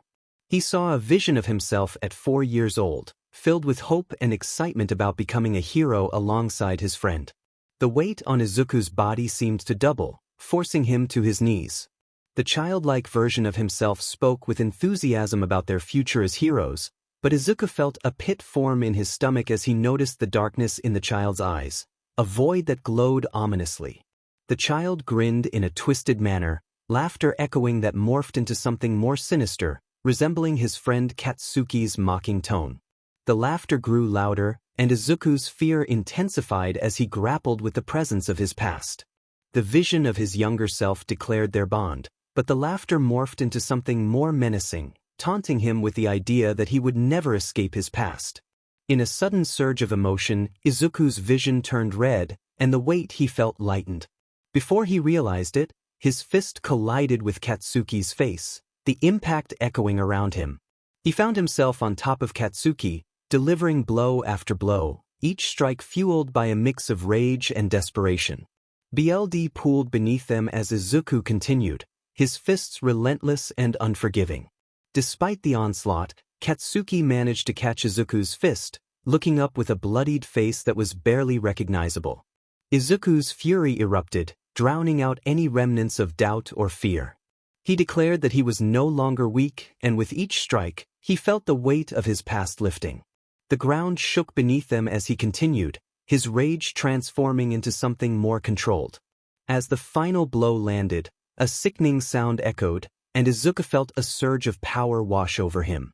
Breathing heavily, he sensed a mix of rage and fear beginning to fade, replaced by a strange sense of clarity. Suddenly, skeletal hands emerged from the ground, grasping Katsuki's body and dragging it below. Izuku felt a voice in his mind urging him forward, and he stood up, realizing that his body was no longer heavy or difficult to move. The icy feeling that had coursed through him vanished, leaving him feeling liberated. Slowly, he walked toward the gate, the memory of what he had just done replaying in his mind. Yet, instead of fear or anger, he felt a newfound sense of control over his emotions as he approached the next chapter of his journey. The atmosphere was charged with tension as he approached the massive gate, feeling a deep-seated fear urging him to retreat. However, he suppressed that fear and boldly placed both hands on the doors, pushing with all his might. Despite his efforts, the colossal doors remained unmoved, even when he called upon 𝗬𝗵𝗲's strength. Frustration bubbled within him as he pushed again, only to be met with the same stubborn resistance. In a moment of desperation, he attempted to kick the door, but it still did not budge. Yet, he sensed a faint pulse of energy emanating from it, a subtle glow that slipped through unnoticed. His frustration boiled over as he demanded to know why he was summoned if the door would not open. Confusion washed over him as he realized he had snapped in anger, which was uncharacteristic of him. The silence that followed only intensified his irritation, prompting him to take a deep breath and attempt to regain his composure. He questioned the absence of a response, recalling the claim that he was the 𝗬𝗲𝗲. A feminine voice finally responded, stating that he was not yet ready to open the door. This revelation only fueled his curiosity, leading him to inquire about the identity of the voice. After a moment of contemplation, the voice revealed itself as his quirk. Izuku's eyes widened in surprise, and a torrent of questions flooded his mind, but the voice interrupted, explaining that he was not prepared to receive all the answers. The voice continued, indicating that the door would not open until he confronted his past and rebuilt what had been lost. It urged him to become the person he was meant to be before the world had broken him. Acknowledging his progress in overcoming fear, the voice instructed him to conquer his wrath and restore what had been lost long ago. Until then, he needed to awaken. Before he could protest, the world around him began to spin, and everything faded to white. In that moment, he caught a glimpse of golden eyes staring back at him through a crack in the gate. When Izuku slowly regained consciousness, the bright lights above him were blinding, forcing him to shield his eyes. His movement caught someone's attention, and before he could comprehend what was happening, he was enveloped in a tight embrace by a figure with blonde hair and horns. Confusion washed over him, as he did not recognize anyone with such features. However, the warmth and familiar scent began to jog his memory, and his eyes widened in recognition. Himiko pulled back to look at him, tears streaming down her cheeks as she expressed her fear for him. Izuku noticed her horns and the unusual state of her arm, prompting concern. She admitted that neither Recovery Girl nor Tsunade understood what had happened to her, but her focus remained on him and his well-being. As memories of their previous encounter flooded back, Izuku's expression shifted. He realized he had triumphed over Katsuki, a revelation that filled him with pride. Himiko noticed his smile and encouraged him, reminding him that he was never defined by the negative labels others had placed upon him. He was Izuku Midoriya, her best friend and first love. Izuku's heart raced as warmth spread through him, leaving him momentarily speechless. He stammered out compliments, feeling a mix of embarrassment and affection. Himiko's confusion turned to realization as she felt the warmth of his words, and she leaned in, pressing a gentle kiss to his cheek before pulling back with a smile. She reassured him that he did not need to respond immediately and nestled closer, listening to the rhythm of his heart. Just as sleep began to take hold of her, a loud knock interrupted the moment. The door burst open, revealing Inko and a tearful Eri, accompanied by their friends. Eri rushed forward, climbing onto the bed and wrapping her arms around both of them, sobbing in relief. Izuku comforted her, patting her back gently as she expressed her fears and joy at their safety. Eri expressed her fear as her horn flickered with a spark for a brief moment. Inko and Ochako noticed that Izuku's eyes glimmered golden, and the hand resting on Eri's back seemed to glow with the same hue before returning to normal. Momo inquired if Midoriya was feeling any better since the battle had concluded. Toru asked if there was anything they could do to assist him. While the girls voiced their concerns for his well-being, Kirishima recognized their good intentions but sensed that it was making Izuku uneasy, so he decided to shift the focus. Kirishima enthusiastically praised Izuku, saying his attacks were incredibly impressive, especially when he knocked Katsuki down. Izuku looked at him and managed a small smile in response, thanking Kirishima. He felt a few jealous glares from the women in the room but chose to overlook them. Izuku admitted that the pain was more manageable than he remembered, describing it as just an ache with occasional sharp sensations. Denki attempted to ask about a tattoo, but Jiro and Shoji, who wore a serious expression, interrupted him. Kyoka whispered for him to be quiet. Izuku fell silent for a moment, confused, before his hand instinctively reached up to touch his tattoo, realizing there was no hair covering it. His eyes widened in surprise, but before panic could take hold, Himiko enveloped him in a comforting hug, assuring him that everything would be all right. Eri, not fully understanding the situation, quickly joined in, hugging Izuku tightly to make him feel safe, just as he had done for her. After a moment, Izuku regained his composure, lowering his head as he shared his past. He revealed that he had been diagnosed as quirkless due to a careless examination by a doctor, which had led him to grow up without a quirk until he eventually discovered his abilities. The revelation left everyone stunned, and Kirishima's expression darkened as he recalled how Katsuki had belittled Izuku. Anger surged within him, directed at Katsuki for his actions and at himself for not recognizing the truth sooner. Just as they were about to continue their conversation, Present Mike made an announcement, informing everyone that the arena was open and the award ceremony would begin in 5 minutes. He urged everyone to take their seats. Izuku, determined, insisted that he would participate, gently moving 𝗵𝗃𝗃 and 𝗧𝗵𝗃𝗃 aside before painfully swinging his legs down to the ground. He proclaimed that he had defeated Katsuki and won the sports festival, vowing to prove to everyone that he could keep going. A fire ignited in Izuku's eyes, and he seemed more powerful and aware than before.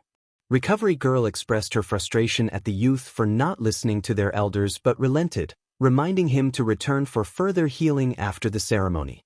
Tsunade entered the room and began to heal Izuku's legs, mending the torn muscles and accelerating his recovery.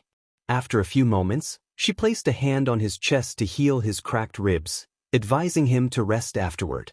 Izuku nodded and began to walk forward, albeit with some difficulty. His classmates instinctively made way for him as he passed. 𝗵𝗃𝗃 watched him leave, feeling a mix of excitement and fear. She reflected on the pain Izuku had endured throughout his life and her own near-death experience during their match. A sense of dread filled her at the thought of what could happen to Izuku if she were to be harmed again. As these thoughts swirled in her mind, she noticed that Ochako, Mina, and Toru were all watching Izuku intently, and in their eyes, especially Ochako's, she saw love. Her expression tightened as she considered the possibility of leaving Izuku alone if something were to happen to her.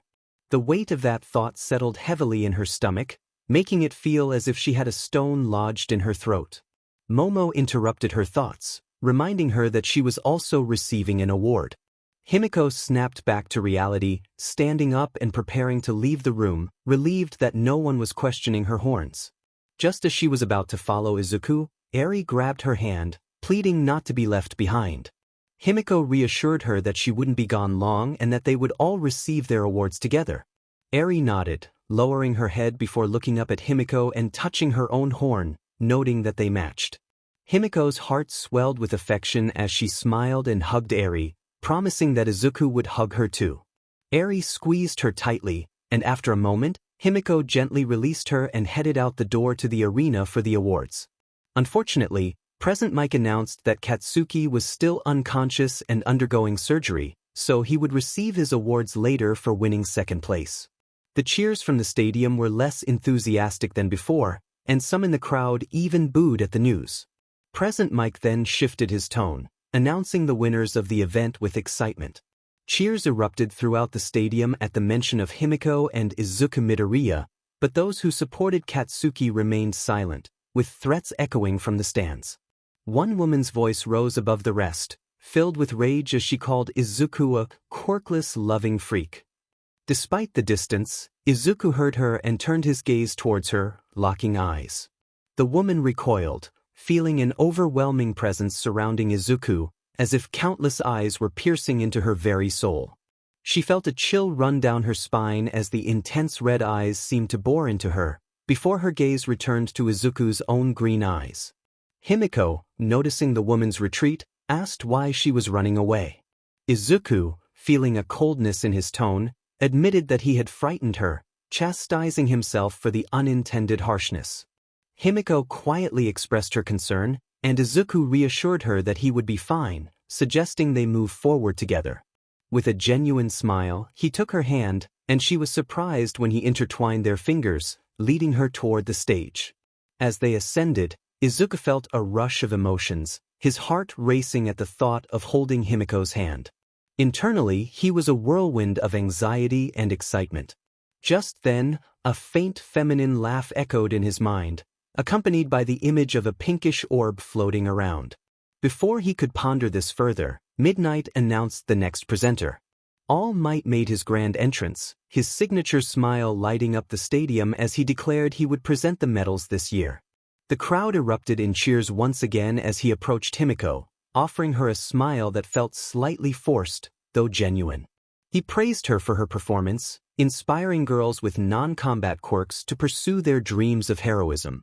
As he placed the medal around her neck, he inquired about her horns, to which she replied that she had woken up with them. After a brief, awkward hug, All Might turned his attention to Izuku. The smile on his face was strained, a reflection of the weight of recent events. He commended Izuku for his versatility with his quirks, though Izuku felt a sense of inadequacy, acknowledging he still had much to learn before becoming a hero. All Might advised him to remain composed, especially as a hero, before placing the medal around his neck and whispering that he would keep an eye on him. Izuku noticed a shift in All Might's demeanor, the gleam in his eyes replaced by a darker intensity. Instead of fear, Izuku felt a surge of anger, and his eyes flashed golden for a moment, transporting them away from the stadium.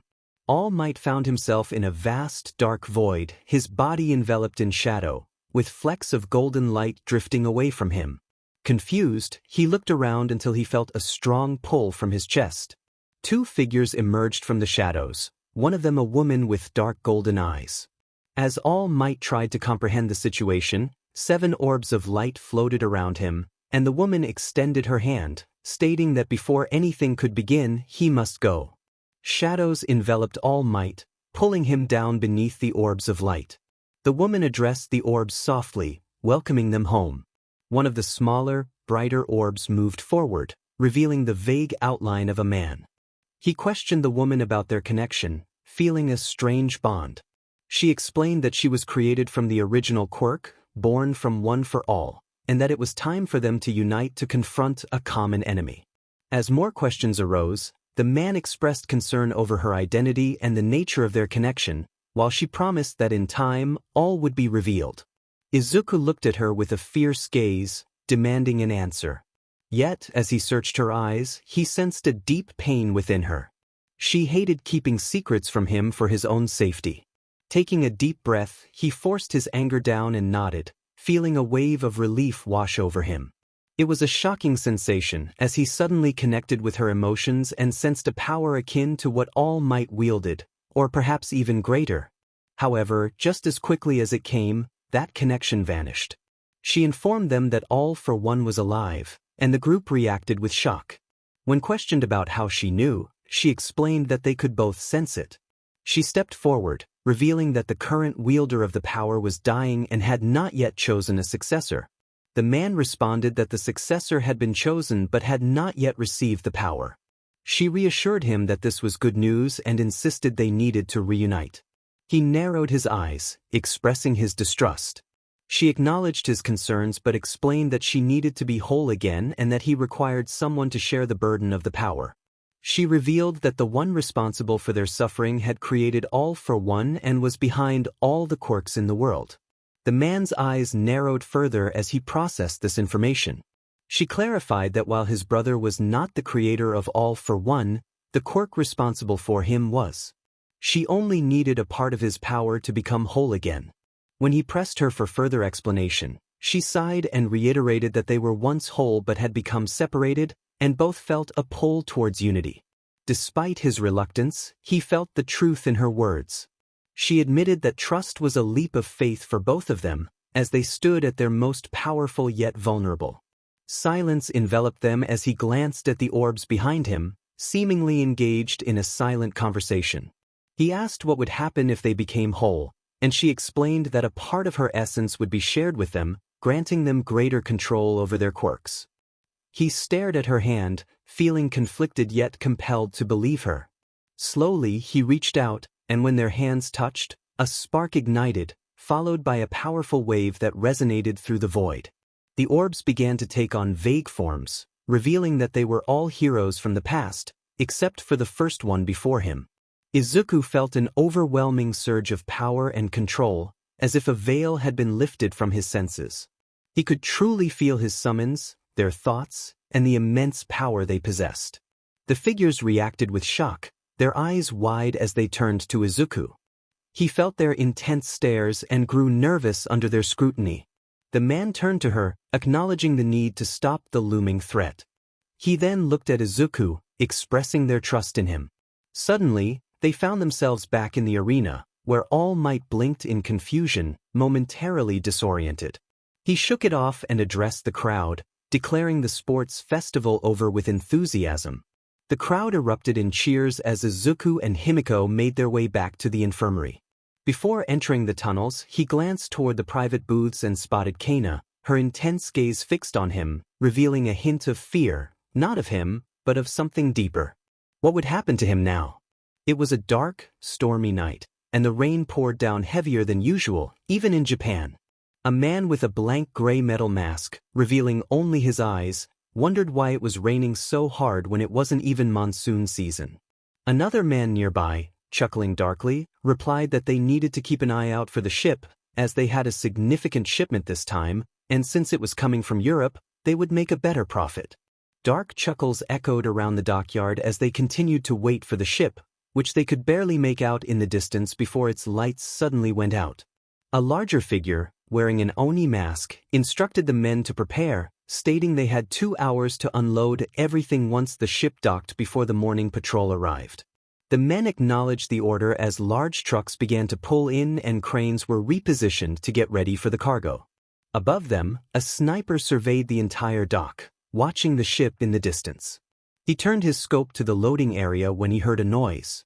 Before he could react, a gleam of metal caught his eye, and everything went dark.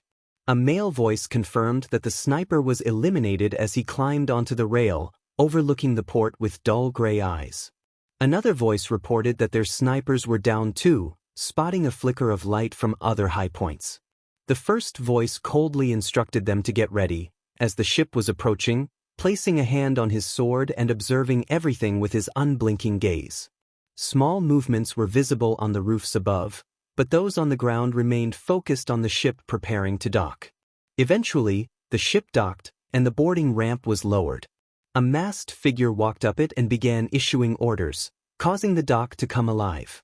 A crane moved over the ship, lifting a shipping container and placing it on the loading dock. Soon, 30 cargo containers were positioned on the dock, and the masked men brought in large trucks that resembled cattle trailers, but were clearly different. The only ventilation was at the top, and several deadbolts secured the trailers. Once the trucks parked, the men opened the trailers and approached the containers. One man, disgusted, remarked that he thought they had dead bodies inside as the stench of decay filled the air. The doors swung open, revealing thick steel bars. The men turned on their flashlights, illuminating several decaying corpses lying on the front. Further back in the container, a few people, including 2 children, huddled together with lifeless eyes, staring blankly at the corpses, unaware of the light or the people outside. A man shouted for the quirkless individuals to come out, brandishing a baton that crackled with electricity. After a moment, they shuffled out, their expressions vacant as they were led into the trailer without resistance. The men continued to open more containers, relieved to find that only a few held deceased quirkless individuals, while the rest were still alive. A blonde-haired boy screamed for his mother as he was dragged away, while his mother pleaded for him to be left alone. The man sneered at her, expressing his entitlement to his reward as he pulled the screaming boy toward a distant building. A masked woman questioned why they kept the man, suggesting he was worse than the rest. A man shrugged, explaining that he kept the captives in line until they could sell them to the highest bidders, dismissing any concern for the man's actions. The boy's screams echoed before the man took him into the building, slamming the door shut. The child was thrown to the ground, sobbing harder, only to be kicked in the chest, feeling the impact against the wall. The man taunted him, saying he would learn to enjoy this after being sold. As he began to remove his clothing, he noticed the boy staring past him in fear. Suddenly, a woman with black hair and 2 swords appeared behind him. Before he could react, the first blade pierced his thigh. He fell to the ground, and before he could scream, the second sword struck him down, ending his life instantly. The boy, trembling, backed away, fearing for his safety. The woman approached him, reassuring him that he was safe. She was tall and well-toned, with pale skin, gray eyes, and long black hair. Dressed in a black uniform with a metal breastplate, she carried various gear, including 2 sword holsters, a gun, and tubes connected to a gas tank on her back. The boy, still frightened, asked why she had saved him. The child questioned why he had been saved.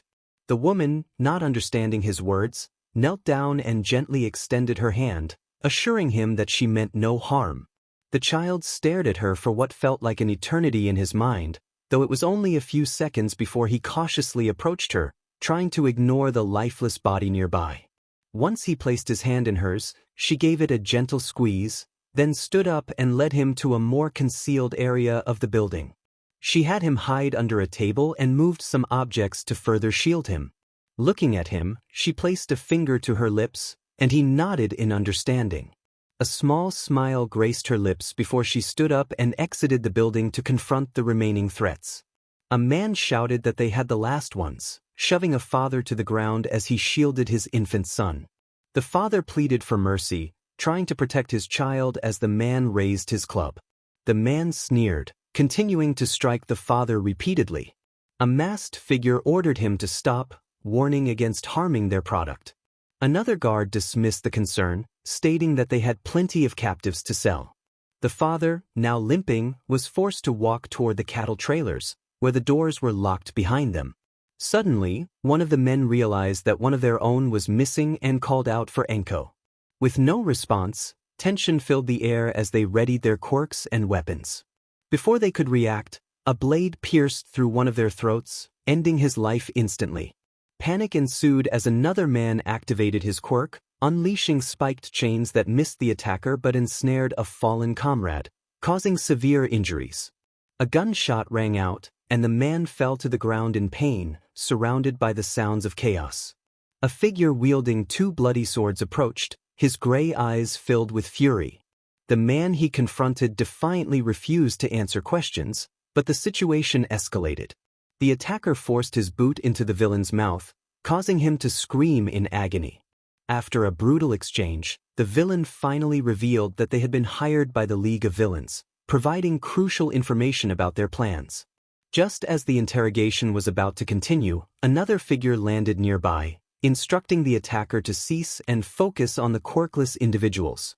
The new arrival, Commander Erwin, received a report about Stain taking down several heroes and mentioning someone with a unique quirk who had appeared at a sports festival. The soldier expressed hope that this individual might be the one they had been waiting for, but Erwin cautioned against jumping to conclusions. Levi interrupted, reminding everyone to stay focused on their duties. The soldier acknowledged the command and left to fulfill his responsibilities. Erwin reflected on the situation, noting that it was too early to determine the significance of the new individual. Levi pondered the situation, questioning whether the individual in question was indeed significant. Erwin noted that Stain was their most passionate member, and if he had mentioned the student, it warranted further investigation into Izuku Midoriya. Levi pressed for Erwin's plan if Izuku turned out to be the one they were looking for. Erwin's response was grave. They would go to war to reclaim what they had lost and prevent further losses from these adversaries. He instructed Levi to inform Mikasa to start investigating Izuku Midoriya, monitoring and protecting him until they had more information. However, they needed to complete their current mission and secure buyers first. Levi agreed to relay the message to Mikasa when he saw her, casting a glance at the quirkless prisoners being led to a small ship arriving at the dock. He wondered if they would find happiness on the island. Erwin reminded him of his own rescue from the Kyushu coal mines, implying that hope could be found even in dire circumstances. Levi expressed skepticism about whether the prisoners would overcome their trauma and regain hope, which was rapidly diminishing. Erwin acknowledged that only time would reveal the outcome, but emphasized the necessity of fighting until they could fight no longer. Levi proposed a grim challenge, to see who would run out of bodies first. Erwin managed a forced smile at the harsh reality of their situation.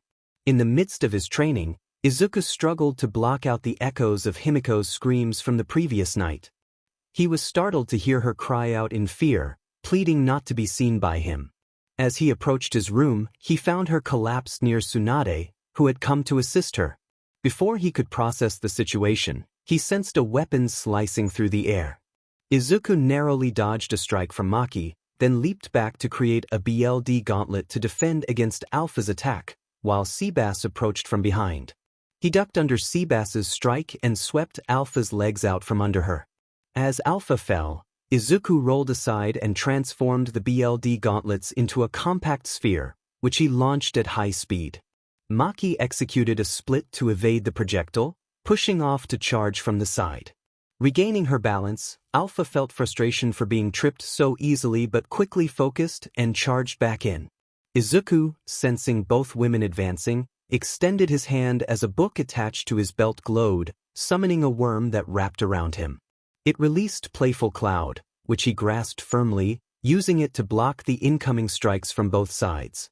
Planting his feet firmly, he pushed them back with force, then snapped one end of the weapon towards Maki, who raised her sword to defend. The impact cracked her blade, sending her flying and skidding across the ground until she crashed into the wall. Winded but resilient, Maki regained her breath and charged forward, wielding her sword with determination. She noted how much Izuku had changed since the sports festival, no longer hesitating in his attacks. Alpha, losing her grip on her sword as Izuku ensnared it with his chain, used the momentum to propel herself upward and deliver a powerful kick to him. Izuku winced in pain, suppressing a cry as he gripped the staff tightly. In that moment, his eyes ignited with fury. Before Alpha could react to the surge of rage emanating from him, Izuku seized her leg and slammed her down onto the wooden floor. She stifled a scream from the impact, and Izuku raised Playful Cloud, his eyes glowing with a fierce intensity, but 𝗬𝗵𝗲 intervened, catching the blow and falling to one knee under the force. He knew that without bracing himself, he would have been unable to withstand it. Izuku's eyes shifted back to their usual color as he realized the extent of his anger. Alpha reassured him that it was all right, they were there to help him regain control.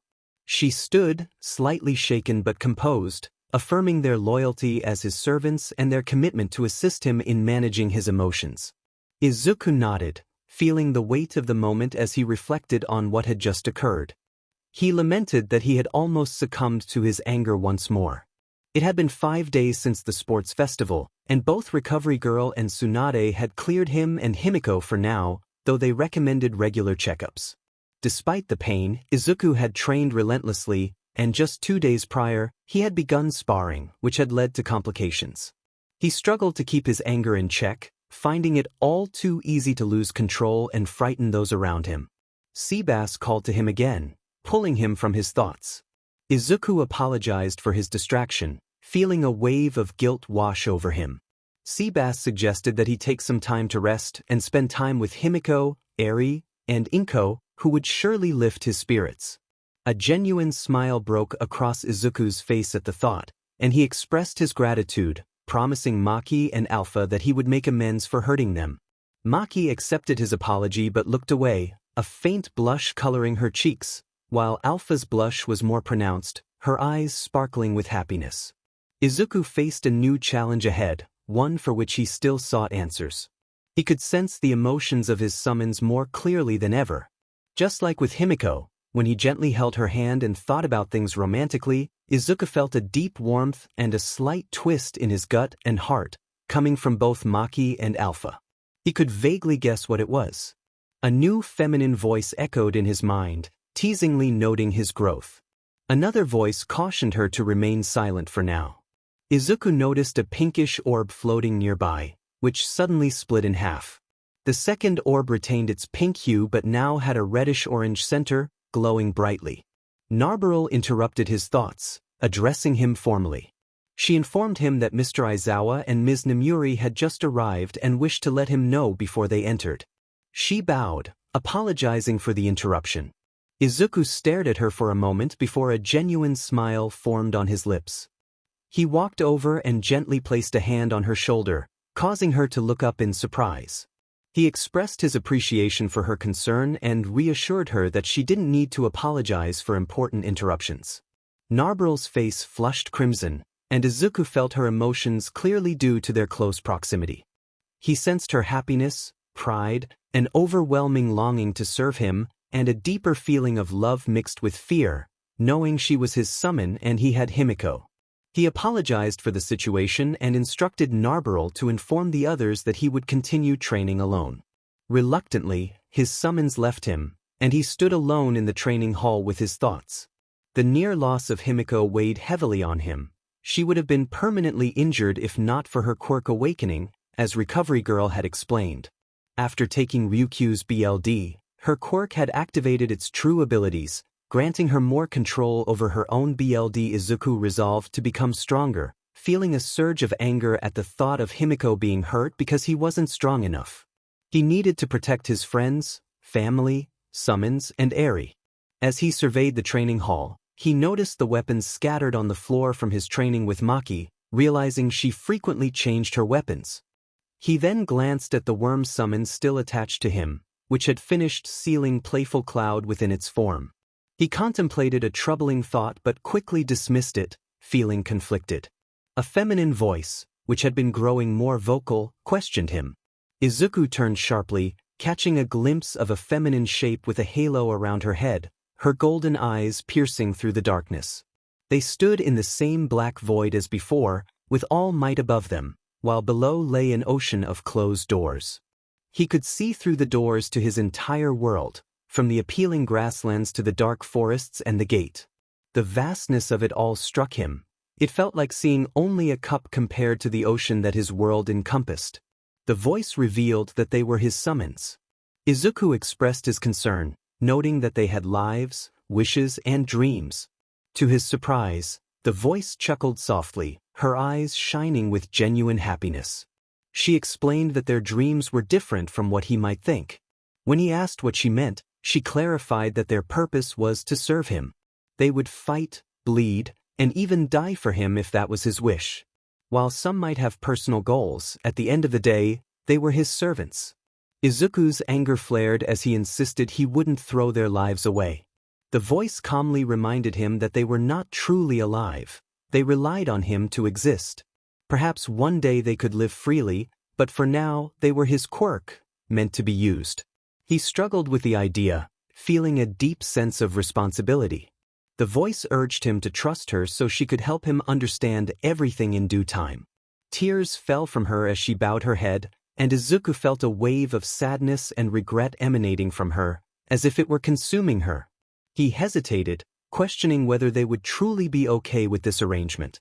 She reassured him that they would be, reminding him that he created them, and their identities were shaped by his choices. After a moment of contemplation, Izuku decided to trust her. She looked up, tears still streaming down her cheeks, and for a brief moment he caught a glimpse of her true form, appealing light skin, long golden eyelashes, and short golden hair framing her face.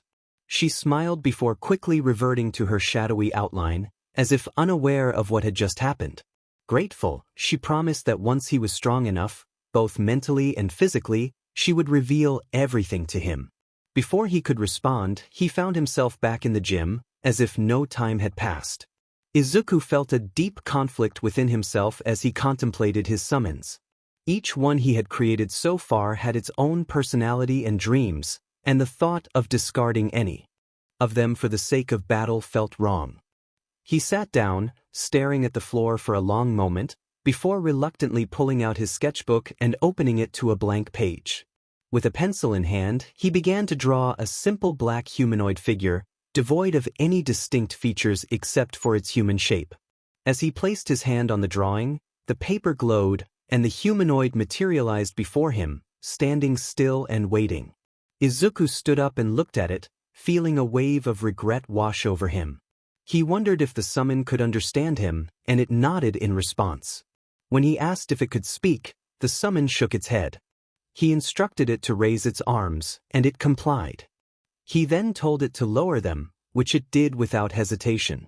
He hesitated before asking if it would follow his every command, even if it meant betraying another summon. The creature nodded. Izuku's heart sank as he continued, asking if it would do so even if it meant sacrificing itself. The summon nodded again. Overwhelmed by shame, Izuku looked down. Suddenly, the summon approached him, placing its rounded arm on his shoulder. In that moment he felt its emotions and heard its thoughts, conveying a willingness to sacrifice itself for his survival. A pit formed in his stomach as he nodded, allowing the summon to return to the summoning world. He stood there, staring at the floor, grappling with the weight of his decision. It felt so wrong, and anger bubbled up inside him. He began to pace, trying to distract himself, but his thoughts kept returning to the summon's sacrifice. Quietly, he expressed his longing for no one to die for him. A new voice interrupted his thoughts, assuring him that not all would perish and that it was possible to create more simple summons like the one he had just made. Izuku turned to see a tall, slim man with long black hair partially tied up, standing a short distance away with his hands in his pockets. The man wore a dark blue uniform that hugged his form, with a single button near his shoulder. Curious, Izuku asked who he was and if he came from behind the gate. The man smiled slightly and explained that he was one of the many orbs Izuku had seen while walking through his world before being pulled into the gate. There, he had been changed and given new powers. Izuku inquired about the man's name and purpose. The man introduced himself as 𝗬𝗪𝗪𝗧 and explained that he was there to help train Izuku in using his summons effectively. He raised his hand, and 2 black, inky portals formed beneath him, from which crawled 2 peculiar mushroom-like creatures, each with a single large eye and a wide mouth. 𝗬𝗄 suggested they spar to facilitate the explanation. Izuku, still in shock, readied his weapon, Playful Cloud, and prepared to attack. 𝗬𝗄 smiled again, tilting his head as a massive worm-like creature emerged from another portal, its mouth wide open with sharp teeth. Reacting quickly, Izuku dodged the creature's attack and struck its face, causing it to recoil in pain. Suddenly, the mushroom creatures appeared on either side of him, swinging their fists. Izuku suched his grip on his weapon, blocking their strikes, but then noticed a horde of squids flying toward him at incredible speed. He attempted to duck, but the simultaneous attacks from the sides forced his arms to fold, and he was struck hard. The fists slammed into his sides, and the squids collided with his chest, sending him flying backward. Desperately gasping for air, he quickly got back to his feet, only to dodge another attack from the massive worm. Rolling away, he glanced at 𝗬𝗄, who remained in the same spot, hands still in his pockets. 𝗬𝗄 commented on the importance of self-defense, reminding Izuku not to rely solely on his summons, or he might end up like Tokoyami in his match against 𝗵𝗃𝗄. As the battle continued, Izuku felt overwhelmed. Each time he focused on one opponent, another would appear, pushing him to his limits.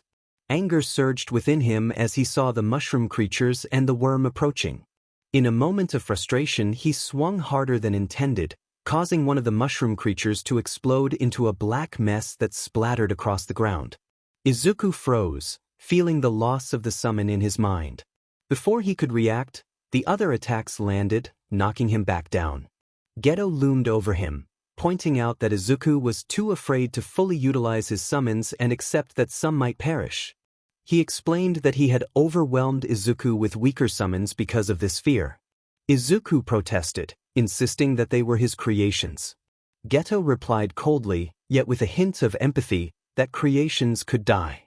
Izuku stammered, expressing his unwillingness to kill them, but 𝗬𝗄 cut him off, stating that they did not wish to die. He clarified that while he was not as powerful as Izuku, he had access to a limited number of summons, explaining the constraints of his abilities. 𝗬𝗄 settled himself with his legs crossed and explained his abilities. He could create beings that, when they perished, he could eventually remake or create different ones of equal strength. Izuku, intrigued, asked about the remaking process. 𝗬𝗄 clarified that while he could recreate the weaker beings as many times as he wished, their sole purpose was to fight, protect, fly, and carry out simple tasks. However, the more powerful summons were unique and irreplaceable. He then revealed that Izuku, as his emissary, could also remake them over time, but it would come at a cost. Izuku, feeling a surge of desperation, pressed for details about this cost. 𝗬𝗄 explained that while it was possible to recreate them with all their memories intact, the new versions would not truly be the same. They would know everything but would lack the experiences that shaped their identities. Izuku felt a chill at this revelation, contemplating the implications of losing one of his creations and bringing it back. 𝗬𝗄 sensed Izuku's turmoil and reassured him that the beings he created were not like living entities. They were designed for specific tasks and would never be more than that. He gestured to a mushroom-like creature nearby, instructing it to pick up a piece of broken concrete. The creature complied, demonstrating its limited function. 𝗬𝗄 emphasized that these beings were merely clones, blank canvases that could be redrawn repeatedly without consequence. In contrast, the beings created to live and serve could be lost forever, which was why 𝗬𝗄 was there to train Izuku. As Izuku absorbed this information, he realized he had been focused solely on his own feelings and the potential harm to his summons. His thoughts drifted to his friends and family, and a sudden panic gripped him as he recalled 𝗵𝗃𝗄. The memories flooded back, and he felt overwhelmed by the fear of losing those he cared about. Suddenly, he found himself back in the arena, where the smoke cleared to reveal 𝗵𝗃𝗄, injured and bleeding. He felt a rush of horror as he watched Katsuki unleash a devastating explosion, pinning her against the wall. The sight shook him to his core, and he quickly pushed those images deep into his mind. Geto noticed Izuku's distress and responded to his unspoken call for help. As Izuku's eyes glowed with power, a wave of authority washed over the room, compelling all the summons to bow before him. He commanded Geto to train him, and the intensity of his gaze transformed his hair, revealing more white strands. Geto instinctively knelt, acknowledging Izuku's newfound strength. With a promise to train him, Geto accepted the command, and Izuku's eyes returned to their usual green, though the white in his hair remained. He felt ready to begin his journey. Meanwhile, Aizawa and Nomiuri climbed the final steps to the house. As Aizawa prepared to knock, a familiar maid opened the door and greeted them. She informed them that 𝗵𝗃𝗄 was waiting for them in the living room and offered to guide them, but they declined, knowing the way. Aizawa inquired about 𝗵𝗃𝗄, and the maid informed them she was speaking with Tsunade. Curious about 𝗵𝗃𝗄's well-being, Nomiuri followed Aizawa into the living room, where they found 𝗵𝗃𝗄 seated on the couch. Upon seeing each other, both Aizawa and 𝗵𝗃𝗄 felt a blush rise, recalling the affectionate kiss she had given him in gratitude for his support in helping her son grow. The atmosphere was filled with warmth as they appreciated the bond they had formed over the years. One of the few good individuals with quirks that she had encountered since her son's misdiagnosis was present. Fortunately for both of them, Nomiuri did not notice the fleeting figure with long blonde hair that disappeared around the corner at the far end. She was uncertain whether it was 𝗵𝗃𝗄 or one of the many servants who might share that hair color. 𝗵𝗃𝗄 greeted them respectfully, though her tone was slightly forced as she tried to conceal her embarrassment. Aizawa responded that he was doing well, mentioning that both he and Nomiuri had come to check on Izuku and 𝗵𝗃𝗄 after the sports festival. He attempted to maintain a neutral demeanor, his face partially obscured by his scarf. Nomiuri raised an eyebrow but decided to save her questions for a more appropriate time. She acknowledged that Recovery Girl had released them and that they were now under Tsunade's care, but they wanted to know how the two were doing now. 𝗵𝗃𝗄 allowed a gentle smile to surface as she explained that both were physically fine. Thankfully, Recovery Girl and Tsunade had managed to heal most of their injuries, but sadly, it appeared that both had acquired a few scars. Nomiuri expressed her surprise, having thought that 𝗵𝗃𝗄's recent awakening had completely healed her. 𝗵𝗃𝗄 explained that, according to Tsunade, 𝗵𝗃𝗄's body had prioritized healing her arm and developing her new dragon-like features, neglecting some of her scars. Additionally, it seemed that her quirk had affected her in another way. Nomiuri, feeling concerned, asked what that was. 𝗵𝗃𝗄's voice grew heavier as she revealed that they did not know. 𝗵𝗃𝗄 had pleaded with Tsunade not to let anyone, especially Izuku or Eri, see her. 𝗵𝗃𝗄's heart ached as she recalled 𝗵𝗃𝗄's desperate cries the previous night, begging everyone to leave her alone. Aizawa interjected, suggesting that Izuku could simply ask Tsunade what had happened. 𝗵𝗃𝗄, torn between happiness and sadness, noted that he could, but he had come to realize his feelings for her. Nomiuri's expression lit up with joy at this revelation. However, 𝗵𝗃𝗄 continued, explaining that Izuku was hesitant to intrude, fearing that he might hurt her since he had been outside her room when the incident occurred. Aizawa looked down, clenching his fist momentarily before letting out a small sigh. He turned to 𝗵𝗃𝗄, asking if he could speak with Izuku man to see if he could help him with whatever he was feeling. 𝗵𝗃𝗄 nodded, indicating that Izuku was in the gym. Aizawa offered a small bow and excused himself, making his way to find Izuku. As he walked through the halls, he could hear Nomiuri speaking with 𝗵𝗃𝗄 again, but the distance and the door he exited muffled their conversation. He passed a few maids who diligently maintained the mansion's immaculate condition, a rarity he had come to appreciate during his visits. Nizu, perched on the ceiling, greeted him, claiming he sensed someone thinking of him. Aizawa questioned what Nizu was doing there. Nizu casually mentioned that only one other person was in the room besides him. Aizawa's expression turned serious as he revealed that Present Mike had consumed his last box of black tea. 𝗍𝗂's eye twitched before he stood upright on the ceiling and snapped his fingers. Suddenly, skeletal arms emerged from the ground, accompanied by bodies twisted in grotesque forms. They seemed to grasp at everything and nothing simultaneously, their bony figures conveying an eternal torment. Aizawa was taken aback, questioning 𝗍𝗂's actions. 𝗍𝗂 nonchalantly explained that it was merely a portal to hell he was using, as it was quicker than teleporting. Aizawa was bewildered, asking whose bones were being used. 𝗍𝗂 replied that they belonged to those who had committed heinous acts, assuring Aizawa that he need not feel remorse for using them. He then walked through the portal, the bones being drawn in and incinerated. Aizawa stood in stunned silence for a moment before reaching into his pocket for a flask and a bottle of straw. He took a sip from the flask, then filled it again and put it away, contemplating the bottle for a long moment. He ultimately finished the entire bottle before returning it to his pocket and continued on his way, hoping this would ease his mind, or else he would have to consider acquiring another artificial liver. Upon entering the gym, Aizawa found Izuku training with what appeared to be his new summon. He was surprised by the sight. The new figure ducked under a blow from Izuku and landed 2 quick strikes against his chest before kicking 𝗵𝘃𝗄𝗃 away. As Izuku was thrown back, a look of deep concentration crossed his face, and his shadows darkened. 2 inky portals opened at his feet, and skeletal hands emerged, grasping 𝗵𝘃𝗄𝗃 and halting Gedo's movements. Gedo smiled, reminding Izuku that summoners could use both their summons and themselves as weapons, traps, or ambushes. Izuku acknowledged that it was difficult for him to see them as weapons and use them as freely as Gedo did. Gedo reassured him that this showed he still had a good heart, but emphasized that they were created to fight and sacrifice for him, which was their primary purpose. Izuku nodded, preparing to grab his weapon when he noticed Aizawa's presence. Curious about Aizawa's visit, he asked what he was doing there. Aizawa simply stated that he had come to check on him and ensure he was okay. Izuku nodded and turned to Gedo, asking if he could have a moment. Gedo agreed, releasing his summons and placing his hands in his pockets as he exited the room. As he walked past Aizawa, he gave him a quick glance before continuing on his way. Once Gedo had left, Aizawa approached Izuku, who was seated on one of the many benches in the gym, and took a seat beside him.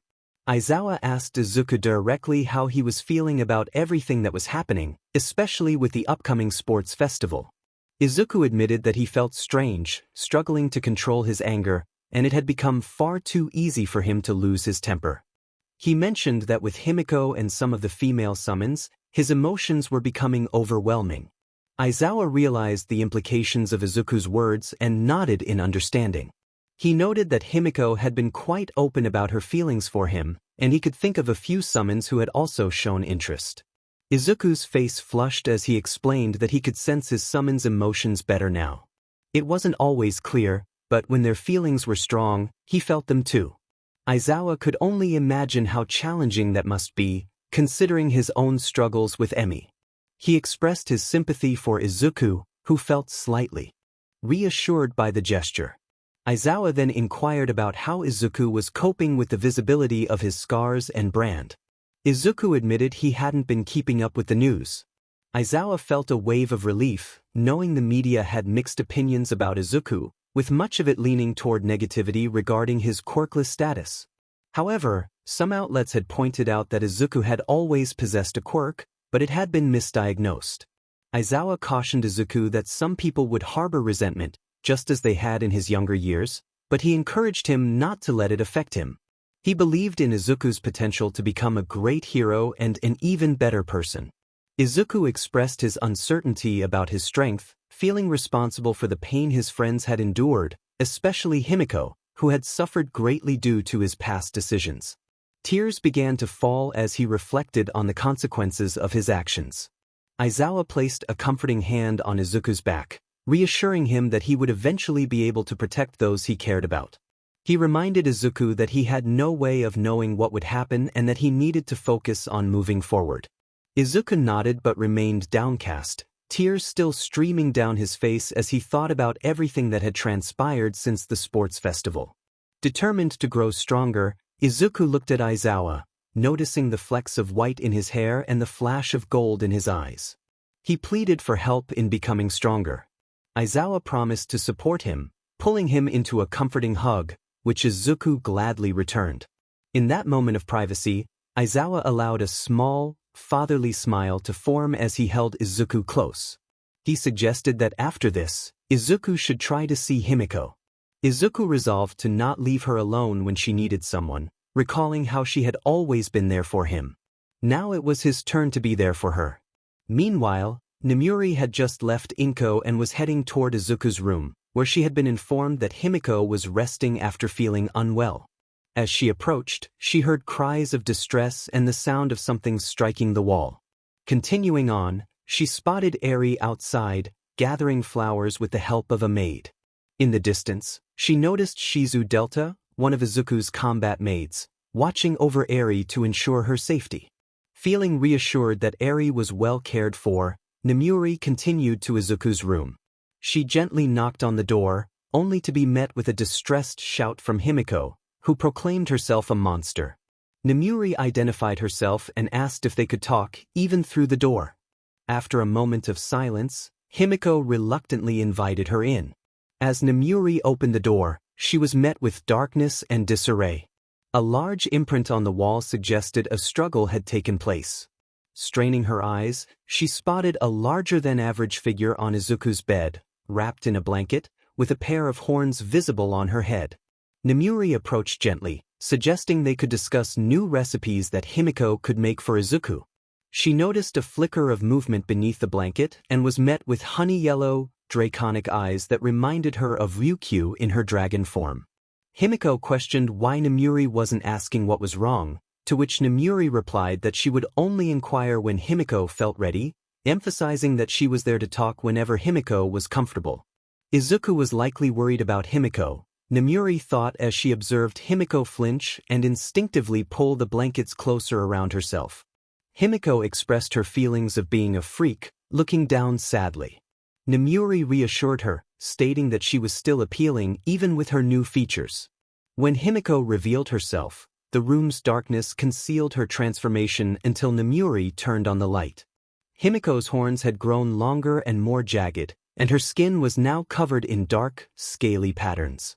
Her fingers ended in large claws, and she had developed bat-like wings that emerged from slits in her shirt. A scaled tail extended from her lower back, tapering into 3 formidable claws.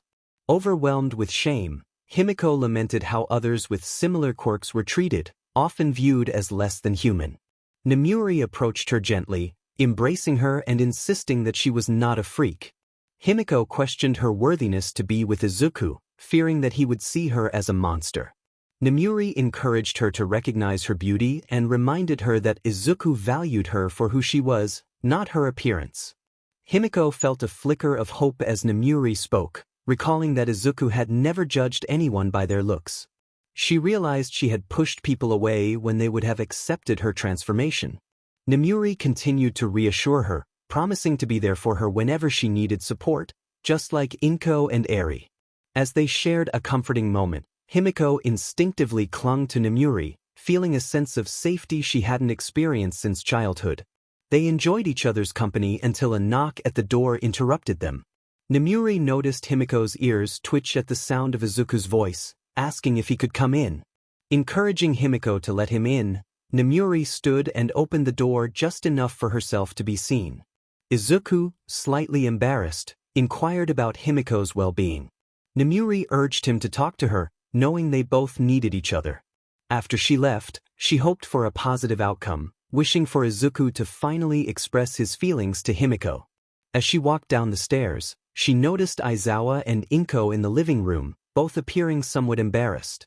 Inko's relief was evident as she turned to Nomiuri, asking about Himiko. Nomiuri assured her that she had helped calm Himiko and hoped Izuku had done the same for Izuku. Izuku confirmed that he had spoken to Izuku about Himiko, expressing his longing to see them together instead of remaining in an awkward situation. Nomiuri smiled, knowing they all recognized the love between the two and their deserving of happiness. Suddenly, the door opened, and 𝗬𝗵𝗲 entered, whispering something to Inko. The change in Inko's expression radiated joy, and before they could react, Eri walked in with the maids following her. In her hands, Eri held 3 flower crowns tightly, scanning the room with a hopeful expression. Izuku and Nomiuri noted that she wasn't wearing her hat, allowing her pointed ears to be clearly visible. Eri looked down, fiddling with the flower crowns, and asked about Izuku and 𝗵𝗃𝗃, her voice tinged with concern. Inko, smiling gently, reassured her that they were in Izuku's room and encouraged her to go see them, confident they would be happy to see her. Eri's eyes sparkled with joy as she turned and dashed off with her flower crowns. Inko turned to 𝗧𝗵𝗲 and inquired about the flower crowns. 𝗧𝗵𝗲 explained that Eri wanted to create something special for Izuku and 𝗵𝗃𝗃 to lift their spirits, and she had assisted her in making them. Inko expressed her gratitude, acknowledging that 𝗧𝗵𝗲 had likely helped more than she realized. Meanwhile, Izuku closed the door behind him and turned to face 𝗵𝗃𝗃, his eyes widening at her appearance. He stammered an apology, but she interrupted, telling him he was appealing. Their honey yellow and green eyes met, but Izuku quickly looked away, flustered. 𝗵𝗃𝗃's face flushed with embarrassment, resembling someone who had never received a compliment before. They sat in silence, both feeling the awkwardness of the moment, while Izuku's heart raced. Gathering his courage, Izuku moved closer to her. 𝗵𝗃𝗃 noticed and felt her blush deepen, her earlier fears creeping back. He sat beside her on the bed, his voice trembling as he spoke, feeling butterflies in his stomach. He brought up the cat cafe where they had met Uraraka, Hagakure, and Ishido, and the sports festival when she had confessed her feelings for him. As he recalled that day, he looked down, memories flooding his mind. 𝗵𝗃𝗃 quietly apologized, explaining that she had been scared and wanted to express her feelings before facing the possibility of losing him. Izuku, curious, asked her why she loved him. Initially taken aback, she softened when she saw the sincerity in his eyes. She shared that he had been her hero since they met, saving her from an abusive family and giving her a place where she felt valued. He had shown her love, warmth, and kindness, helping her embrace the parts of herself she once loathed. Most importantly, he made her happy and inspired her to support his dreams. Izuku listened wide-eyed, feeling a rush of emotions as he realized the depth of her feelings. He told her she was appealing, apologizing for not reciprocating her feelings sooner. He admitted that he had been unaware of what love truly was until the sports festival. As he gently cupped her cheek, her heart raced, and he confessed his love for her, appreciating every aspect of her, even with her new changes. 𝗵𝗃𝗃's lips trembled with joy, her tail wagging and wings fluttering in happiness. Unbeknownst to them, some of her scales began to recede as she felt his affection. Izuku assured her that he loved her and regretted taking so long to realize it. They leaned closer, their foreheads touching, and shared a tender kiss, igniting a wave of happiness in 𝗵𝗃𝗃. Tears of joy streamed down her cheeks as they embraced the moment, their kiss deepening. After a minute, they pulled apart, foreheads still pressed together, smiling into each other's eyes. Eri's voice broke through their bliss as she burst into the room, clinging to them tightly. She expressed how much she missed them, and Izuku and 𝗵𝗃𝗃 felt a wave of warmth as they hugged her back, feeling a mix of joy and guilt for having kept her waiting. Izuku expressed that he had been dealing with a lot and didn't want to frighten or sadden Eri. 𝗵𝗃𝗃 admitted that she, too, felt remorse for her actions, explaining that she had panicked and pushed everyone away.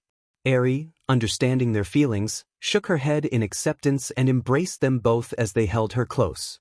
Noticing something in Eri's hand, 𝗵𝗃𝗃 inquired about it. Eri, who was seated in Izuku's lap, gently revealed 3 flower crowns she had made. She explained that 𝗧𝗵𝗃𝗃 had noticed her sadness and suggested creating the crowns to bring happiness to them both. A smile spread across the faces of the 2 teens as 𝗵𝗃𝗃 playfully asked if she could wear one of the crowns to see if it would make her happy. Eri eagerly nodded and presented a crown adorned with blue roses, featuring a striking red rose among them. She carefully placed it on 𝗵𝗃𝗃's head, nestled between her horns, and both Eri and Izuku agreed that she looked even more appealing. Turning her attention to Izuku, 𝗵𝗃𝗃 smiled as she picked out a crown decorated with red roses and 1 blue rose, placing it on his head. She then gently took Eri's crown, which was made of purple flowers with 1 blue and 1 red rose, and placed it on Eri's head. Izuku beamed at Eri, expressing that she had indeed made them happier. Eri, filled with hope, asked if that was true. Himiko confirmed it with a smile, kissing Eri's forehead, while Izuku affectionately kissed her horn. Eri felt a warm sensation in her chest, and as her lips twitched into a smile, both Izuku and Himiko noticed her joy.